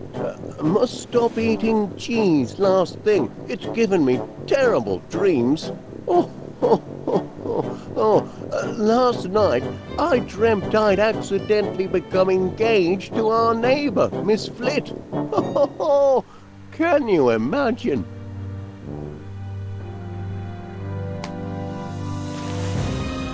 What's this? Oh no, lad. So it wasn't a bad dream after all. It's a real life-flipping nightmare. It's all coming back to me. At the fair, I found that lug nut and she thought it was a... Oh my kitty aunt. Talk about matrimonial misunderstandings. You've got to do something, Gromit! No. I've got to do something. I must go and speak to Miss Flit at once, apologise and explain it was all a terrible mistake. I'm sure Miss Flit will understand. She'll probably be relieved when she learns I wasn't proposing marriage after all. It's not as if we've much in common. Well, I suppose there's nothing for it but to, Oh, Major Crumb. Yes? Morning, Wallace. I've come about a professional matter of the utmost delicacy and secrecy. You have? Oh, wonderful. Step into my consulting room and tell me all about it. Seems I'm going to be tied up for a while, Gromit, on business. Why don't you go and put your ear to the ground and find out how the land lies next door?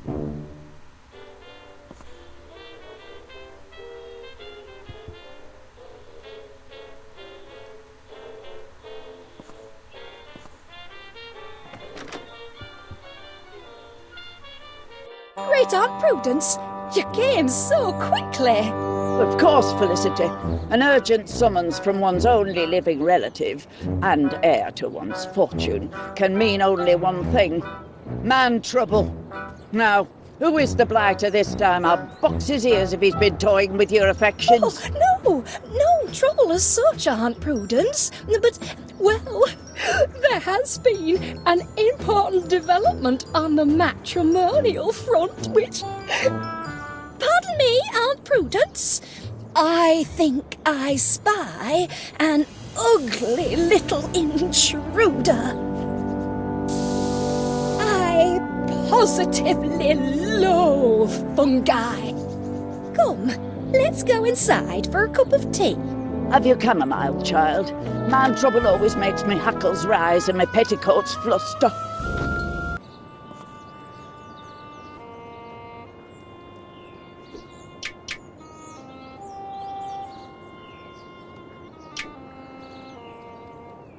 In his spare time, he likes to tinker a little. Tinker? Yes, inventions and such like. A handyman? Well, you'll obviously have to put a stop to the inventing. Certainly not in the house. Can't be tolerated. Oh no. Far too messy and intrusive. Well, I think you've told me all I need to hear. And so? So long as he doesn't leave his contraptions lying around all over the house, he sounds a very suitable suitor. So our engagement has your blessing? I don't see why not. Unless... Yes? Unless, of course... Well, he's not a member of that place, is he? That appalling country club whose name alone makes me shudder. You mean Prickly Thicket? Yes. Oh, heavens, child, you know our family history. We Flits have never associated with those dreadful prickly thicketers. Oh, you needn't worry, Aunt Prudence. Wallace isn't the Prickly Thicket type.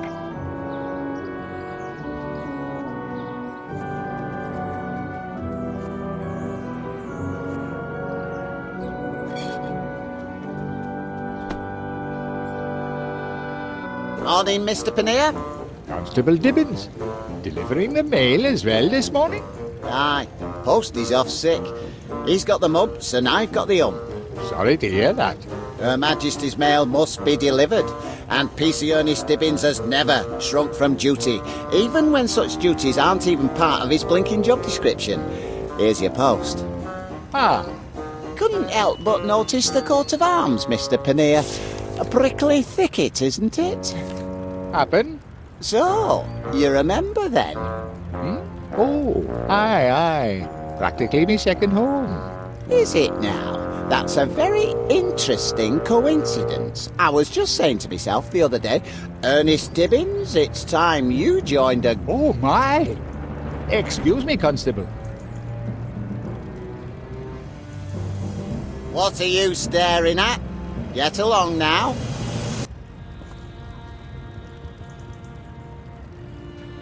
Back off. Caught him trying to nick your letter.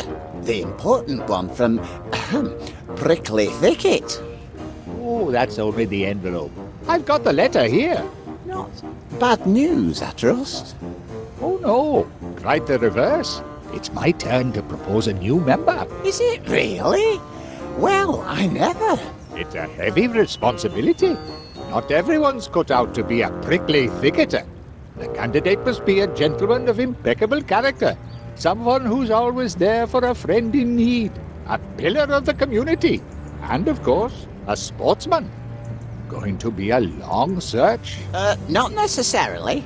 I mean, the ideal candidate might be somebody who's very close to you. Oh? Aye, somebody who's right in front of your nose, in fact. Ah, yes, of course. You mean Mr. Wallace, my near neighbour and one of my best customers. Wallace? He's no blinking sportsman. He don't know one end of a golf club from t'other. Well, that's true. And he's hardly a pillar of the community, like... Like who? Mr. Pannier. My dear Mr. Pannier, who watches over this town centre like a shepherd watches his flock. Who sees to it that everybody stays on the straight and narrow. Oh, you mean you? But don't forget, you forgot to find me after that business with the bad bangers last month. Only on account of me soft heart. It's me only failing. But don't start getting ideas. I'll let you off with a warning once, but just once. Of course, Constable. Now, you better start getting these crates put away. They're blocking a public thoroughfare. Oh dear, not more crates. Good day, Mr. Pannier. I'll leave you to think things out. Out of me way, you.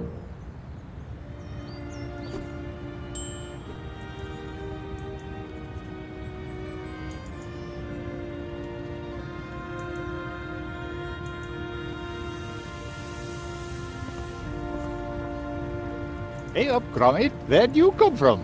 I weren't really thinking straight when I said your master might be prickly thicket material. He's a right good bloke, your Wallace.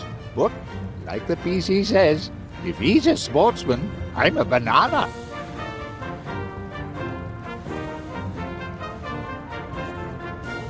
Don't suppose you could use a few crates of super sticky nut butter, can you? I ordered 5 tubs, but the daft hayperth at warehouse put me down for 500. How am I supposed to shift 500 tubs of super sticky nut butter? Wait a minute.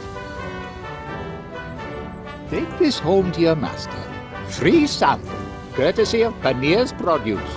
If you don't like it, you can always use it to fill in cracks before decorating.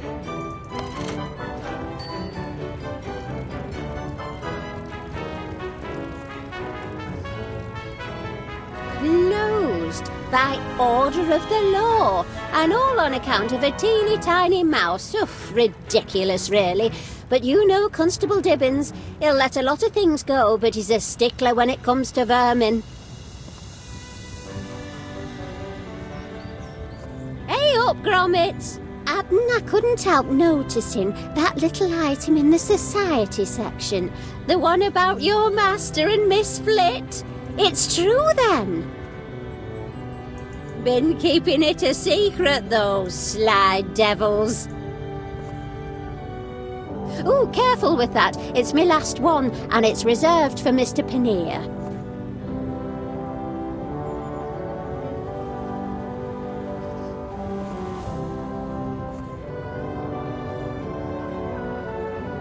Ooh, it's all over Tip Papers this morning. How Monty Muzzle's fundraising funfair was a big fake, and how a certain ice cream vendor and his dog brung him to justice.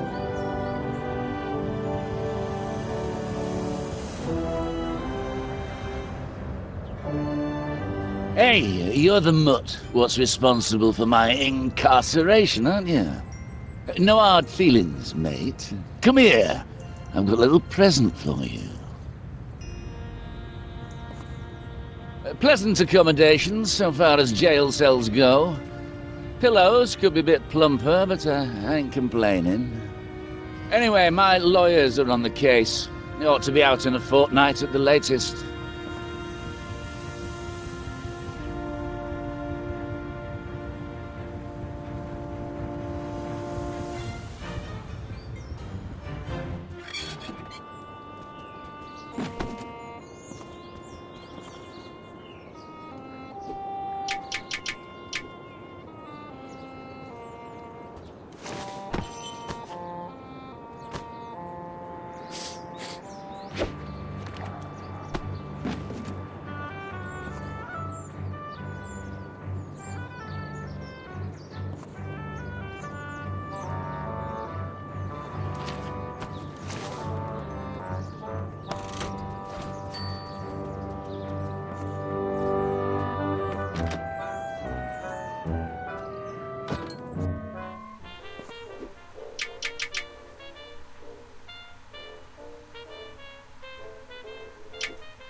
For a start, could you...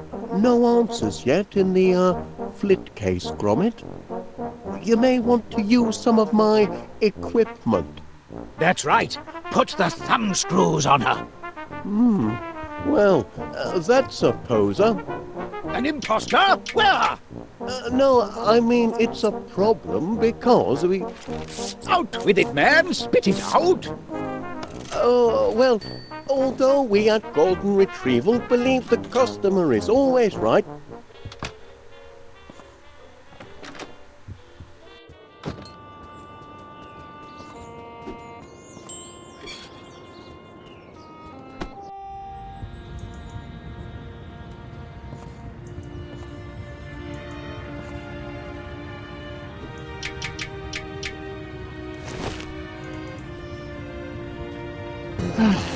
Can't really leave these crates in the street all day. Ah, my good friend Panea. Glad to see you're doing your civic duty.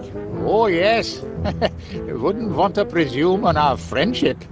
That's why I've always respected you, Mr. Panea. Never one to take advantage of powerful friends. You know, when push comes to shove, the law must be obeyed. Honour, duty, and golf. That's the prickly thicket motto. And a fine motto it is. A motto I could easily live by if, say, someone were to invite me to join the club. Say no more, Constable. I've thought it over and... Blinking heck! Crikey! What kind of trick is this? Trick? No trick. Just a little mix-up. Optical illusion. If you'll just turn the other way for a moment, I'll... Turn the other way? I am an officer of the law, Mr. Panea. But our friendship... I'm sorry, Mr. Panea, but vermin's vermin, and vermin trumps friendship every time. So, that's how it's going to be, is it?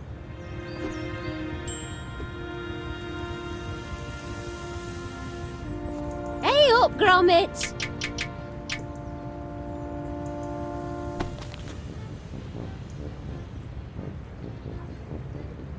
Closed you down, did he? Oh, the constable's in a right grumpy mood today, isn't he? And I thought we were mates. Almost invited him to join the country club I did. Oh, well, you've saved yourself a lot of regrets. Here, this ought to soften the blow. Extreme putting. I've been looking forward to this issue. There's supposed to be an in-depth feature on the merits of natural rubber grips versus synthetic. Hello? What's this? Blinkin' Nora. Is that who I think it is? Well, I'll be. That's our Wallace, that is. Rookie of the Year. I didn't even know he played golf. Oh, he's a man of mystery and no mistake. Yes. What you thinking, Pat? Constable Dibbins, this is a pleasant surprise. What brings you to, Here, package for you. What do you suppose this is about? It's from Prickly Thicket. Well, I never. They're inviting me to become a member. And they've even enclosed the club's official tank top. Imagine that, lad. A country club. Ho, we're going up in the world, eh, Gromit?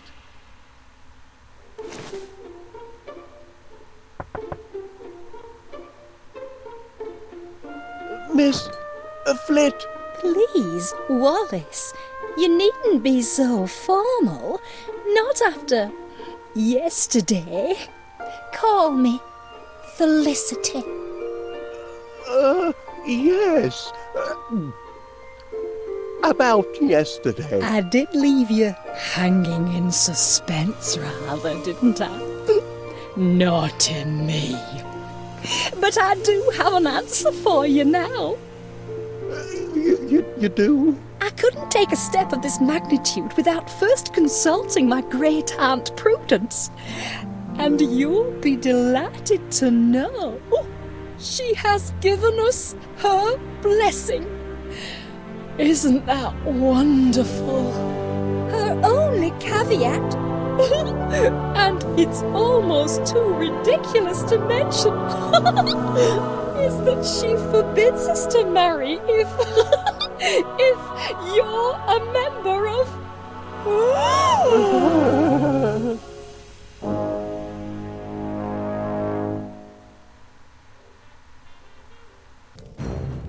We reject the sticky wicket, that ball of cursed cricket. We tell other sports to stick it. Golf for us is just the ticket. Hurrah! Hurrah for prickly thicket!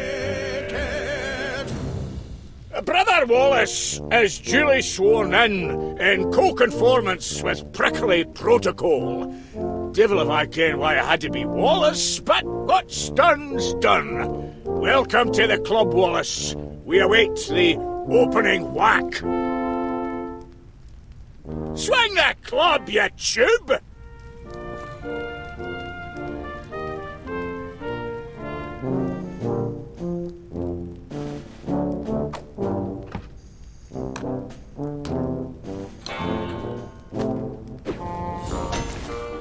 What's he doing here? Miss Constable Dibbins. Stop in the name of the law! I hereby announce that in violation of Municipal Bylaw number 486, as relating to sports and social clubs, USOF, this club is to be closed forthwith. This is most irregular. Bylaws state, and I quote, every registered golf and country club must be in possession of no fewer than one fully functioning golf course. Oh, yes. That bylaw. Pardon if I'm a bit, shaky on the upswing, but are you saying that... We don't actually have a golf course. Not at the moment, anyway. Had one once. Dashed fine one it was, too. But the deed was lost. Somewhere within the walls of this club. Some little time ago. 1649? Rotten year. It's a long and terrible story. It's history. And as of tomorrow morning, Prickly Thicket'll be history too. Enjoy your last day at the club, gentlemen. Well, there's only one thing for it, I reckon. Like the Bobby said, let's enjoy our last day at the club. Capital idea. Perhaps I can get a game of chess in before ticket. I still need to work on me cushion technique. Pardon me, but PC Dibbins is going to shut Prickly Thicket Golf Club because it hasn't got a golf course. That's terrible cheek. And it hasn't got a golf course because the deed proving its existence is lost. Yes. Deed? Aye, that's Well right. then, there's nothing for it but to find the deed. Easier said than done, laddie. Prickly thicketers have been searching for centuries. Impossible quest, Wallace. Impossibilities are our speciality at Golden Retrieval. Of course. Now I remember. That's what I hired you fellows to find. The deed to Prickly Thicket Golf Course. Me clue finder. Ought to come in handy for finding clues.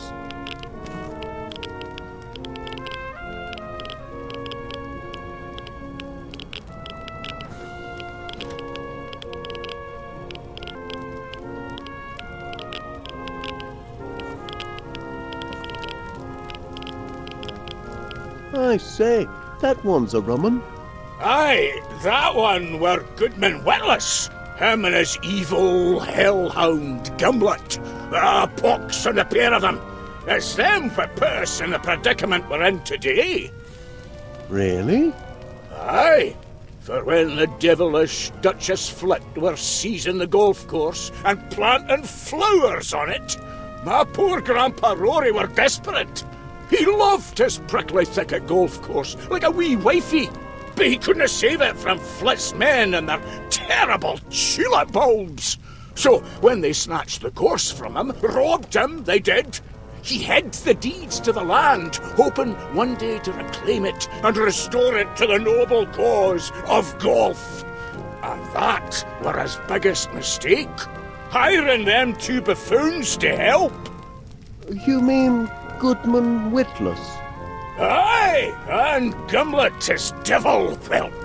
Local cloakmakers and jacks of all trades they were. Grandpa Rory hired them to build a security system to protect the deed.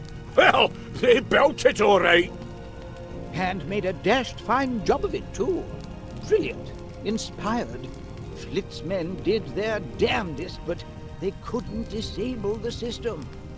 And nor could anyone else, including Goodman Witless. Thanks to him, the deeds are still locked away in the walls here somewhere, guarded by his tick-tock state-of-the-art security system. Well, I've done a bit of tinkering myself with security systems. Do you know how this one works? Not a flippin' clue. You need 3 keys to switch it off, that's all I ken. A gold one, a silver one, and a porcelain one. And these keys, where are they to be found? Search me, pal. They're well hid, too. Got security systems of their own, they say. I'm still missing a clue or two.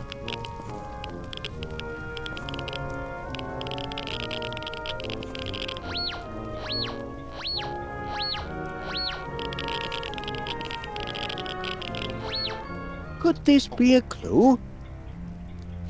Only the man who has mastered the Ganges and made the impossible shot is worthy to pocket the porcelain key that will slide in the porcelain slot. Master the Ganges? Does that mean the river? Or could it mean... Could it mean... what? Nothing. Just a silly superstition. There's bound to be a clue nearby.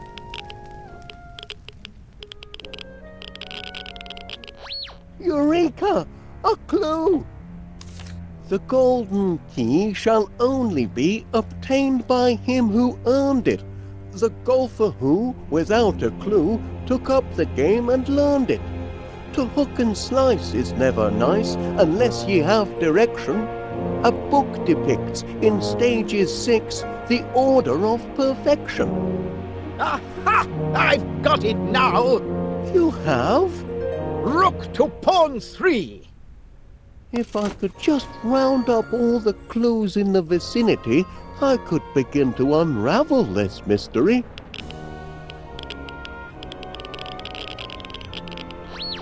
What's this? Behold the foolish puppy dog, he keepeth very busy. He seeketh for the silver key, and spinneth till he's dizzy. The hours pass, he stoppeth not, in daytime nor in nighttime. Methinks he'll findeth not his prize, until you see the right time. Blinkin' Nora, this is a riddle and no mistake. Call that poetry, Wallace. I think it's a clue, Major Crumb.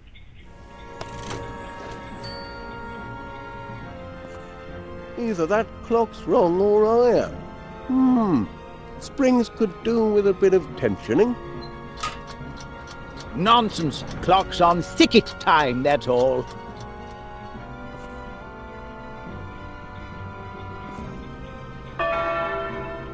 Tee-hee time, everybody. Time for a joke. Anyway. I say. I'm wearing my lucky golf socks today. Lucky golf socks? What the devil are lucky golf socks? The pair with a hole in one. A sock with a hole in one!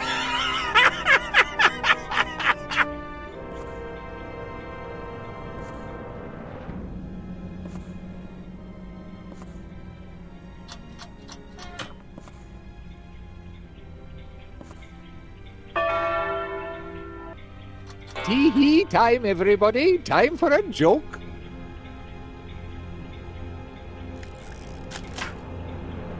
Fella invites his new neighbour to join him for a round of golf.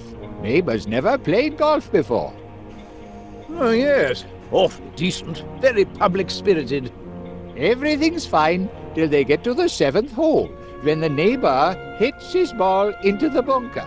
He whacks it and whacks it, but can't get it out of the sand. You're not using the right club, says his friend. I haven't got it anymore, says the neighbour. Hasn't got it? Why in heaven's name not? 'Cause you told me to eat me sand veg before we came out. Eat me sandwich!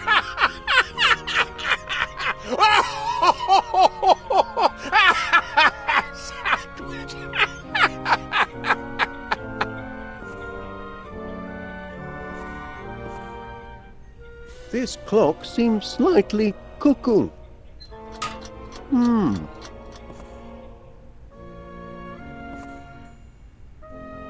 Now then, I wonder...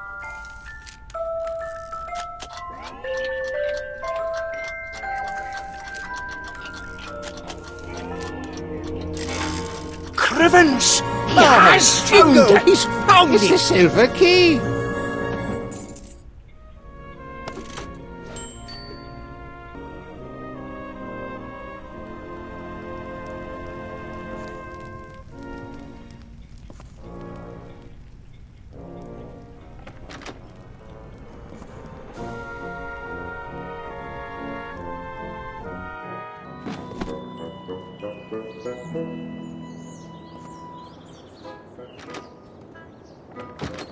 Can't take tea today, lad. Prickly thickets on a bit of a sticky wicket. And only golden retrieval can save the day.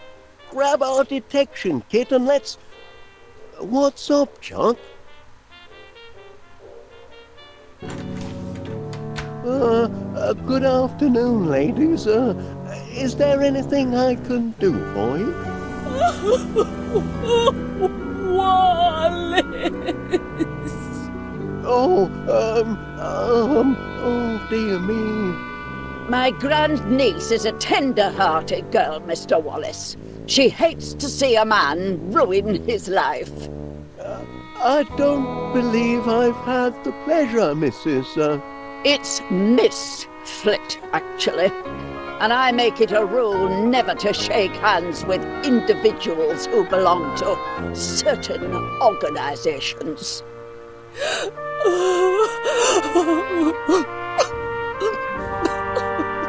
Golf is a barbaric practice, Mr. Wallace. Those caught in its snares inevitably descend into squalor, destitution, and madness. It's all there in this little booklet. Save yourself, Wallace! Oh, that stamp's not been franked. I'll just... Attend to your guests, Mr. Wallace.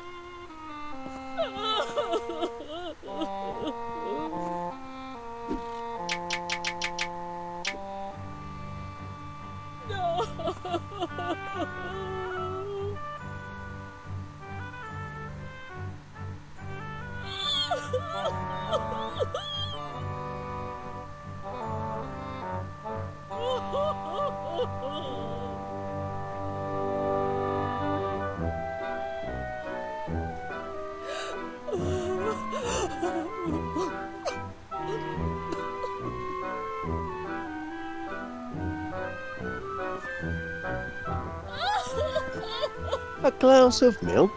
Makes a change for the sort of tipple you imbibe at your club, I'll venture.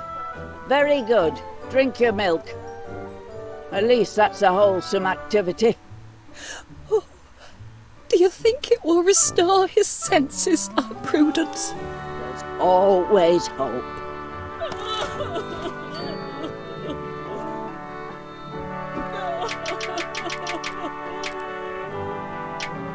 I've enjoyed our little chat, Miss Flit. And a great pleasure meeting you, Miss Flit. But, Mustache? Please, try to turn your life around, Wallace. Awfully pressed for time, Gromit. Would you mind attending to our guests? Could we have a clean handkerchief, please?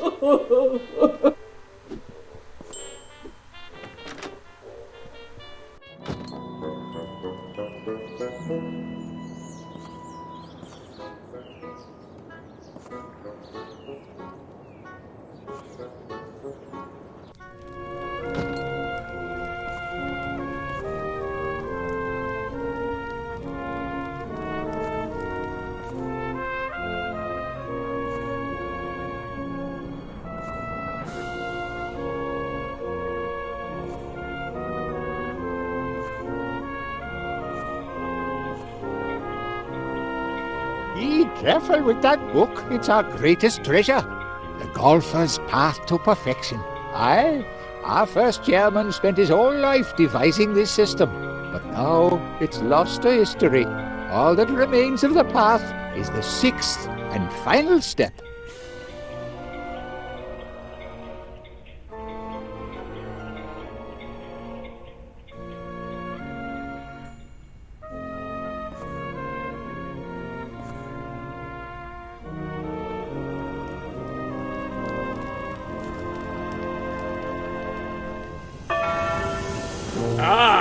Time to tee off.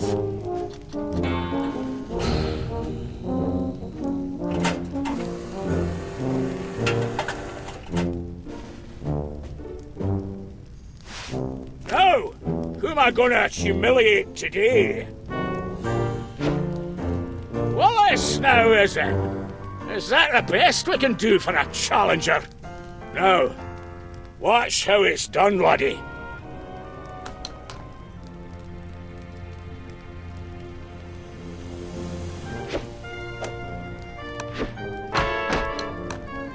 I'll hold the pose a while, in case anyone's of a mind to take a wee picture. Your turn, Wallace. Or did you want to give up?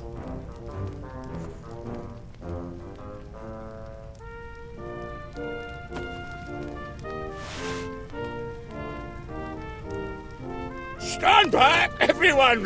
The pro's gonna show us how it's done! Step up to the D, Wallace!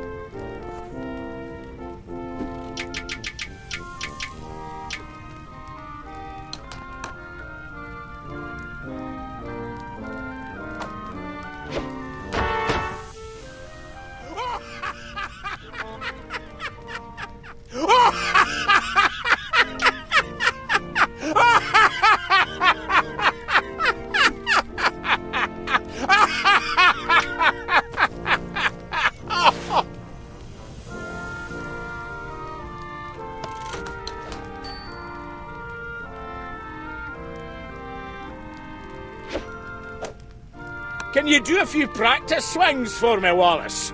I want to study your how not to do it technique. Looks effortless, I know. And to tell the truth, it is effortless.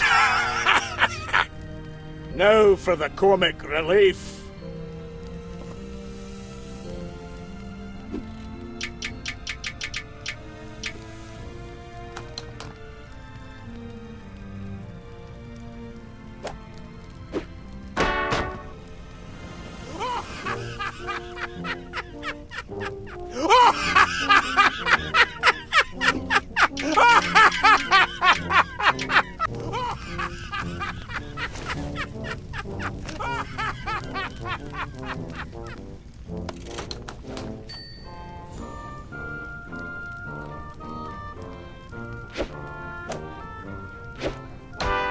Shanks! Oh, my giddy aunt, he's right off his game, he is. I'm not either. It's an equipment malfunction. The club's clubbed. There now. Try one of those.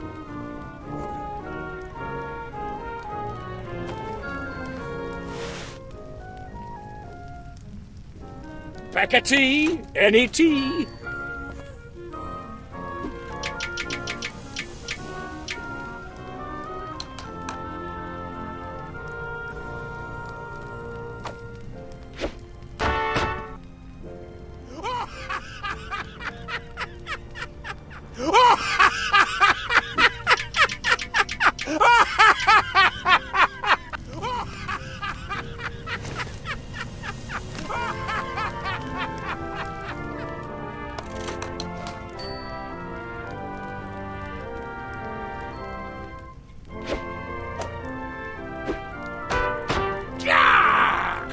He missed again. Back to snooker, you and the green baize. And as for you, pick your club and tee off. I haven't got all day.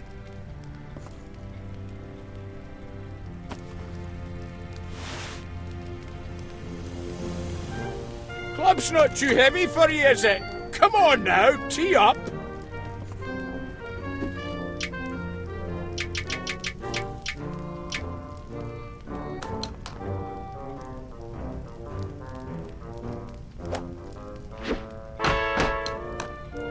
Look, Wallace sunk the ball.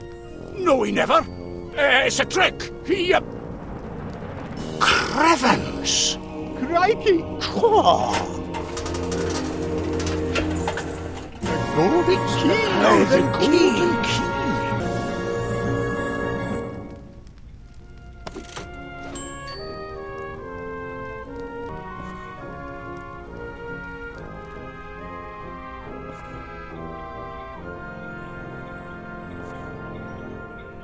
About this Ganges grip, Mr. Paneer, I don't suppose you'd be able to demonstrate?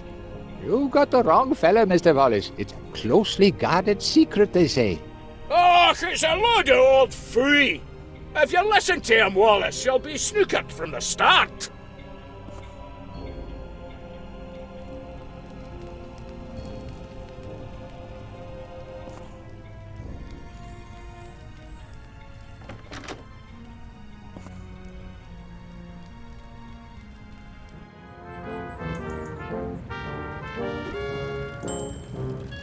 How do, Wallace? How goes your first and last day at your new club? Couldn't you see fit to spare Prickly Thicket, Constable Dibbins? Quite devoted to the place, ain't you? Considering you only got sworn in this morning? It's only that, well, the club has such a long history and, Aye, an history of decline and fall, and blatant discrimination when it comes to new members. I beg your pardon? They don't know what they missed out on, passing over a crack golfer like me. I could have put Prickly Thicket back on map. I could have showed them that... Showed them what? It wouldn't mean anything to you, Wallace, but plenty of clubs are killed to have a member who knows the Ganges grip.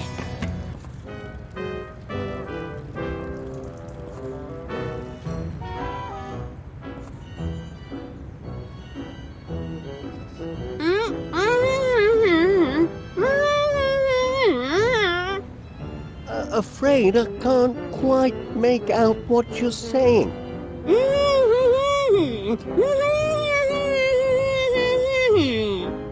The missus had some of that Mr. Paneer's fancy nut butter. Now she can't open a gob.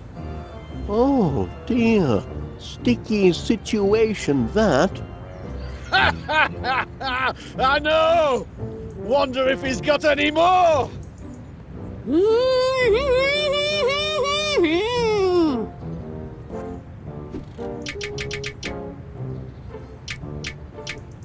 Here you are, Mrs. Gabberly. This ought to do the trick. Oh, Whew! I can talk again. Now look what you've done, Wallace. And I'll have a few choice words for you tonight.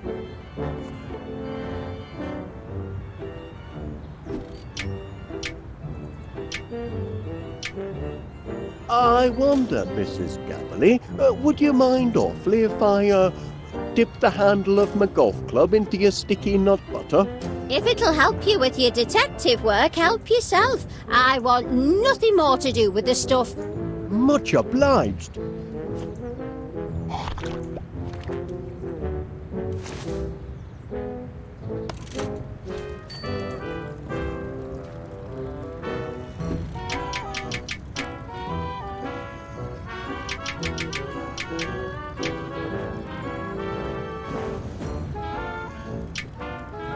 Now then, about the Ganges grip. I was wondering... You're holding the blinking club upside down. Give me that. The trick is to... Hey, think you can steal me secrets, do you? All right, take a gander at this.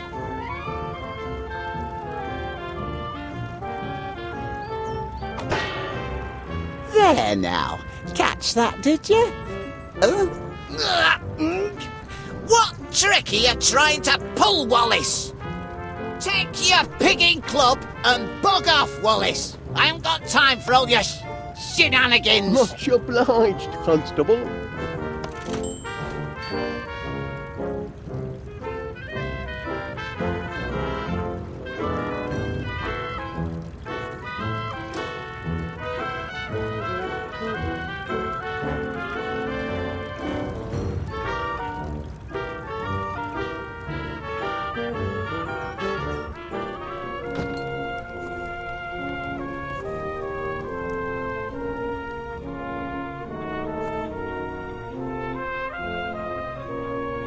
You're welcome to watch, Wallace, but don't stand in me light.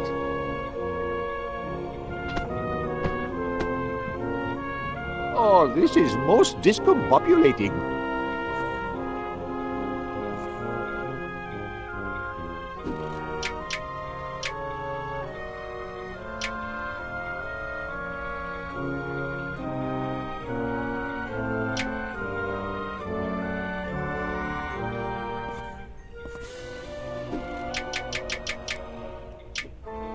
Crikey O'Reilly, This is most irregular.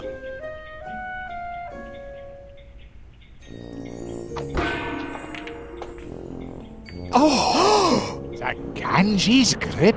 I told you, Paneer, there's no such... By heavens, he's porcelain key! Talk about a hole-in-one.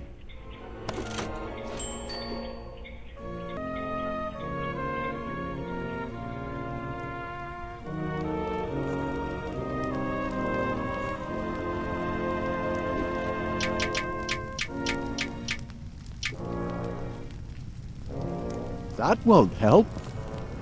It takes 3 keys to find the deed, you say. Aye, a golden one, a silver one, and a porcelain one, all hidden somewhere about the club. This Goodman Witless, he must have been ahead of his time to design such an elaborate security system. And then forget how to turn it off. Blithering nincompoop, if you ask me.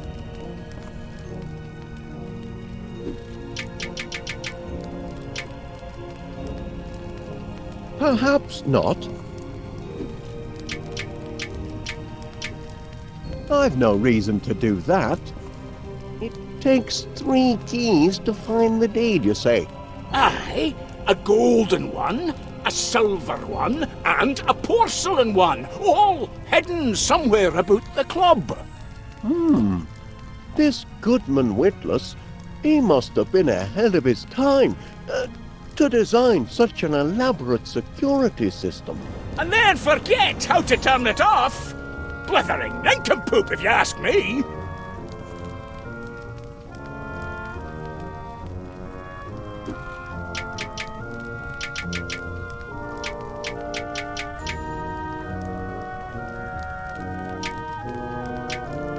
No clues around here.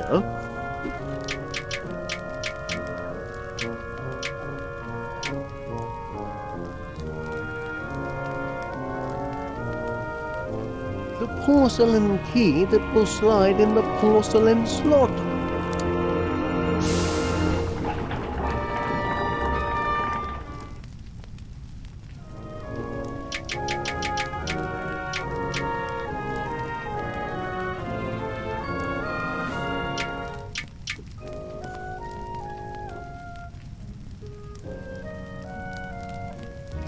Looks like a match.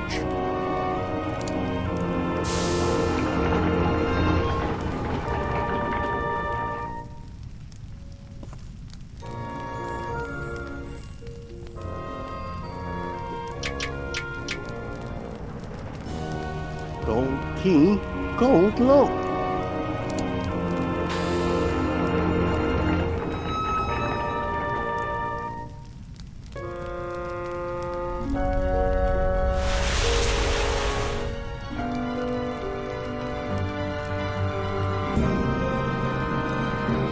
It's the deed.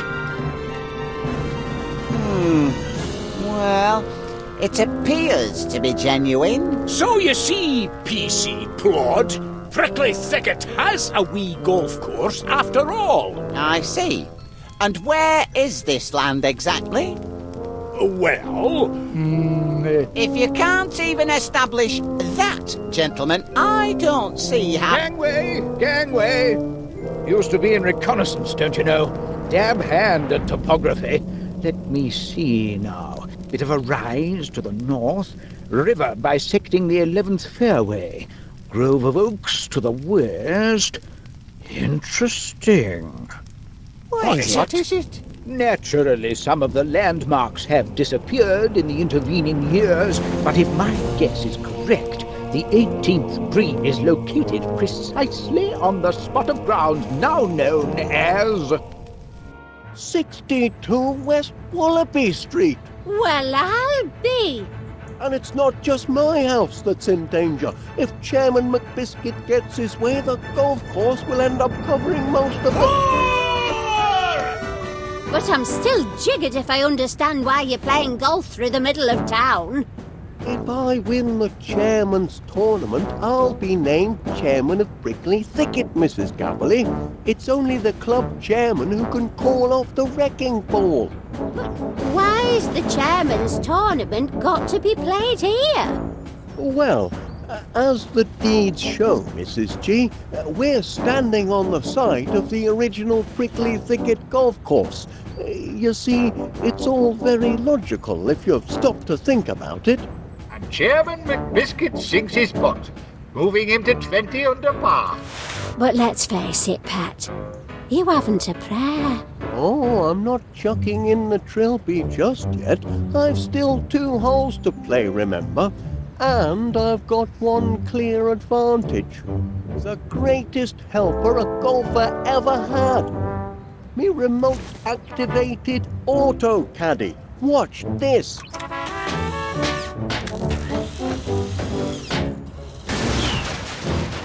Oh, here, Gromit. How'd you like to man the controls for a while, huh? Get away with you. Give up now while you're still behind. Have you not been humiliated enough? Not by half. Which way to the next tee? Well, let's make things interesting at least.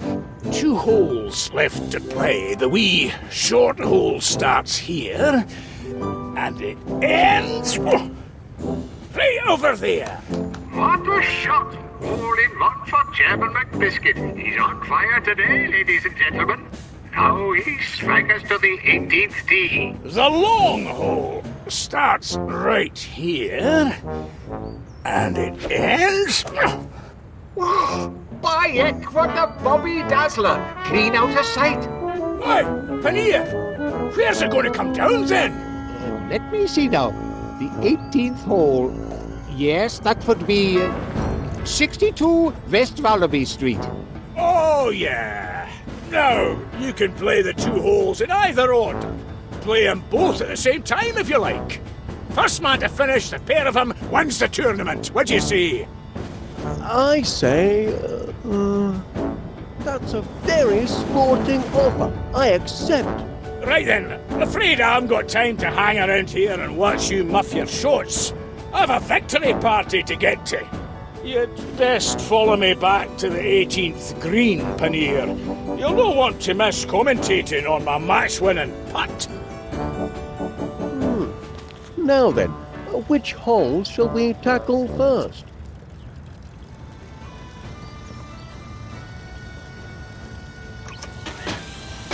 Let's give the short hole a try.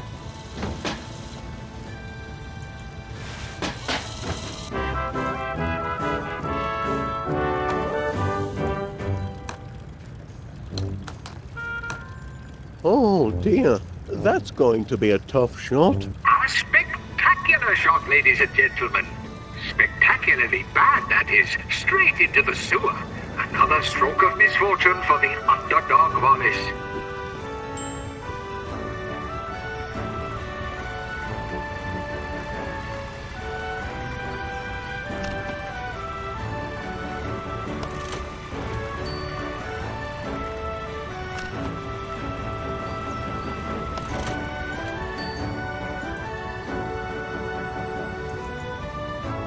Nothing for it but to take the plunge, eh, lad? Not exactly a picnic in the garden, but at least it's dry down here, eh, Chuck? Now to locate the ball and chip it back out. Shouldn't be too difficult a task. Oh dear.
And we're back, broadcasting live from the Prickly Thicket Chairman's Tournament here at beautiful 62 West Wallaby Street. If you're just joining us, I'm Mr. Paneer, and I'm here with top-seeded player Duncan McBiscuit. We're on the green of the 18th hole. At least, we think this is the green for the 18th hole. To be honest, we're having a right old to-do trying to find the actual hole. Are you positive this is the spot? Well, I copied me notes straight from the old deed. 13 lengths southwest of the tree, it says. Maybe you're measuring with the wrong club. There's only one official Prickly Thicket measuring club, and this is it. Yes, this is it, ladies and gentlemen. The thrilling finale to a thrilling contest. Stay tuned and you won't want to miss a moment of the drama. Oh, listeners, it isn't over yet. Not till the ball goes into the cup. How's Wallace doing? He's at about... That's a good question. I'd better check on Wallace. Me listeners won't want to miss anything important. Mushrooms? There, my dear. Oh, it's only Gromit.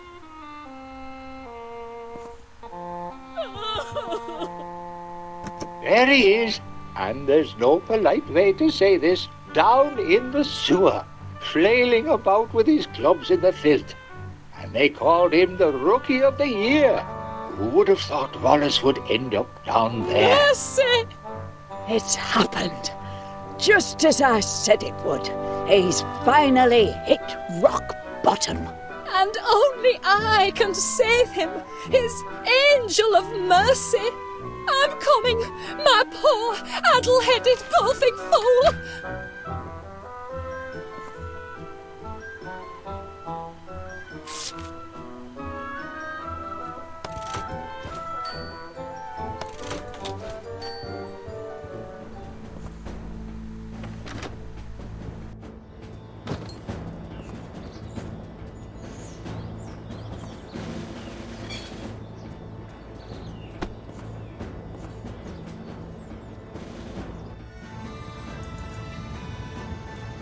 Still, it's a beautiful day up here for the rest of us, ain't it? A beautiful day for a golf outing.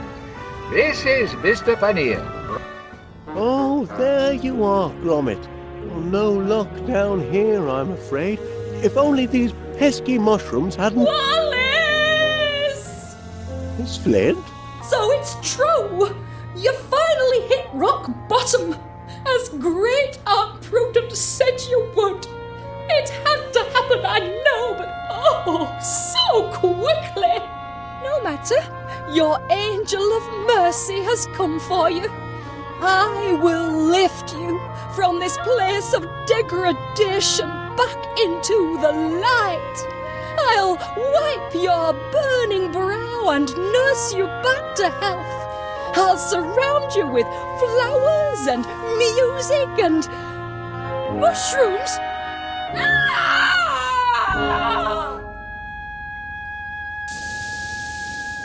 Out of here! Get me out of here! Oh, you poor thing, you've had a fright. Everywhere! Mushrooms! Come up to the flat, love. I'll fix you a nice cup of tea. I'm not sure I know what to make of that, lad.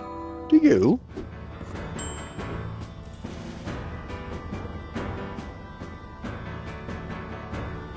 Perhaps me auto caddy can tell me what to do here. Hey! Brassy shot, you think?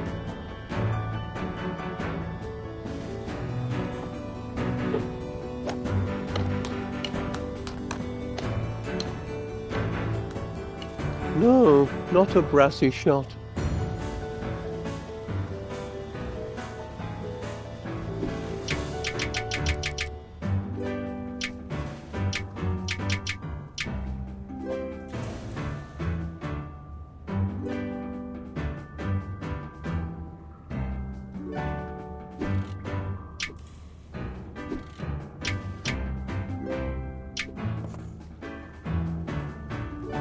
But that's the club with the Ganges crib.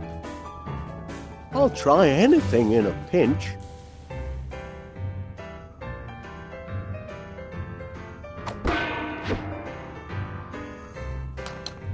That sent it in the right direction, at least. Too bad about gravity.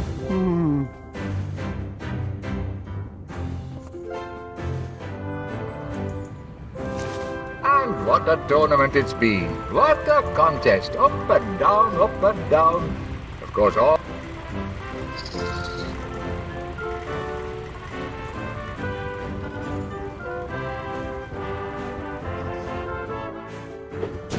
Now, which club to use? Oh, what do you think, lad?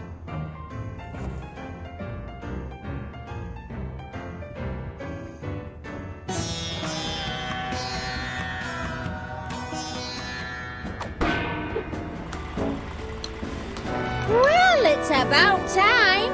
It's in the cup, ladies and gents. Wallace has sunk his ball, bringing his score down to just, let me see, 198, 213, 235 over par. But the tournament ain't over yet.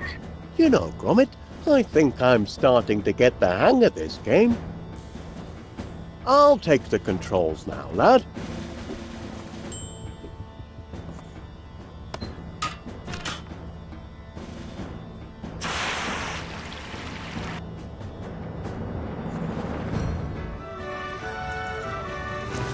It'll take a good strong club to get me all the way to West Wallaby Street.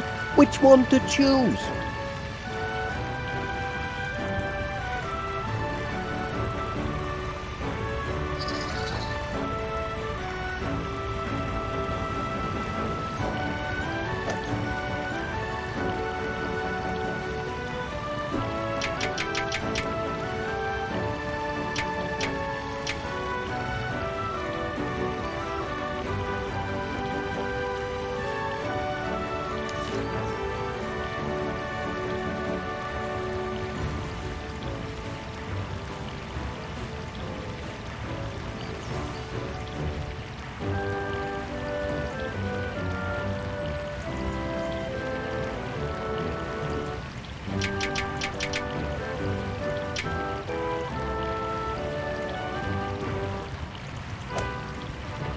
Ah, me blistering iron.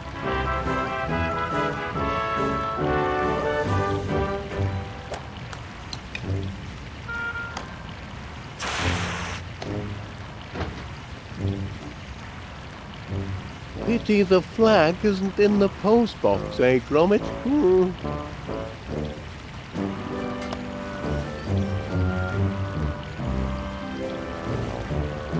Got to play the ball from where it lies, I reckon.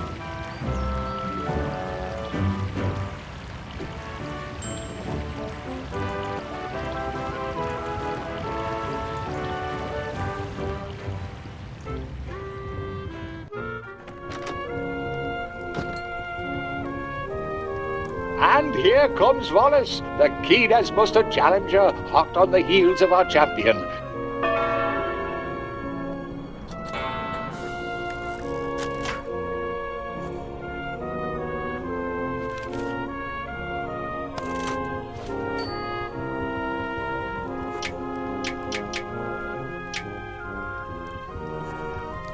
He appears to be, yes, ladies and gents. Oi, Gromit! Any sign of the ball yet, lad?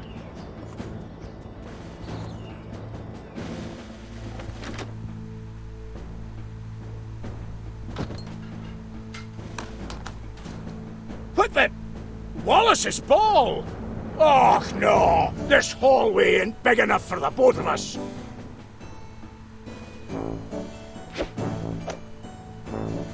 You didn't see that, and neither did you. See what? He squints, he licks a finger and tests the wind. He stoops to examine his lie. He... Ah, me joke book. Oh, this is a good one. I say. Might surprise you to hear it, but I'm a scratch golfer and all. You? A scratch golfer? That's right. I write down all me good scores and scratch off all the bad ones. And scratch off all the bad ones!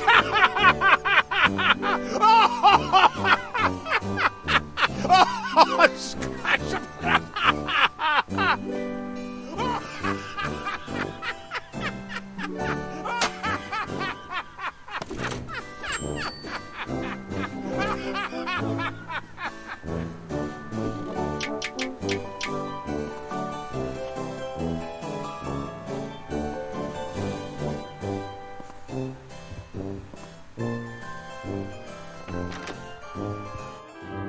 Found the ball, lad. Now, which club to use? It'd help if I knew where the hole was.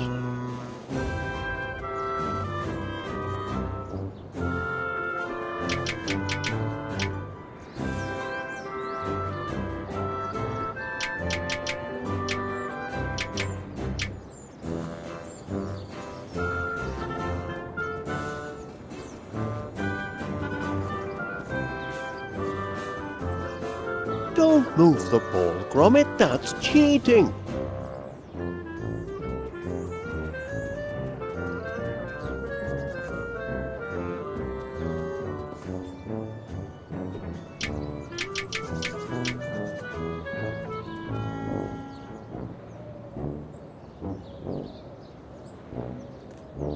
What are you up to, lad?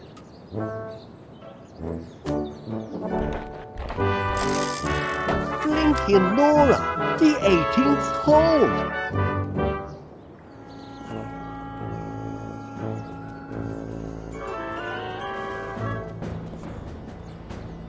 Looks like a simple shot, but looks can be deceiving.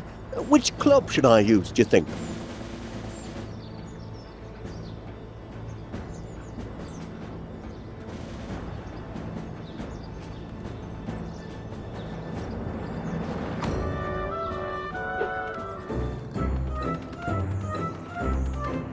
Hey, drop that! Do something from it!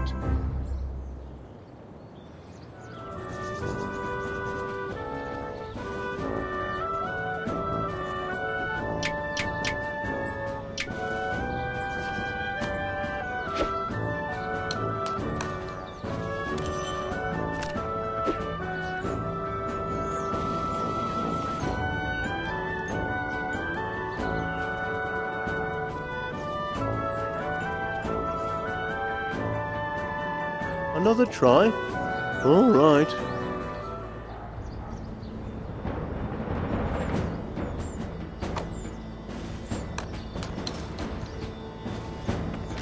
What's this?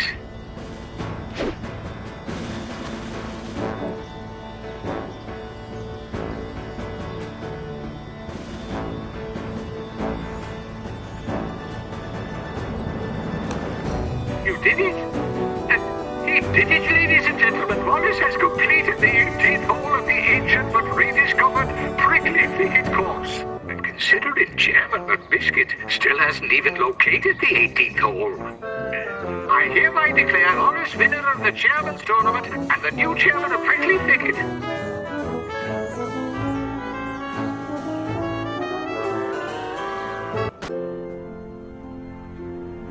It's true, then. Indeed it is. The long reign of Duncan McBiscuit has come to an end. All hail Chairman Wallace! Wallace! Oh, no need to make a fuss on my account. Oh, but there is, Wallace. Heard the entire game on the wireless. This is a new beginning for Prickly Thicket. Aye, an era of peace and goodwill and justice for all. Right, Wallace? That is, yes, I certainly hope so. As Gromit will attest, I've always been very Gromit. No dogs allowed in the club, lad. You'll have to wait outside. Now, for my first official act as chairman... 3 trumpets for all? No, Major Crumb. My first official act will be to tear up old Roaring McBiscuit's deed and to save West Wallaby Street from the bulldozer. Ah, of course. Jolly good, jolly good. You carry on, Wallace. Where is he? Where is that wee boggin bumbwort? You mean Chairman Wallace? He's around the corner, tearing up the deed. He cannot do that! Oh, but he can. Tournament's over, and he won it fair and square. But you're forgetting about the sudden death round. Sudden death? Aye, the round where I make sure he meets a sudden death. Let me at him. Don't touch him. No, gentlemen here. Let's settle this. Stop in the name of the law. I hereby serve notice for immediate closure. Aye, again. For violation of local bylaw number 682, which prohibits the feeding of Polyporus pilus, commonly known as the ball-shaped mushroom Tusculus calinensis, or your common garden grey squirrel. And, as the offence took place on Prickly Thicket property, I've no choice but to... Lock it up, knock it down and bury the remains, and we're here to see you do your duty. That's right. Prickly Thicket has caused quite enough trouble. Kindly point me to the chair. It is too late to say and those what is not obeyed have to take the consequences. Who's been mucking about with the oscillating fan? It don't oscillate no more.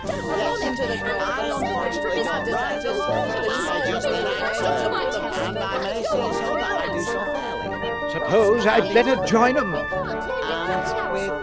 Miss anything important, have I? I haven't actually done anything yet. As you can see, we're packed like a pressure cooker full of sardines. And I wanted to discuss our options before... Discuss? Poppycock, are you a waffler or a leader, Wallace? Well, that is, Wafflers waffle, leaders act!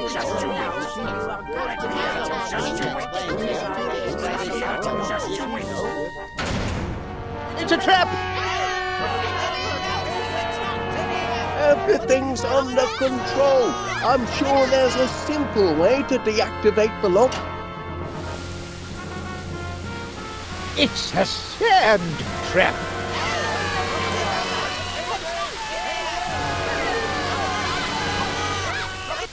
No need to panic. I have an idea. But to put it into effect, I'll need to shift over to the window.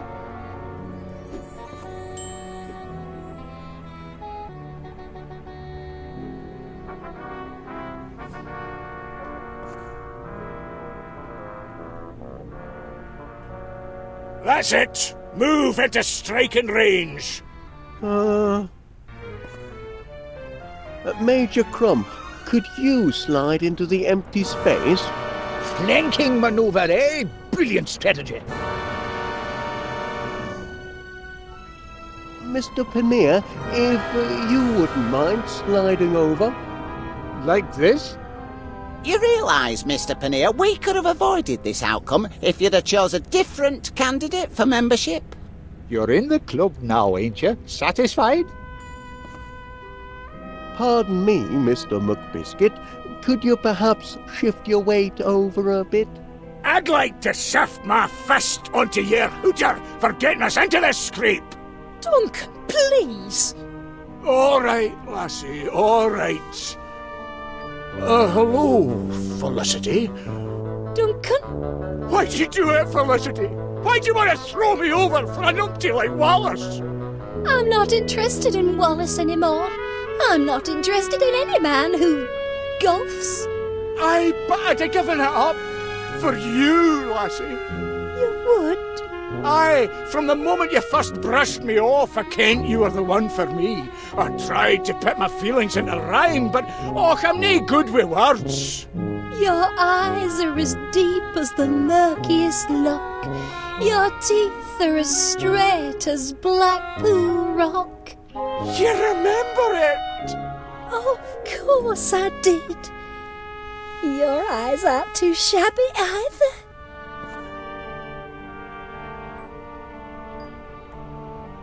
Major Crumb? One step ahead of you, Wallace. Now, Mr. Paneer, if you... Move over, I know. Constable Dibbins, if you can move over... I'll give the orders here if you don't mind. And I'm ordering myself to move over. Could you shift over a bit, Mrs. Gabberley? Oh, I'll have a go. Now, Miss Flit, if you could simply shift your weight, into the empty space. This is intolerable. Miss Flit, I wonder if you could just wiggle over... Beg pardon? Into the empty space. Oh. Mr. McBiscuit? Shit, you're gaggy, I'm shifting. Constable Dibbins?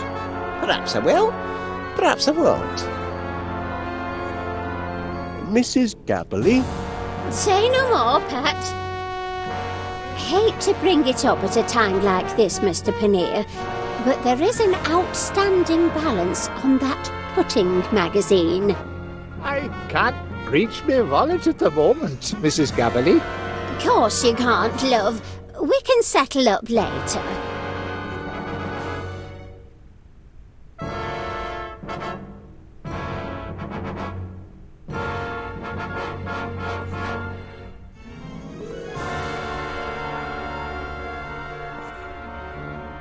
Now, Miss Flit, if you could please move into... Next to you, a golf-playing fancy man who toyed with my Felicity's affections? Certainly not. But Aunt Prudence... A lady must preserve some standards of decorum.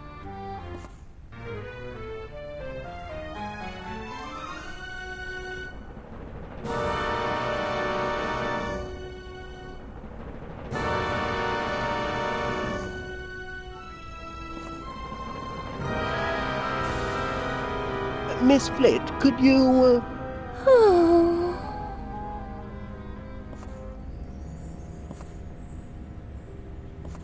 Come a little closer. I want to give you a hug.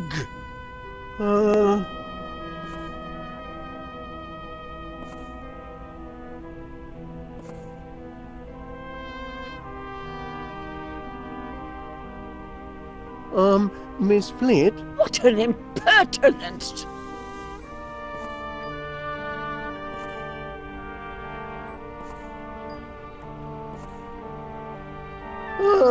And here we are. Oh, much obliged, everyone. Now I can put my plan into effect. Help! Gromit! Do something! Help! Save us, lad! The sands of time are running out!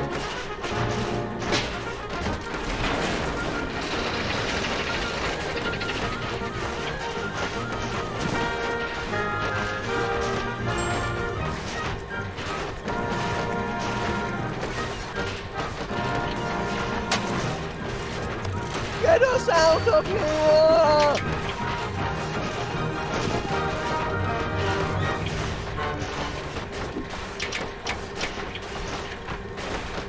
Help!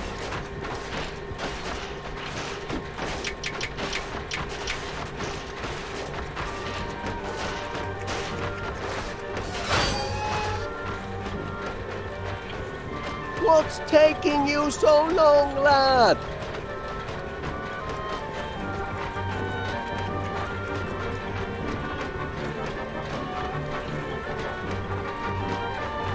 What's going on out there, Gromit?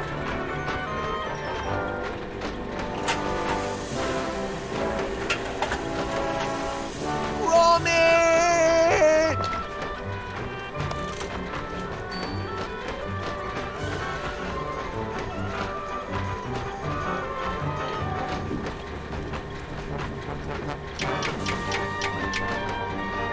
Lend a hand, lad! Shift up pull!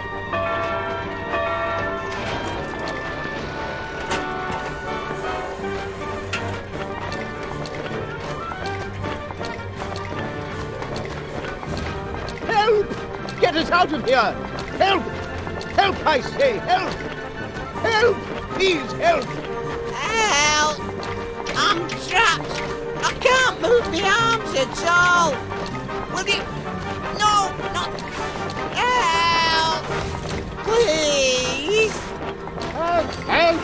It's Mr. Paneer here! Please help us! We can't get out! Help! Help! Is anybody there? Somebody help us, please! Gromit! Help! Help anybody! Anyone there? Help! Help! We're in a terrible situation here! Will somebody help us, please? Help! Help! Will someone open this door? We need some help! Will someone get us out of here? We're suffocating in here! The help!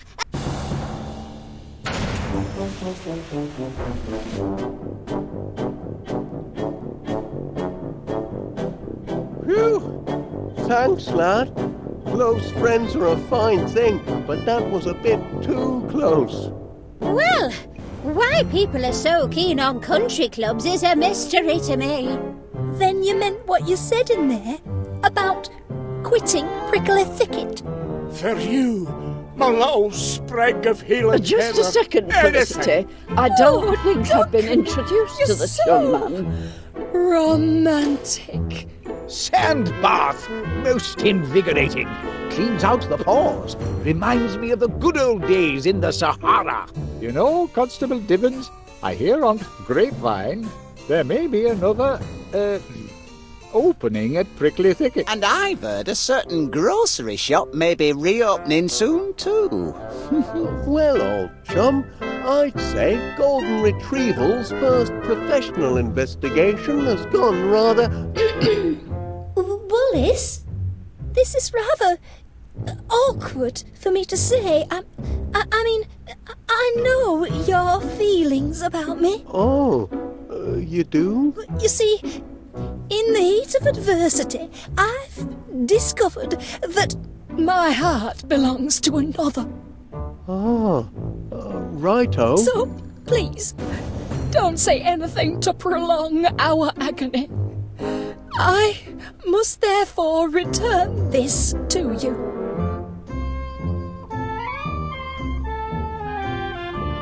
By heck, lad, that's 2 close shaves in one afternoon. I don't know about you, but I could murder a copper. Oops, hang on, just a sec.